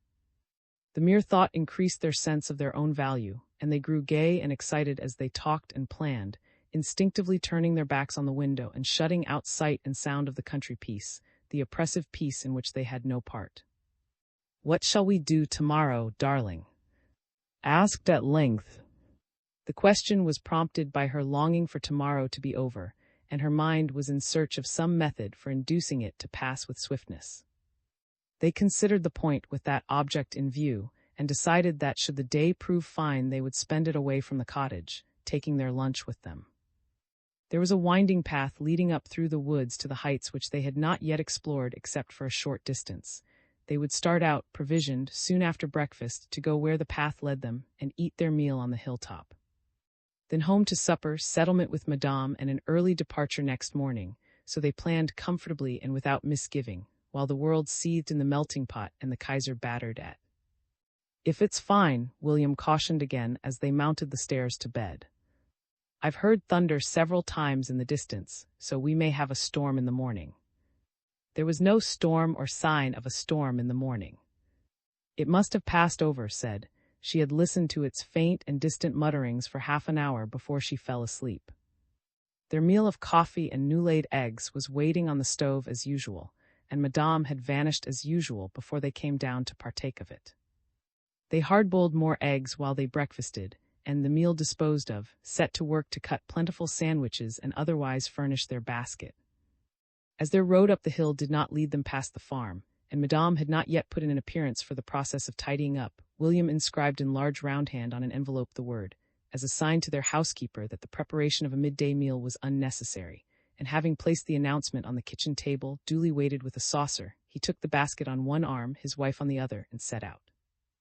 They met not a soul that morning as they mounted the winding little path somewhat slowly, for the winding little path was not only longer than they had expected but very steep in places. Further, the day was hot even under the trees, and they rested more than once before they reached their goal, the heights that crowned the valley, rested with their backs against a beech trunk, and talked of themselves and what interested them, of meetings past and to come, of the treachery of the party, of the wickedness of the government, and the necessity for terrifying its members by new and astounding tactics. The idea had been to lunch when the heights above them were gained, but the weight of the basket made itself felt in the heat, and they were still some distance from their goal when they decided it was time to lighten it. They did so in the customary fashion, ate well and heartily, and although they allowed an unhurried interval for digestion, were even less enthusiastic about their uphill walk than they had been before partaking of lunch. It was a relief to them when at last they emerged from the trees and found themselves high above the valley and entering on a wide stretch of upland. The wide stretch of upland had no particular attraction, but it denoted the limits of their excursion and a consequent return downhill. "Don't you think we've about been far enough?" suggested. "There's rather a glare now we're out of the wood, and it's not particularly pretty here." William agreed wholeheartedly, adding, however, as a writer, that a rest was desirable before they started homeward, and that if they went as far as the rise in the ground 100 yards to their right they would probably have quite a good view, and he expected there would be a nice breeze. In accordance with these expectations, they mounted the knoll, found the breeze and the view they expected, and subsided in the shade of a bush. If they had but known it, they were the last tourists of their race who for many and many a day to come were to look on the scene before them. Had they but known it, they would certainly have scanned it more keenly. As it was, they surveyed the wide landscape contentedly, but with no particular enthusiasm. On every side of them were the rounded uplands, a tableland gently swelling and cleft here and there by wooded valleys. On their right was the deep cleft from which they had mounted through the woods, and before them the ground dropped sharply to the edge of a cliff, the boundary of a wider cleft running at right angles to their own green valley of silence. It was along this wider cleft that the railway ran, the little branch line that tomorrow, so they thought, was to take them on the first stage of their journey. From their perch on the hilltop they could see the 3 ribbons of dark track, white road and shadowed river which between them filled the valley. The wall of rock jutted forward on their left, hiding, as they knew, the wayside railway station at which they had arrived and the cluster of neat houses beside it. To the right again there was a bend no less sharp, and between the two a stretch of empty road. "It's very pretty," said, yawning and fanning herself, "but I wish it wasn't quite so hot. I suppose there's nothing left to drink." William was sorry there wasn't. They had finished the last drop at lunch. Side stretched herself out on her elbow, with her face towards the eastern bluff, and saw coming round it a group of 3 or 4 horsemen, little toy-like horses, carrying little toy men past trees that looked like bushes. They were moving quickly. The toy-like horses were cantering on the white ribbon of road. Pointed them out to William, and the pair leaned forward to watch them pass, hundreds of feet below. "They're scampering along," she said. "They must be in a hurry. What funny little things they look from here, like insects. They'll be out of sight in a minute. No, they've stopped. I believe they're turning back." The funny little things had halted simultaneously at the foot of the jutting cliff, which hid the village and the station from the eyes of William, and, as had said, in another moment they would have been round it and out of sight, and 50 more yards or so beyond the bend would have brought them to the outskirts of the village. Instead, they halted and drew together for an instant. Then one funny little thing, detaching himself from the group, scampered backwards by the road he had come, and continued scampering till he rounded the eastward bluff. His insects of companions remained grouped where he had left them, their horses shifting backwards and forwards on the white surface of the road. "They're waiting for him to come back," concluded idly. "I expect they've forgotten something." What they had forgotten proved to be a column of horsemen curving in swift and orderly fashion round the foot of the eastward bluff. It came on, a supple and decorative line, bending with the bend and straightening as the valley straightened. "Soldiers," said William, with the orthodox accent of contempt, following with a pleasure he would not for worlds have admitted the sinuous windings of the troop. There is in the orderly movement of men an attraction which few can resist. It appealed even to his elementary sense of the rhythmic, and he, bent forward to watch and to listen to the distant clatter of hoofs echoed back from the walls of the valley. As the horsemen swung out of sight round the westward bluff and the clatter of hoofbeats deadened, he held up a finger and asked, "What is it?" "Guns," he said. "Cannon, don't you hear them?" She did, a soft, not unpleasing thud, repeated again and again, and coming down the breeze from the northward. "It must be," he explained. "That's what those soldiers are doing. I expect it's what they call the autumn." "Playing at murder," commented, producing the orthodox sigh. She had heard the phrase used by a pacifist orator in the park, and considered it apt and telling. What a waste of time, and what a brutalizing influence on the soldiers themselves. Ah, if only women had a say in national affairs, and she made the customary glib oration on her loved and familiar text. Before it was quite finished, William held up his finger again needlessly, for had stopped short on her own initiative. This time it was a crackle of sharp little shots, not far away and softened like the sound of the heavier guns, but comparatively close at hand, and if their ears did not deceive them, just beyond the westward bluff. "They're pretending to fight in the village," said. "How silly. Firing off guns and making believe to shoot people." "Militarism," William assented, "is always silly." And he in his turn enlarged on his text, the impossibility of international warfare, owing to the ever-growing solidarity of the European working classes, his little homily being punctuated here and there by a further crackle from below. When he had enlarged sufficiently and had duly agreed, he returned as it were to private life and suggested, "If you're feeling more rested, shall we make a start? It's cooler under the trees." They started accordingly on their homeward way, which was even longer than the route they had taken in the morning. One little wood path was very like another, and they managed to take a wrong turning, bear too much to the right, and make a considerable detour. When the cottage came in sight, they were both thirsty, and secretly relieved that their last excursion was over. "We'll put on the spirit lamp and have some tea," announced as they pushed open the door. "Oh dear. It's lovely to think we shall be in London so soon. How I would love a strawberry ice. Where's the matchbox?" It was not until the matchbox was found and the spirit lamp kindled that William discovered on the kitchen table a mystery in the shape of a document. It was an unimposing-looking document, not over-clean, indicted in pencil on the reverse of the half-sheet of paper on which William that morning had written his announcement of. Like William's announcement, the communication was in French, of a kind presumably uneducated French if one judged by the writing, and like William, the author of the communication, in all likelihood Madame, had placed it in the center of the table and crowned it with a saucer before leaving. "I suppose it must be for us," William remarked doubtfully. "I can't make out a word of it, can you?" "Of course not," returned with a spice of irritation. She was tired, and her boots hurt her. "I couldn't read that ridiculous writing if it was English." "It's that silly old woman, Madame, I suppose, but what is the good of her writing us letters when she knows we can't read them?" "Perhaps," William suggested, "it's to say she won't be able to cook our supper tonight." "Very likely," his wife agreed, the spice of irritation still more pronounced. "If that's it, we shall have to do with eggs. We used up the cold meat for sandwiches at lunch, and there's nothing else in the house. We'd better go round to the farm when we've had our tea and find out what she wants, stupid old thing. Whether she comes here or not, we must see her to get the bill and order the boy for the morning. But I don't mean to move another step till I've had my tea." They had their tea, with her boots off and her aching feet resting on a chair, and after she had lapped up 2 comfortable cups her irritation subsided, and she was once again her pleasant and chattering little self. William, to give her a further rest, volunteered, though with some hesitation, to make the visit to the farm alone. In his mind, as in her own, was the French scholar of the pair, a reputation due to the fact that it was she to whom Madame preferred, as a rule, to address her unintelligible remarks. Knew what the offer cost him, and generously declined to take advantage of it, stipulating only for a few minutes more repose before encasing her weary feet again in boots. The few minutes drew out into half an hour or more, and the shadows were lengthening in the valley when they started on their walk to the farm.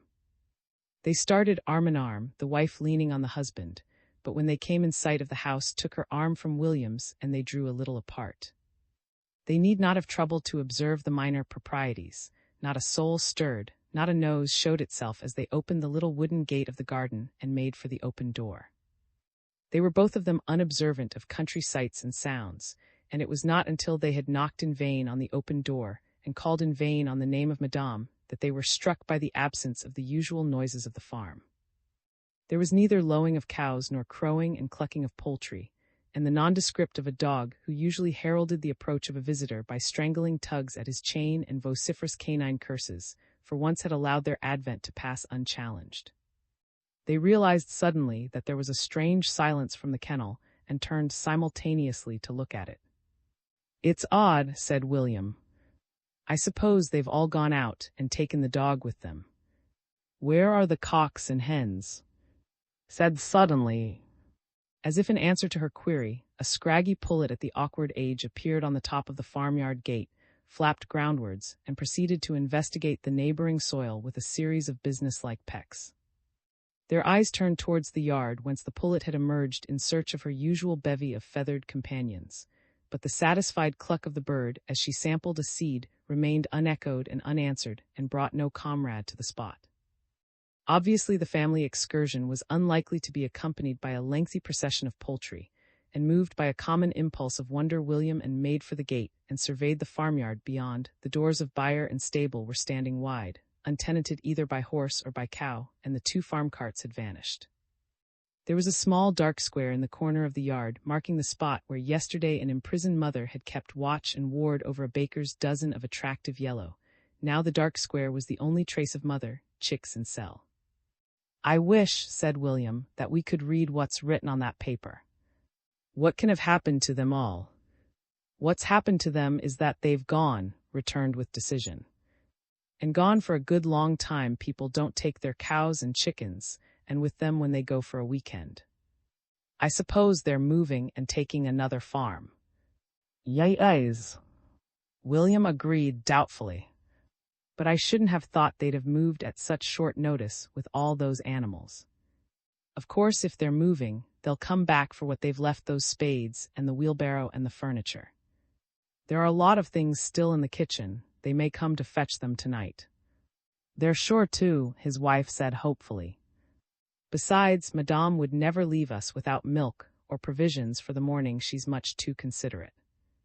I dare say the new farm isn't far off, and she'll either come herself or send. Then we must explain about the train tomorrow morning." William, still doubtful in spite of his optimism, paused at the half-open door of the kitchen, pushed it more widely ajar, and surveyed the interior in detail. "They must have started in rather a hurry," he commented. The comment was justified by the disordered appearance of the room, suggesting a departure anything but leisurely and packing anything but methodical. There was an armchair upturned by the hearth where the ashes of the wood fire still glowed and reddened in places, but all the other chairs had vanished.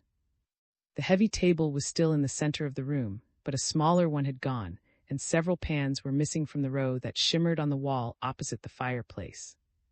The canary's cage and the clock on the mantelpiece had departed, and the china cupboard standing wide open was rifled of part of its contents, apparently a random selection.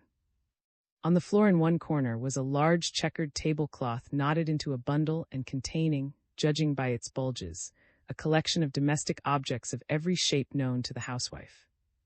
It lay discarded at the foot of the stairs like a bursting and badly cooked pudding, its formidable size and unwieldy contour accounting in themselves for the household's decision to abandon it.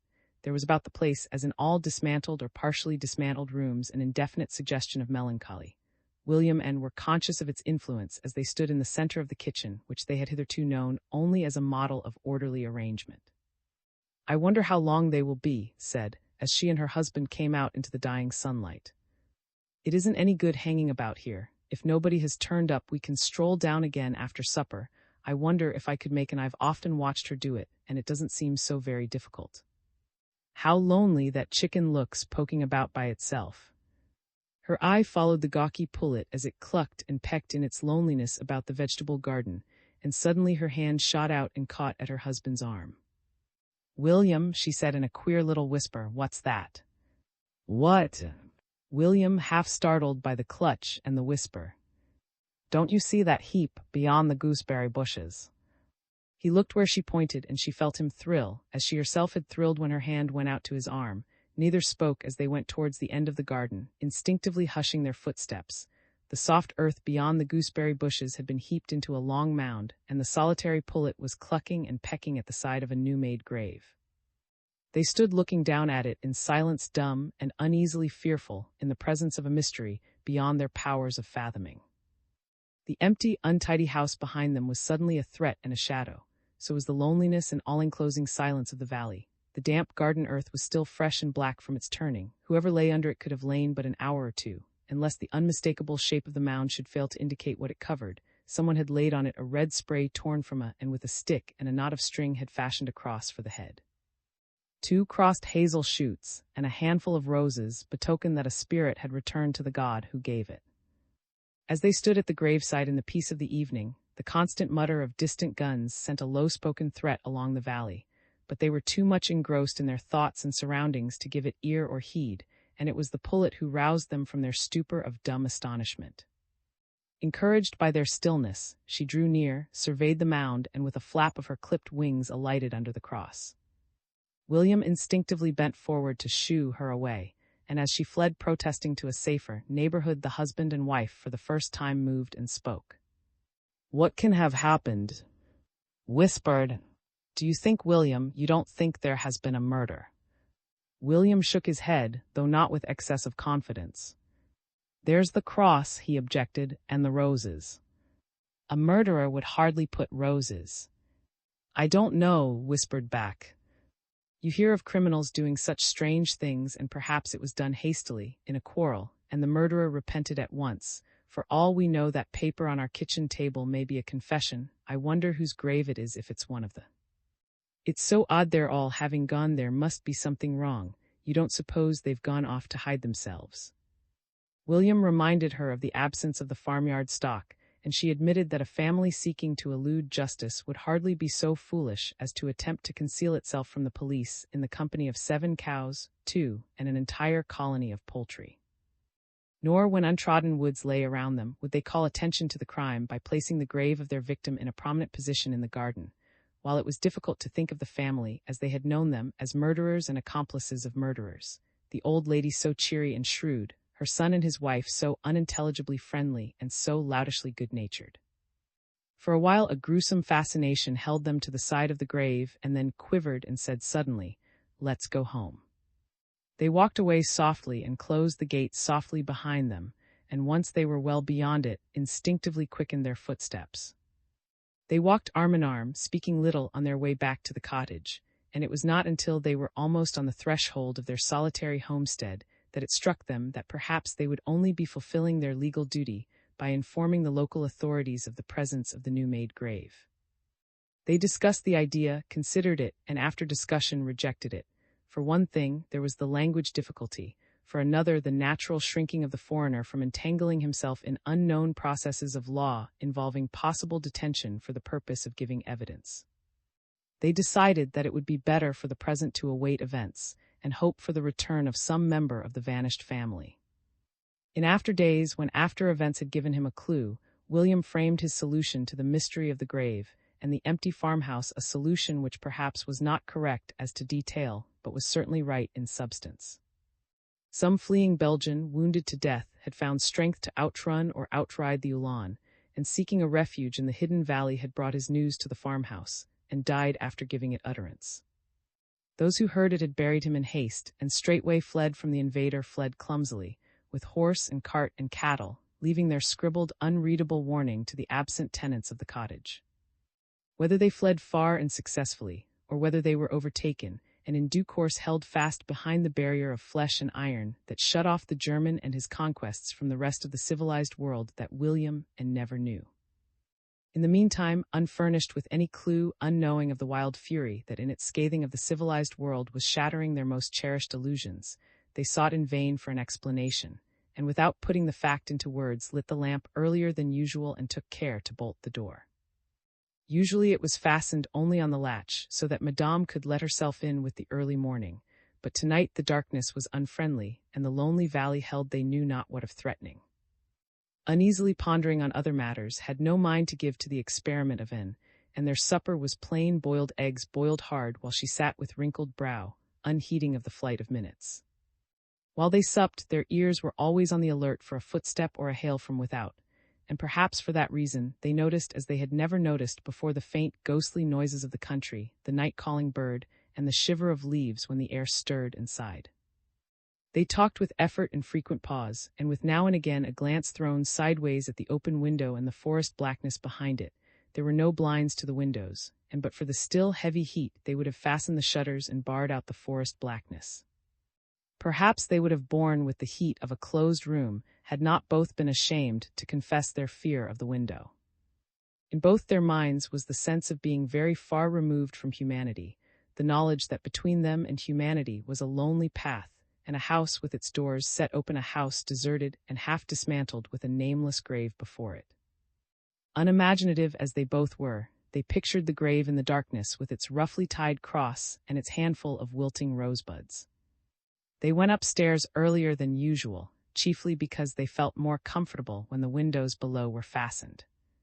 William, coming last with the candle, took the added precaution of turning the key in the door at the foot of the stairs, and though she made no remark, heard the click of the lock with a secret throb of relief. Upstairs they began by a little of undressing and then, with her hair down her back, sat close to William, with his coat off, and they held hands and talked in undertones in the intervals of listening for a footstep. The footstep never came, but it was not until close upon midnight that, knowing the early habits of the former tenants of the farm, they gave up all hope of hearing it and began to discuss their plans for the following day, on the presumption that they must leave the cottage and remove their luggage alone. Such unaided removal meant an earlier uprising than they had counted on since, if Madame did not prepare their breakfast they needs must prepare it themselves, and this misfortune realized, they decided to sit up no longer. They went to bed, but left the candle burning as they said to each other, lest one of the family should knock them up during the night. Neither slept much, partly from nervous uneasiness and partly from fear of oversleeping, but if they had guessed what a day would bring forth, neither would have slept at all. They had left their bedroom windows, that the morning light might waken them, and they were hardly later than the August sun in opening their eyes on the world. Though they had slept but little and by snatches, they turned out of bed without regret. The flood of sunlight brought warmth into their hearts, and the shadowy horror of the night before was lifted with the mists of the valley. But all the same the place, once only faintly mysterious, was now actively malicious and distasteful, was tainted with a lurking dread. Thus to their pleasure at the thought of noise, and London was added relief at the prospect of escape from a solitude grown fearful since yesterday. They dressed with haste and rising spirits, and it was with undisguised joy that they collected their few possessions and stuffed them into their holdalls. William, whose toilet and preparations for the journey were completed in advance of his wife's, descended first to the kitchen, where, in the continued and regretted absence of their housekeeper, he struggled valiantly with the making of breakfast while finished her packing. The meal so prepared fell short of complete success. Coffee as brewed by William was not the same beverage as coffee prepared by Madame, nor were its tepid attractions enhanced by the absence of their usual and plentiful ration of milk. Thanks to the defection of the family, they were not only but eggless, and such remains of bread and butter as they could find in the cupboard were the only accompaniment to William's suggestion of coffee. In the circumstances, there was but little temptation to risk the loss of the Brussels train by lingering over the table, and less than 5 minutes sufficed for their simple meal. Having dispatched it, they strapped their holdalls and stepped out briskly on their way to the station, and home, the sun still low on the eastward ridge of the valley and the dew still heavy on the grass. They hardly turned to look back at the cottage, so glad were they to leave it behind them, and in the elation of their spirits they sped down the path with a quite unnecessary haste. They were escaping from nature and solitude, and their hearts sang cheerily of Bloomsbury. When they rounded the bend in the path that brought them within sight of the farm, their first thought was that the missing family had returned, for outside the gate were 3 horses, standing riderless and with heads near together. There was something reassuring in the sight of the beasts as they stood in the sunlight shifting and flicking their tails, something that gave the lie to the terrors of the night before. The presence of horses betokened the presence of men, and the presence of men dissipated the sense of mystery that had brooded over an empty house with a nameless grave in its garden. Drew a comfortable breath of relief, as she supposed they had time to call in and settle the last week's bill with Madame.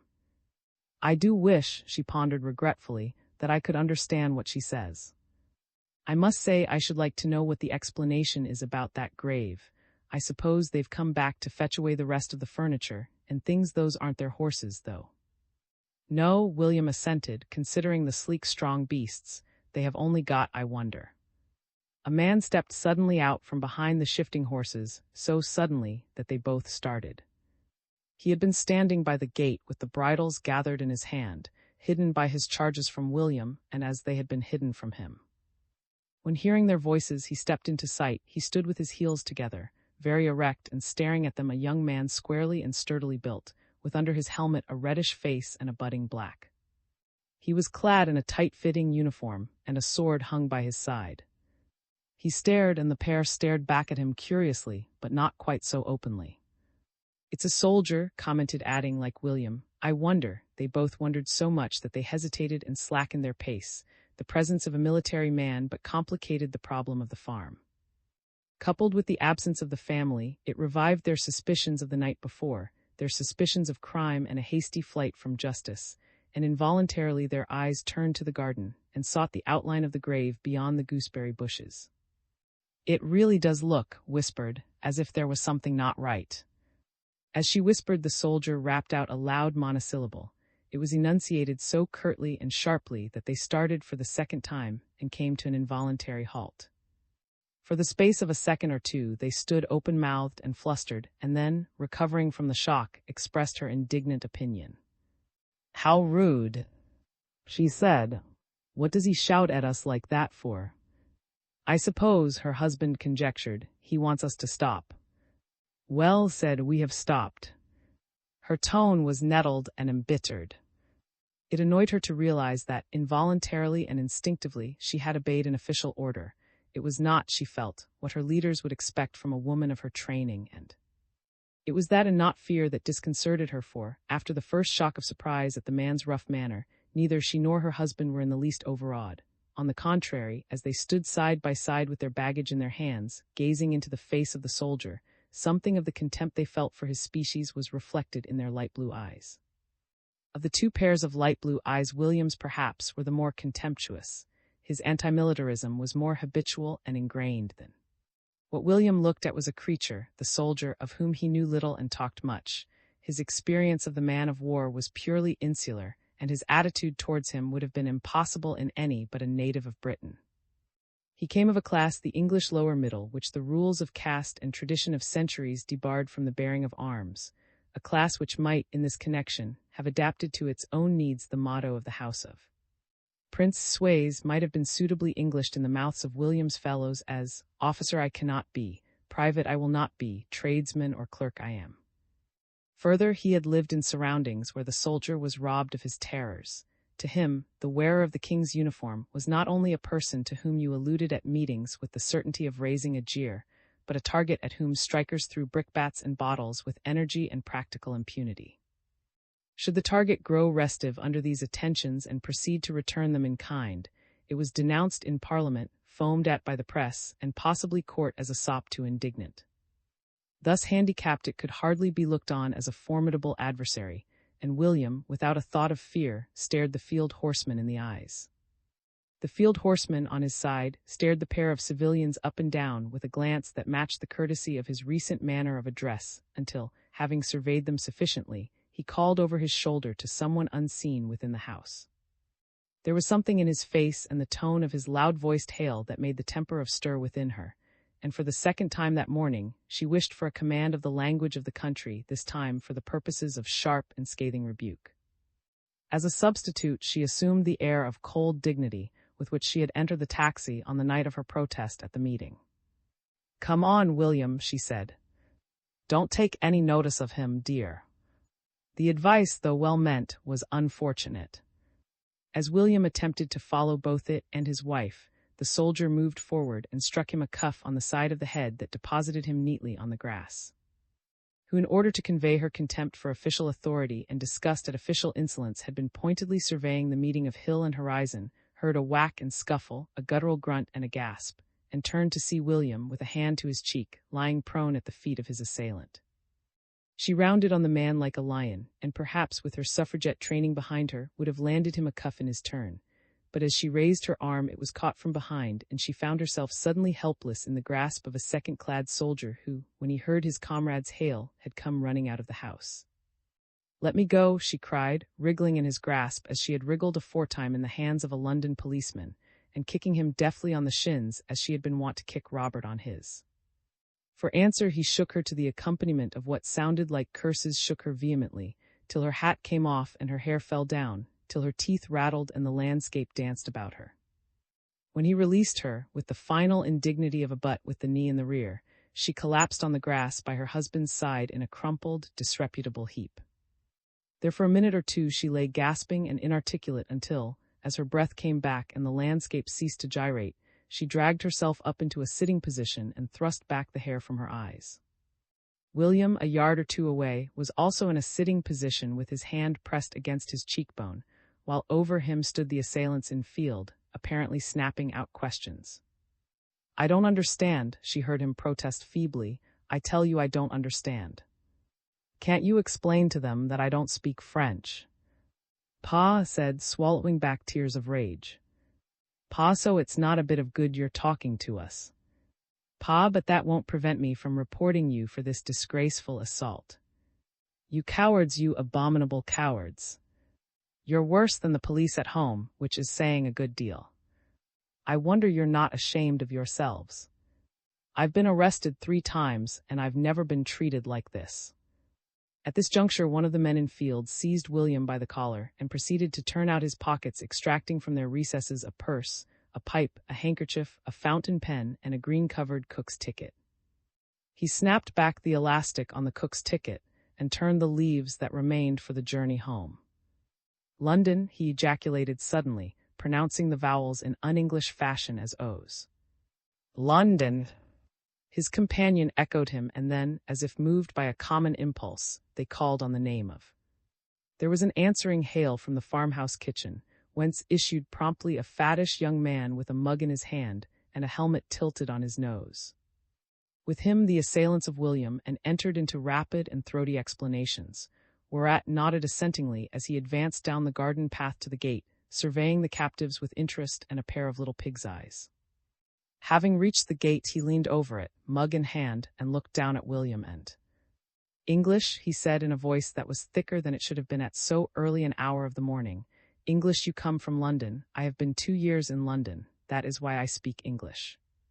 I was with a hairdresser in the Harrow Road 2 years, and I know also the Strand and the Angel and Palace and the Elephant." He was plainly proud of his acquaintance with London topography. "All of them I know, and when we arrive in London, I shall show them all to my friends." He waved his hand vaguely and amiably to indicate his clad companions. "You come from London, but you shall not go back there, because you are now our prisoners. I drink your damn bad healths, and the damn bad health of your country, and the damn bad health of your king." He suited the action to the word and drained his mug, and having drained it till it stood upright upon his nose, proceeded to throw it over his shoulder to shatter on the brick path. Whether from natural good temper or the cheering effect of potations, his face was wreathed in an amiable smile as he crossed his arms on the bar of the gate and continued to address his audience. "We shall take you to our officer, and you will be prisoners, and if you are spies you will be shot." There was something so impossible about the announcement that William and felt their courage return with a rush. Moreover, though the words of were threatening, the aspect of was not. His fat young face, with its expansive and slightly inebriated smile, was ridiculous rather than terrifying, even under the brim of a helmet. William, thankful for the English acquired during the 2 years hairdressing in the Harrow Road, admonished him with a firmness intended to sober and dismay. "This is not a time for silly jokes. I am afraid that you do not realize the seriousness of the situation. I shall feel it my duty to make a full report to your superiors, when you will find it is no laughing matter. My wife and I, proceeding quietly to the station, have been grossly and violently assaulted by your 2 companions.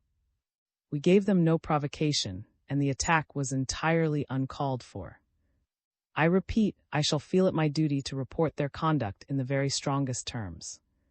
He felt as he spoke that the reproof would have carried more weight had it been delivered in a standing position, but his head still reeled from the stinging cuff it had received, and he felt safer where he was on the ground. It annoyed him that the only apparent effect of his words upon was a widening of his already wide and owlish smile. "Oh, you'll report their conduct, will you?" he repeated pleasantly and thickly. "And who will you report it to, old son?" William stiffened at the familiarity, and the tone of his reply was even colder and more dignified than that of the original rebuke. "To the nearest police authority. I shall not leave Belgium until my complaint has been attended to. If necessary, I shall apply for redress to the British consul in Brussels." The expansive smile on the face of was suddenly ousted by an expression of infinite astonishment. His fat chin dropped, his little eyes widened, and he pushed back his helmet that he might stare the better at William. Say it again, he demanded slowly and as if doubtful of his ears. You shall apply to the British consul at Brussels. Certainly, William assured him firmly, and echoed certainly. The threat they judged had made the desired impression, for so blank and disturbed was the countenance of that his two companions broke into guttural questioning. The former hairdresser checked them with a gesture and addressed himself once more to William. I think, he announced, you are balmy on the crumpet, both of you. Balmy, he repeated, staring from one to the other and apparently sobered by the shock of his own astonishment. Suddenly a gleam of intelligence lit up his little pig's eyes. He leaned yet further over the gate, pointed a finger, and you do not read the newspapers. As a rule I do, William informed him, but we have not seen any lately, not since we left England. And how long is it since you left England? William told him it was over 3 weeks. 3 weeks, the other repeated, 3 weeks without newspapers, and I think you do not speak French, eh? My wife, William answered, understands it a little. But we neither of us speak it. His manner was pardonably irritated, and if he had not judged it imprudent, he would have refused point-blank to answer this purposeless catechism. Nor was his pardonable irritation lessened when amusement once more gained the upper hand in. Suddenly and unaccountably, he burst into hearty laughter, rocked and trembled with it, holding to the gate and wiping the tears from his cheeks. Whatever the joke, it appealed also to his comrades, who, once it was imparted between paroxysms, joined their exquisite mirth to his own. The three stood swaying in noisy merriment, while, white-faced and tight-lipped, and William with a fast disappearing left eye awaited in acute and indignant discomfort some explanation of a jest that struck them as untimely. It came only when had laughed himself out. Wiping the tears once more from his eyes, and with a voice still weakened by pleasurable emotion, he gave them in simple and unpolished language the news of the European cataclysm. I tell you something, you damn little ignorant silly fools. There is a war since you came to Belgium.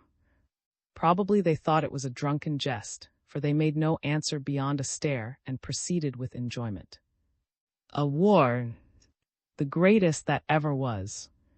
Germany and Austria and Russia and France and Belgium and England and Serbia. He spoke slowly, dropping out his words that none might fail of their effect, and ticked off on a finger the name of each belligerent. Our brave German troops have conquered Belgium, and that is why we are here. We shall also take Paris, and we shall also take Petersburg, and we shall also take London. We shall march through Regent Street and Leicester Square and over Waterloo Bridge. Our Kaisers shall make peace in Westminster Abbey, and we shall take away all your colonies. What do you think of that, you damn little fools? There are statements too large, as there are statements too wild for any, but the unusually imaginative to grasp at a first hearing. Neither William nor had ever entertained the idea of a European war. It was not entertained by any of their friends or their pamphlets. Of war they had always regarded as foolish and malicious inventions set afloat in the interest of capitalism and conservatism, with the object of diverting attention from social reform or the settlement of the woman question. And to their ears, still filled with the hum of other days, the announcement of was even such a foolish invention. Nor, even had they given him credence, would they in these first inexperienced moments have been greatly perturbed or alarmed. Their historical ignorance was so profound, they had talked so long and so often in terms of war, that they had come to look on the strife of nations as a glorified scuffle on the lines of a Pankhurst demonstration. Thus, taught by the suffragette, used the one-word battle for a small street row and the fire and slaughter of, or would have so used it, had she known of the slaughter of. And that being the case, this revelation of ruin and thunder left her calm disappointingly so. I think, she said loftily in answer to his question, that you are talking absolute nonsense. There are few men who like to be balked of a sensation, and was not among them. He reddened with annoyance at the lack of success of his bombshell. You do not believe it, he said. You do not believe that our brave German troops have taken Belgium, and will shortly take Paris and London. Very well, I will teach you. I will show you. You shall come with us to our officer, and you shall be shot for spies. He came through the gate and clambered into his saddle, his companions following suit, William and instinctively scrambled to their feet and stood gazing up in uncertainty at the three mounted men. "Get on," said with a jerk of his head down the valley, and as William and still stood and gazed, his hand went clap to his side, and a sword flashed out of its sheath. Shrieked in terror as it flashed over William's head, and William bawled and writhed with pain as it came down flat on his shoulder. "Get on," repeated, adding, "Damn you." And worse, as the blade went up again, and William and obeyed him without further hesitation. Their heads were whirling and their hearts throbbing with rage, but they choked back its verbal expression and stumbled down the valley path in the clutch of brute force and with their world crumbling about them. It was a most unpleasant walk, or rather trot. They were bruised, they were aching from the handling they had received, and their breath came in sobs from the pace they were forced to keep up. Did they slacken it even for an instant and fall level with the walking horses, shouted an order to "Hurry, you swine," and flashed up his threatening sword, whereupon, to keep out of its painful and possibly dangerous reach, they forced themselves to a further effort and broke into a shambling canter. The sweat poured off them as they shambled and gasped, casting anxious glances at the horses' heads behind them, and their visible distress, their panting and their impotent anger, was a source of obvious and unrestrained gratification to and his jovial companions. They jeered at the captives, clumsy running, and urged them to gallop faster.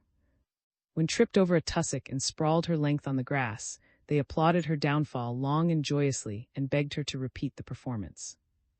The jeers hurt more than the shaking, and she staggered to her feet with tears of wretchedness and outraged dignity running openly down her nose, seeking in vain for that sense of moral superiority and satisfaction in martyrdom which had always sustained her en route to the cells of Bow Street.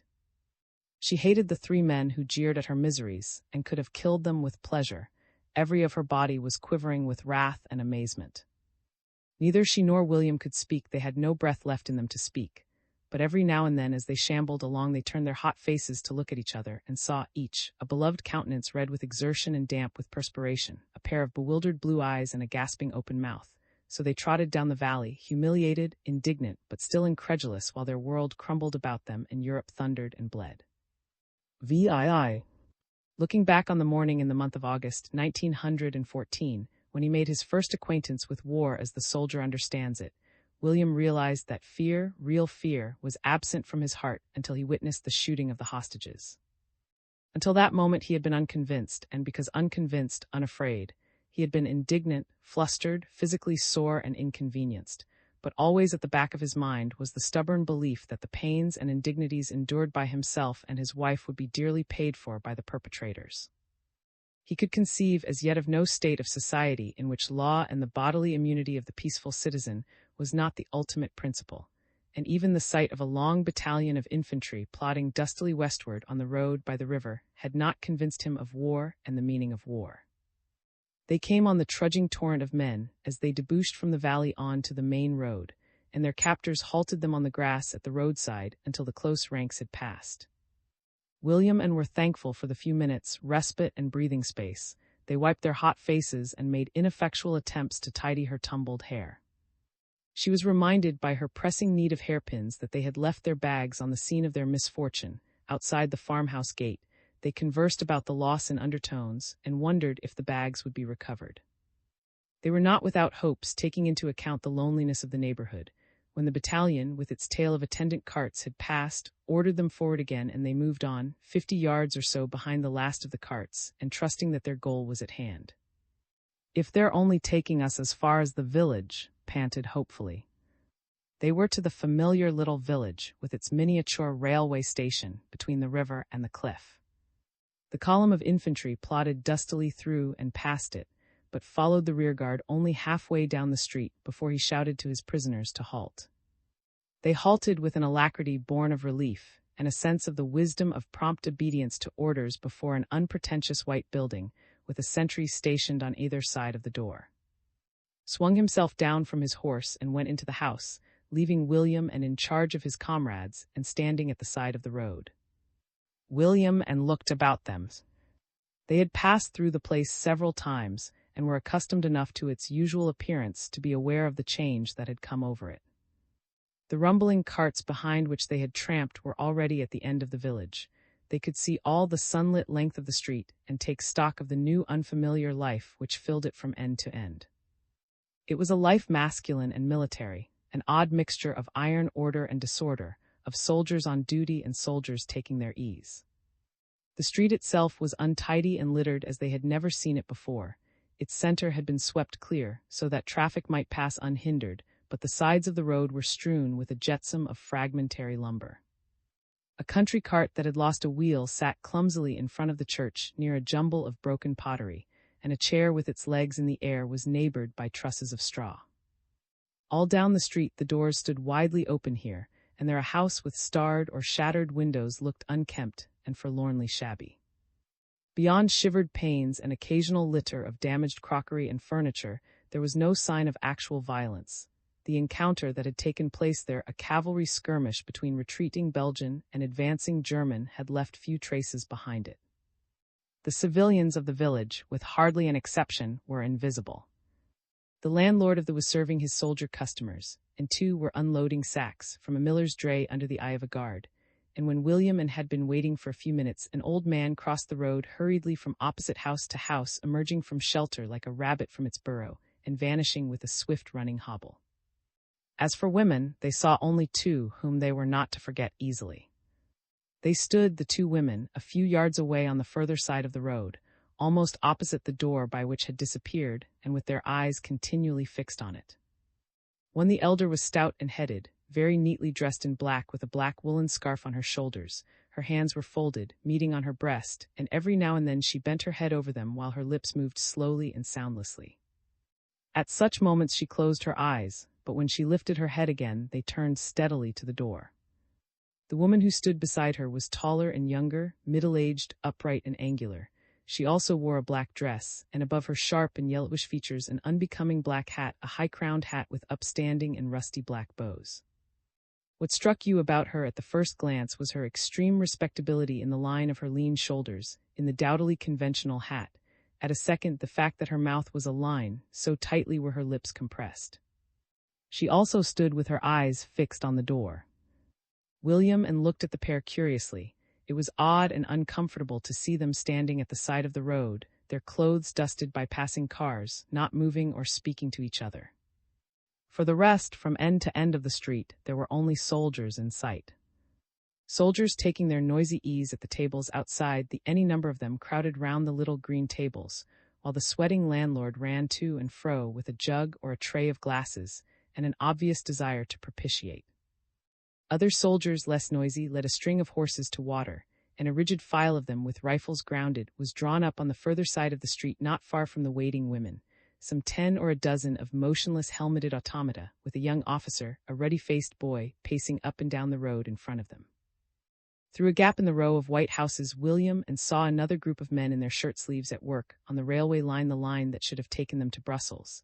They seemed to be repairing some damage to the permanent way, and further down the village 2 or 3 soldier mechanics were inquisitively at the bonnet of a heavy car drawn up at the side of the road. While they waited and watched, other heavy cars of the same pattern rumbled into the street and along it, and motorcycles one after another hooted and clanked past them to vanish in a smothering trail of dust. In after days, William tried vainly to recall what he felt and thought in the long, hot minutes while they waited for it to reappear and for something to happen. He supposed that it was the fiercer sensations of the time that followed which deadened the impressions of the half-hour or so during which they stood in the sunny street expecting they knew not what.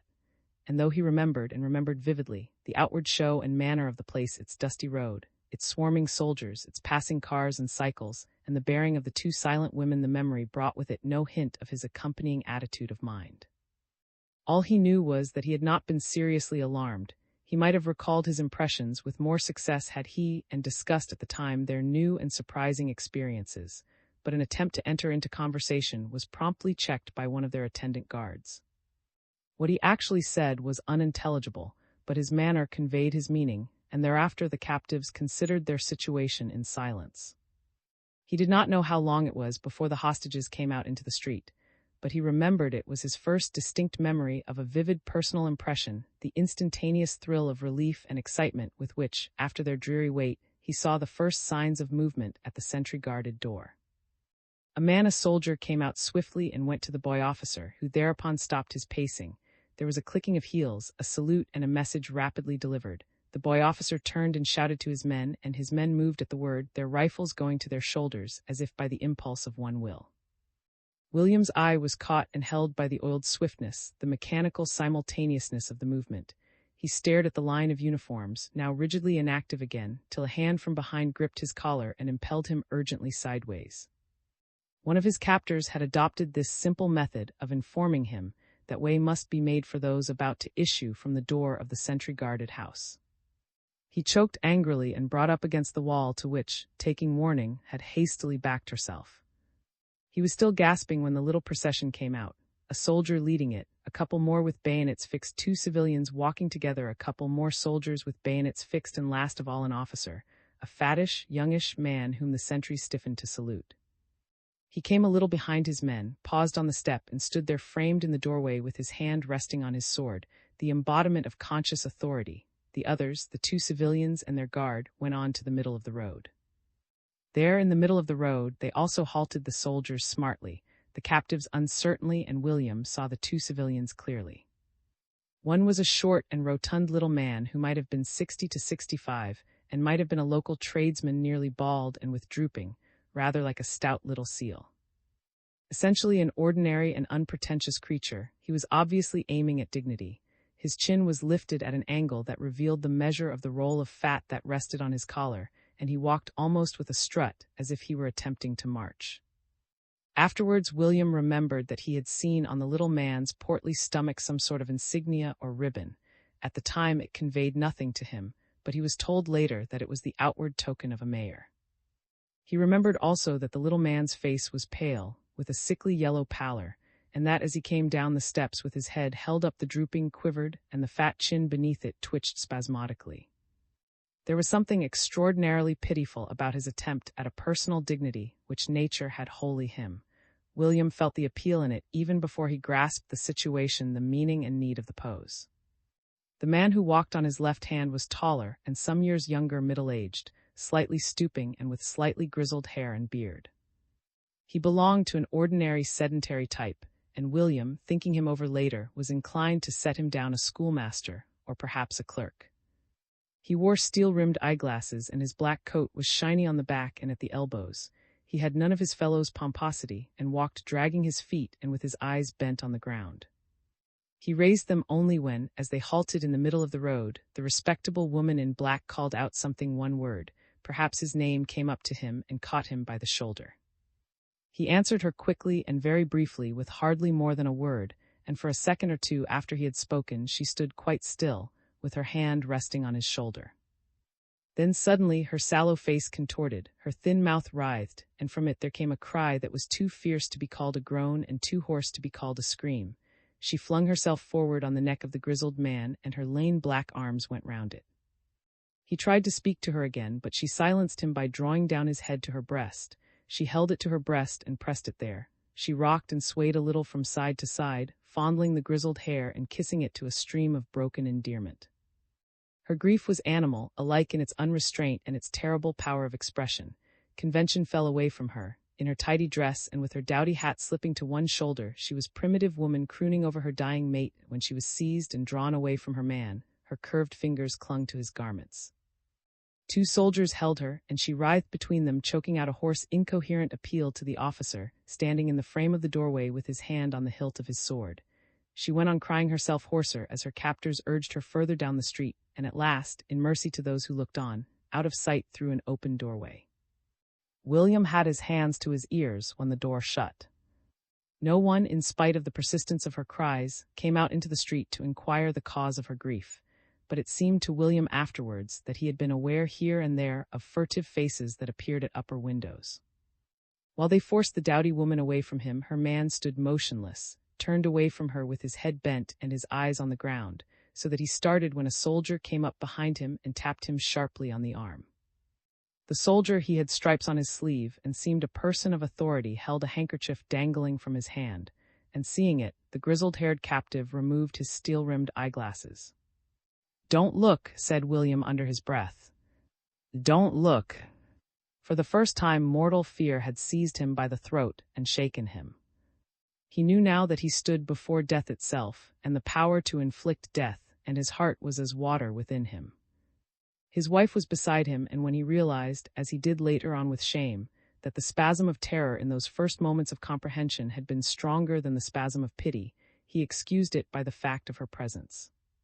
His fear and its forecast of evil took tangible shape. At his elbow had her eyes and her mouth wide open. She was engrossed, fascinated, and he was afraid, most horribly afraid, that in her amazement, her righteous pity, she might say or do something that would bring down wrath upon them. He remembered how bold she had been in the face of a crowd, how uplifted by sacred enthusiasm. He plucked her by the sleeve when he whispered to her not to look, but she went on staring, wide-eyed and wide-mouthed, for the first time unresponsive to his touch and the sound of his voice. They bandaged the eyes of the two prisoners, the rotund, pompous little mayor, and the man who might have been a schoolmaster. All his life William remembered the look of the rotund mayor with a bandage covering him from forehead to nose-tip, and his quivering beneath it, a man most pitifully afraid to die, yet striving to die as the situation demanded. And he remembered how, at the moment the bandage was knotted on the mayor's head, there stepped up to him quietly the stout old woman who had stood praying on the further side of the road, with her eyes fixed upon the door. She held up a little crucifix and pressed it to the quivering and clutched William by the wrist, and he thought she was going to cry out. "Don't, darling, do," he whispered, and, "Oh, darling, for both our sakes." He did not know whether it was his appeal or her own terror and amazement that restrained her from speech, but she stood in silence with her fingers tightened on his wrist. He wished she would look away, he wished he could look away himself. He tried for an instant to close his eyes, but the not seeing was worse than sight, and he had to open them again. As he opened them, a car roared by raising a smother of dust, but as the cloud of its passage settled, he saw that the two blindfolded men were standing with their backs to a blank wall, a yellow-washed, 8-foot garden wall with the boughs of a pear tree drooping over it. It was opposite the yellow-washed wall, across the road, that the file of soldiers was drawn up. The captives were facing the muzzles of their rifles, and the red-faced boy officer had stationed himself stiffly at the farther end of the file. The dust settled and died down, and there followed, so it seemed to William, an agony of waiting for something that would not happen. Long beating seconds, 3 or 4 of them at most, while two men stood upright with bandaged eyes and rifles pointed at their hearts. Long beating seconds, while a bird fluted in the pear tree, a whistle note infinitely careless, and then, thank God for it. A voice and a report that were as one. The man with the grizzled hair threw out an arm and toppled with his face in the dust. The mayor slid sideways against the wall with the blood dribbling from his mouth. VIII. Fundamentally, William was no more of a coward than the majority of his fellow men, and put to it, he would have emulated the shivering little mayor and tried to strut gamely to his end. It was as much sheer bewildered amazement as the baseness of bodily terror that had him by the throat when he saw the hostages done to death, sickening and shaking him, and for the moment depriving him of self-control. Never before in all his 28 years had he seen a man come to his end. So far death had touched him only once, and but slightly, by the unseen passing of a mother he had not loved. Thus the spectacle of violent and bloody dying would of itself have sufficed to unnerve and unman him. To the natural shrinking from that spectacle, to his natural horror at the slaying of helpless men, to his pity and physical nausea was added the impotent, gasping confusion of the man whose faith has been uprooted, who is face to face with the incredible. Before his eyes had been enacted the impossible, the ugly and brutal impossible, and beneath his feet the foundations of the earth were reeling. The iron-mouthed guns and the marching columns which had hitherto passed him as a dusty pageant took life and meaning in his eyes. They were instruments of the ugly impossible. There was meaning, too, in the lonely grave and in the lonely house whence men had fled in terror of such scenes as his eyes had witnessed. So far, to him, the limit of human savagery had been the feeding through the nose of divers young women who, infected with the virus of martyrdom, demanded to be left to die, and now he had witnessed the killing of men who desired most greatly to live. At the time he did not, because he could not analyze either the elements of the situation or his own attitude towards it. But he knew afterwards, vaguely but surely, that in that one bewildering and ruthless moment the heart of his faith was uprooted, his faith in that large vague entity, the people, in the power of public opinion and talk, in the power of the good intention. Until that moment he had confounded the blunder with the crime, the mistaken with the evilly intentioned. It had not seemed to him possible that a man could disagree with him honestly and out of the core of his heart. It had not seemed to him possible that the righteous could be righteous and yet err. He knew now as by lightning flash that he, Faraday, 1,000 others, throwing scorn from 1,000 platforms on the idea of a European war, had been madly, wildly, ridiculously wrong, and the knowledge stunned and blinded him. They had meant so well, they had meant so exceedingly well, and yet they had falsely in fact had given them the lie. Until that moment he had been in what he called politics the counterpart of the Christian Scientist, despising and denying the evil that now laughed triumphant in his face. With its triumph perforce he was converted. War was, men were shot against walls. Converted, though as yet he knew not to what form of unknown faith. He did not see what became of the 2 dead bodies, whither they were taken, or by whom they were buried, for they had barely fallen to the ground, and his eyes were still closed, that he might not look on the blood that was dribbling from the mayor's, when a hand tapped him smartly on the shoulder, and he found standing beside him. He had a glimpse of men moving round the bodies, a glimpse of his wife's face staring and sickly, another of a passing motorcycle, and then turned him to the door where the sentries stood on guard. With his captor's hand on his shoulder, he went into the low white house, along a little passage on the ground floor and into a room on the right at the back of the house, coming after him, still staring and white-faced and likewise with a hand on her shoulder. In the room, large and sunny with windows looking onto a garden, was a man in uniform and spectacles writing at a table, and erect and complacent beside him, the fattish officer who had watched the execution from the doorstep. He was lighting a cigar with a hand that did not tremble. William and were escorted by their guards into the middle of the room and planted there, standing in front of him. After what he had seen and with the memory of threats, William believed most firmly that he too was about to die, and with the conviction there filled his heart, as it would have filled the heart of any honest lover, a great and intolerable pity for his new-made wife. She, the woman, would be left where he, the man, would be taken, and he dared not turn his head towards her lest he might see her face instinct with the agony of the coming parting, lest, foreseeing and resisting it, she should fling her arms about him and croon over him as the sallow-faced woman in respectable black had crooned over the head of her man. Her meanings, the meanings of a woman unknown, had torn at his inmost heart. How should he bear it when his darling clung fast to him and cried in vain for pity, that he might not cease face even with the tail of an eye? He stared hard and steadily over the officer's shoulder. He never forgot the wallpaper beyond the well-filled uniform. It was dingy mud and orange as to ground with a ponderous pattern of clumped and climbing vegetables. In one spot opposite the window, where a blaze of sunlight struck it, the mud and orange was transfigured to shining gold, and William knew suddenly that he had never seen sunlight before. For the first time he saw it as vivid glory from heaven when his eyes, as he thought, would soon close on its forever. Not only his sight but his every sense was alert and most sharply intense. On a sudden the thudding of guns in the distance was threateningly nearer at hand, and in the interval between the gun bursts, a wasp beating up and down the window-pane filled the room with a spiteful humming. It was while he stood waiting for the doom he believed to be certain, while the German captain looked him up and down and addressed curt, unintelligible questions to those who had made him their prisoner, that there stirred in the breast of William the first faint sense of nationality. He did not recognize it as such, and it was not to be expected that he should, since his life for the last few strenuous years had been largely on the principle that the love of one's country was a vice to be combated and sneered at. If you had told him a short day earlier that the thought of the soil he was born on could move and thrill and uplift him, he would have stared and despised you as a jingo, that most foolish and degraded of survivals. Yet with his eyes, as he thought, looking there last on the blazing gold that was sunlight, with the sword suspended over his trembling head, something that was not only his pitiful love for, something that was more than his decent self-respect, fluttered and stirred within him and called on him to play the man. It bade him straighten his back before men of an outlandish race. It bade him refrain from pleading and weakness before those who were not of his blood, and for the first time for many years he thought of himself as a national, a man of the English race.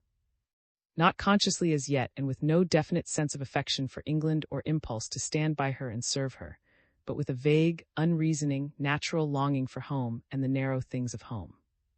It mattered not that the England he longed for was small, suburban, crowded, and noisily pretentious. He craved for it in the face of death, as other men crave for their spacious fenlands or the sweep of their open downs. England, as he knew her called him, not with the noisy call of yesterday, but in a voice less strident and more tender. He knew now that it was dreadful to die away from her. Instinctively thinking on London, he drew himself up to the height of his 5'5", and as the mayor had done before him, he lifted his chin in would-be defiance and dignity. There, with the attempt to subdue the trembling flesh and defy brute insolence and tyranny, the resemblance between the two men's cases ended. For the time being, William ran no risk of a violent and bloody ending. There was no further need of an example, and he had offended the conqueror only by his poor little presence. Further, though he expressed his enjoyment of it less noisily and emphatically than his three subordinates had done the of his prisoner's situation, appealed to his superior officer almost as much as it had appealed to himself. He grinned perceptibly as he questioned the couple in his somewhat halting English, chuckled audibly when they confirmed his subordinate's statement as to their complete ignorance of the European upheaval, and when he had elicited the fact that the hapless pair had been spending their honeymoon in the secluded valleys of Ardennes, he removed his cigar from his lips that he might chuckle long and unhindered. "Honeymoon," he repeated, his stout shoulders trembling with merriment. "In a nice, quiet place, no one to interrupt Z kissings. Never mind, you will have a very good honeymoon with us, and you will very soon be able to go back to England. Just so soon as the Sherman army shall have been there. You should be very pleased that you are safe with us. It is more dangerous to be in London." William, with his nerves tuned up to face a firing party, withered miserably under heavy jocularity. He knew instinctively that his life was saved to him, but the assurance of safety was conveyed in a jeer, and at the moment, so oddly are we made, the jeer hurt more than the assurance of safety relieved him. He had mastered his anguish and strung himself up to be treated as a figure of fun. The spectacled clerk at the writing table was laughing so heartily that he had to remove his glasses and wipe them before he continued his. William tingled all over with helpless rage as tingled beside him. But yesterday he would have told you loftily that both he and his wife were inured to public, above all to official ridicule.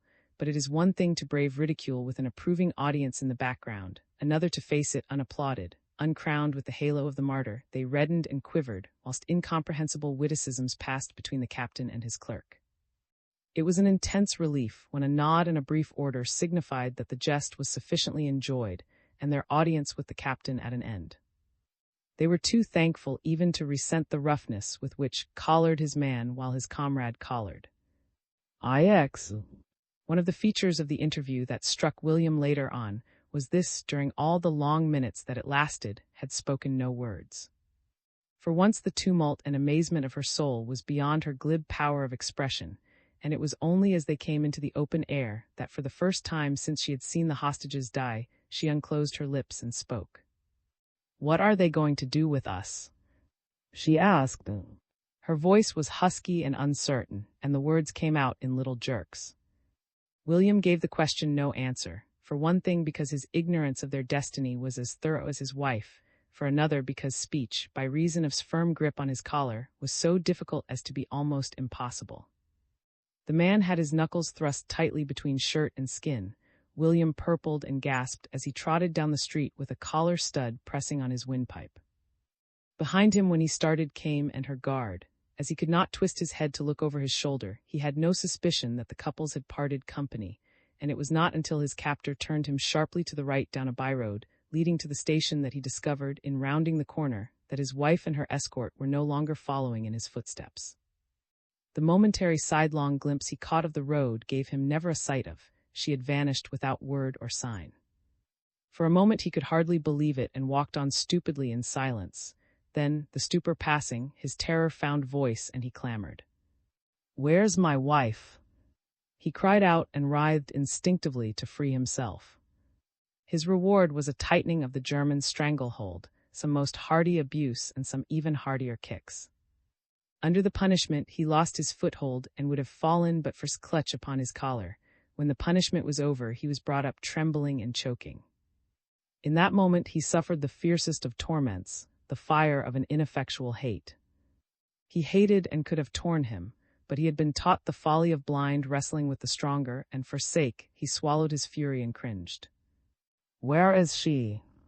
he begged most humbly and pitifully as thrust him forward again. For mercy's sake tell me what you have done with my wife, if you will only let me know where she is. That's all, just to let me know. He was answered by the silence of contempt and a renewed urge along the road.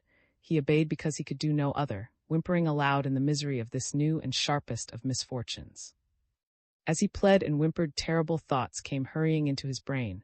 All things were possible in these evil times and among these evil men, and there was a dreadful, hideously familiar phrase in that licentious soldiery, a phrase that had once been just a phrase, and that was now a present horror beating hard in his burning head. He stumbled on with the tears running down his cheeks, and discovered suddenly that he was whispering under his breath the name of God, all things else having failed him. He did not realize that he was sobbing and shedding great tears until halfway along the road, when a German soldier met them. The man, as he passed, turned his head to laugh at the sight of a face grotesque and distorted in its wretchedness, whereupon there flared up again in William that new sense of blood and breed, and with it an instant rush of shame that he had wept before these Germans.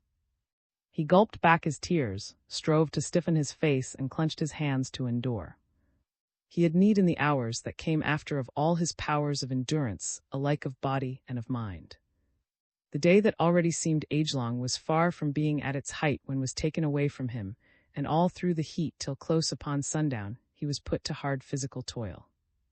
Level with the village, the railway line had been torn up, and the little wayside station was a half-burnt mass of wreckage. A detachment of retreating Belgians had done their best to destroy it, had derailed an engine and half a dozen trucks, and done such damage as time allowed to a stretch of the permanent way. In its turn, a detachment of Germans was hard at work at removal of the wreckage and repairs to the line, and into their service they had pressed such villagers as had not fled at their approach. A cowed, unhappy band, they toiled and sweated, dug, carried loads, and leveled the broken soil, some stupidly submissive, some openly sullen to their captors, some pitiably eager to please, all serfs for the time being, and all of them ignorant of what the next hour might bring forth of further terror or misfortune.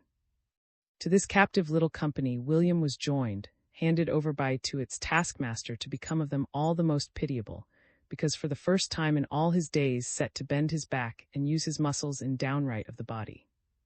What to others was merely hardship, to him became torment unspeakable. He sweated, he ached from head to heel. When he pulled at heavy wreckage, he cut his soft, clumsy fingers. When he dragged a load or carried it, he strained his unaccustomed back. His hands bled and blistered, and the drops of perspiration poured off him. When he worked slowly because of his weariness or lack of skill, authority made no allowance for either, and a blow often followed a curse. Sometimes incomprehensible orders were shouted at him, and he would run to obey confusedly, for fear of the punishment meted out without mercy to the dilatory guessing at what was required of him, sometimes rightly and sometimes wrongly. The day remained on his mind as an impression of muddled terror and panic intense and unceasing. When he thought he was not being watched, he would lift his head from his toil and strain his eyes this way and that in the hope of a glimpse of. Unspeakably greater than his fear for himself was the measure of his fear for his wife. He knew that somewhere she must be held by force in the same way that he was held, otherwise she would have sought him out long ere this, and even if not allowed to approach or speak, would have managed to see him and make him some sign that his heart might be set at rest. His brain was giddy with undefined horror, and once or twice he started and raised his head, imagining that was calling to him.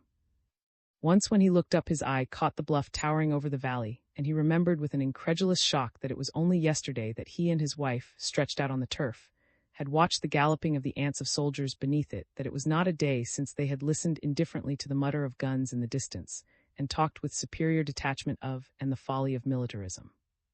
Side by side on the short-cropped turf, they had watched unmoved and listened without misgiving. Only yesterday, nay, only this morning, when the sun rose, the world was the world and not hell. He knew, though engrossed by his private agony, he did not give it much heed, that all the afternoon there was heavy traffic on the road that ran through the village, traffic going this way and that. Now and again, through the clatter of the work around him, its rumble came to his ears. Noisy cars went by and heavy guns, regiments of infantry, and once or twice a company of swift-moving horse that sped westward in a flurry of dust. As the hot, industrious hours crawled by, even his terror for was swallowed up in the numbing and all-pervading sense of bodily exhaustion and ill-being, in the consciousness of throbbing head, parched mouth, and miserable back. At midday, when the captives were doled out a ration of meat and bread, he lay like a log for the little space during which he was allowed to rest, and resting, he dreaded from the bottom of his soul the inevitable call back to work. With it all was the hopeless, the terrifying sense of isolation. He was removed even from his fellow sufferers, held apart from them not only by the barrier of their alien speech but by his greater feebleness and greater physical suffering.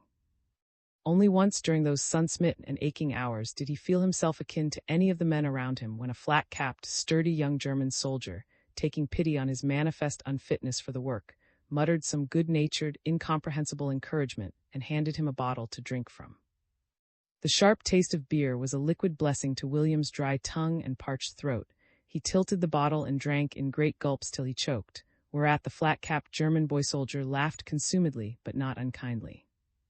It must have been well on in the afternoon, for the shadows were beginning to lengthen, though the sun burned hotly as ever when over the noises of the toil around him, and over the rumble of traffic on the road, the persistent beat of guns became loud enough to make itself noticeable. All day William had heard it at intervals. During his brief rest at midday it had been frequent but distant. Now it had spurted into sudden nearness and was rapid, frequent, continuous. A little group of his fellow toilers looked up from their work as they heard the sound, drew closer together, and exchanged mutterings till an order checked them sharply. And even after the order was rapped out, one square-shouldered, brown-faced countryman continued to stare down the valley with stubbornly determined eyes. William's eyes followed the countryman, and for a moment saw nothing but what he had seen before: cliffs, the river, and the hot blue sky, without a feather of cloud to it. Then suddenly, away down the valley, there puffed out a ball of white smoke, and before it had faded another. The man with the stubborn eyes grunted something beneath his breath and turned again to his work. William, continuing to gaze curiously at the bursting puffs, was reminded of his duties by a louder shout and the threat of a lifted arm. He, too, bent again and with haste to his work, to look up furtively as the thunder deepened and see always those bursts of floating cloud down the valley or against the hot horizon. He knew, or rather guessed, in after days when his sublime ignorance of all things military had been tempered by the newspapers, by daily war talk and by actual contact with the soldier, that the sudden appearance of those bursting puffs had indicated some temporary and local check to the advancing German divisions, that a French or Belgian force must have pushed or fought its way across the triangular plateau between the Meuse and its tributary, must have driven before them the Germans in the act of occupying it, must have brought up their guns and commanded for the moment a stretch of the lateral valley and the line of communications along it. It was not left long in unmolested possession thereof. Nearer guns answered it swiftly from all directions, from other heights and from the valley. Shells whined overhead. From time to time the ground shook, and it dawned upon William as he looked and listened that what he saw was a battle. At first he was more impressed by the thought than he was by the actuality, since the effects of the conflict were not in the beginning terrible. True, there was something threatening in the nearby thudding of a German battery when first it made itself heard. But such harm as it inflicted was unseen by William, and for the space of an hour or so it drew no returning fire and the village stood untouched and undamaged. But as the evening drew and the thunder deepened and quickened, both sides, it would seem, had brought up reinforcements, and guns opened fire from new and unexpected places, from heights, from behind garden walls. Down the road along which William had been urged with by a gun team clattered and jingled at breakneck speed. It pulled up close to the railway line, not 50 yards from the spot where the prisoners were working in the shadow of a clump of young trees. The gun was placed swiftly in position, the horses were led away, and after a momentary interval the men began to fire steadily, swiftly, on the order. William watched them with his mouth wide open till reminded smartly of his idleness. They were so swift, precise, and machine-like. It required an effort of the imagination to remember what they were doing. Killing, he said to himself, those men are killing. And he found himself wondering what their faces looked like while they killed. Whether they liked doing it. He supposed later, when that first ignorance of things military was a little less sublime, that the firing from the immediate neighborhood of the village had at first inflicted but little damage on the opposing forces on the heights. At any rate, it remained practically unanswered till close upon sunset, the French or Belgian gunners concentrating their fire upon enemies nearer, more aggressive, or more vulnerably placed. Perhaps he never knew for certain. They had got the better, for the time being, of those other more aggressive or more vulnerable opponents. Perhaps they had received reinforcements which had enabled them to push higher up the valley, or had at last been punished by a fire hitherto ineffectual. Whatever the cause, as the sun grew red to the westward, a first shell screamed onto the dusty road outside the village and burst in a pother of smoke and flying clods. William heard the burst and saw the cloud rise. He was still round-eyed when another shell screamed overhead to find its billet in a garden wall a few yards behind the battery, scattering the stones thereof and splintering the boughs of an apple tree. A shower of broken fragments came pattering about the station. William was perhaps too much stupefied by pain and weariness to understand the extent of his danger, but several of his fellows stirred uneasily, and 2 of them threw down their spades and started in headlong flight. They were brought up swiftly by the threat of a bayonet in their path. One of them came back sullenly dumb, the other whimpering aloud with a hand pressed to his face. William saw that his cheek was bleeding where a flying fragment had caught it. He was looking at the man as he nursed his torn face, and bemoaned himself when a 3rd shell struck what remained of the station roof. William did not know whether he fell on his face instinctively or was thrown by the force of the explosion. He remembered only that as he scrambled to his feet, half-deafened and crying for help, he saw through a settling cloud of dust the disappearing backs of some 3 or 4 men who were all of them running away from him. He was seized with a mortal terror of being left alone in this torment of thunder and disaster. He believed he must be hurt, perhaps hurt to the death, and a pang of rage and self-pity went through him at the thought of his desertion by his fellows. He started after the vanishing backs, calling out to them to wait, abusing and appealing, and stumbling over ruin as he ran. The distant gunners had found their enemy's range, and he had not made half a dozen yards when he ducked to the threat of another shell that burst, as he thought, close beside him. He cringed and shivered for a moment, covering his eyes with his hands, then, finding himself uninjured, darted off at an angle, still shielding his eyes and gasping out, "God, O God, for mercy's sake, O God." He knew in every of his trembling body that he was about to die, and his prayer was meant not only for himself but for. As he ran on blindly, an animal wild and unreasoning, a hand caught him above the ankle, and he screamed aloud with rage and terror at finding himself held fast. "Let me go," he cried, struggling. Then, as the hand still gripped, bent down to wrest himself free and looked into a face that he knew, a young plump face with a budding, surmounted by a flat German cap. It was twisted now into a grin of agony, but all the same he recognized the face of the German boy soldier who had dealt kindly with him that afternoon in the matter of the bottle of beer. He was lying on his back and covered from the middle downwards, with a litter of broken beam and ironwork blown away from the ruin of the station. The effect of the recognition on William was curiously and instantly sobering. He was no longer alone in the hell where the ground reeled and men ran from him. He was no longer an animal wild and unreasoning, but a man with a definite human relationship to the boy lying broken at his feet. He began to lift the wreckage from the crushed legs and talked as he did so, forgetting that the wounded man in all likelihood understood not a word of his English. "All right, I'll get it off. I'll help you. You were good to me giving me a drink, so I'll stay and help you. Otherwise I oughtn't to wait, not a minute, you see. I must look for my wife. My first duty is to her. She's my wife, and I don't know where she is. But I won't leave you like this, because of what you did for me this afternoon." He wrenched and tugged at the shattered and entangled wreckage till the boy shrieked aloud in his torment. The cry terrified William, and he desisted, wringing his hands. I'm sorry, but I couldn't help it. God knows I didn't mean to hurt you, and if I could be gentler I would, but it's so damnably heavy. Oh God, if someone would come and help me, if someone would only come. You see, it's so heavy I can't move it without hurting you." He explained and apologized to ears that heard not, for the boy had fainted in his pain. His deep unconsciousness made extrication easier, and William tugged again at the lumber until he had tugged it away. One of the wounded man's leg was a wrenched and bloody mass.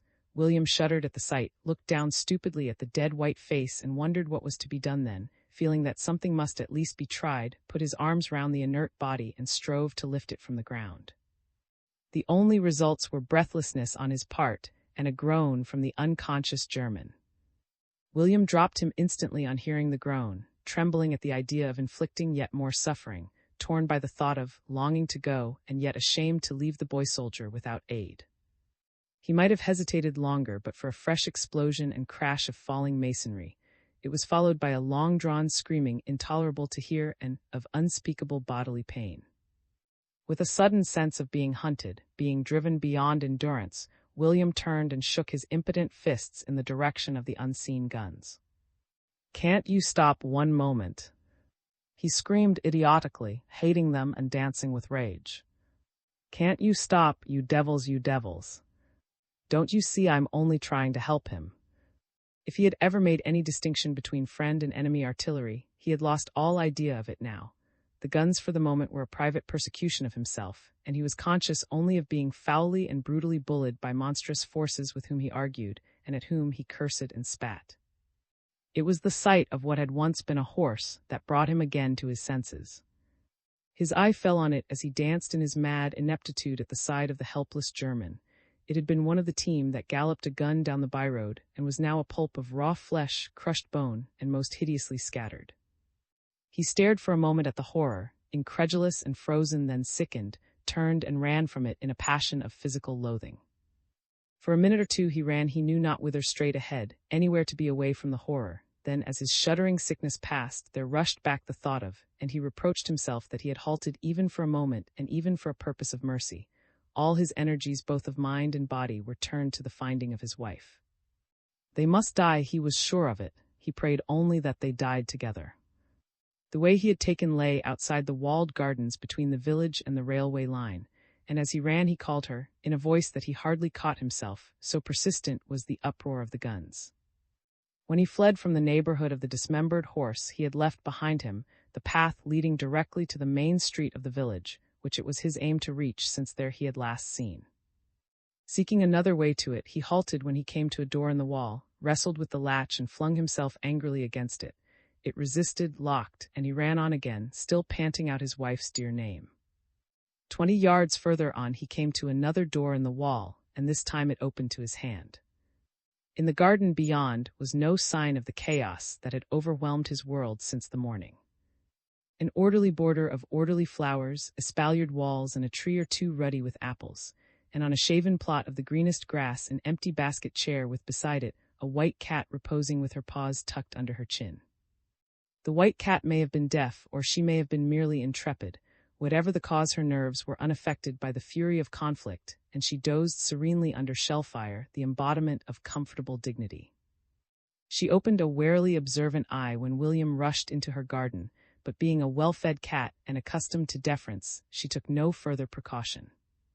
She stirred not even when he hurried past her to her dwelling-house, and as he entered it by an open window her nose descended to rest on her folded paws. The room he ran into through the open window left no impression on the mind of William. It was dark after the sunlight outside, and he supposed it must have been empty. He went rapidly along the short passage beyond it, making for the front door. He met no one, heard no one, and his fingers were touching the latch when he saw, through an open door to the right of him, the figure of a kneeling woman. She was stout, dressed in black and headed, and she knelt leaning on a chair in the middle of the polished floor. Her eyes were closed, her lips moved, and her hands were clasped under her chin. The sound of William's feet did not reach her through the tumult of fighting without, nor did he stay to disturb her.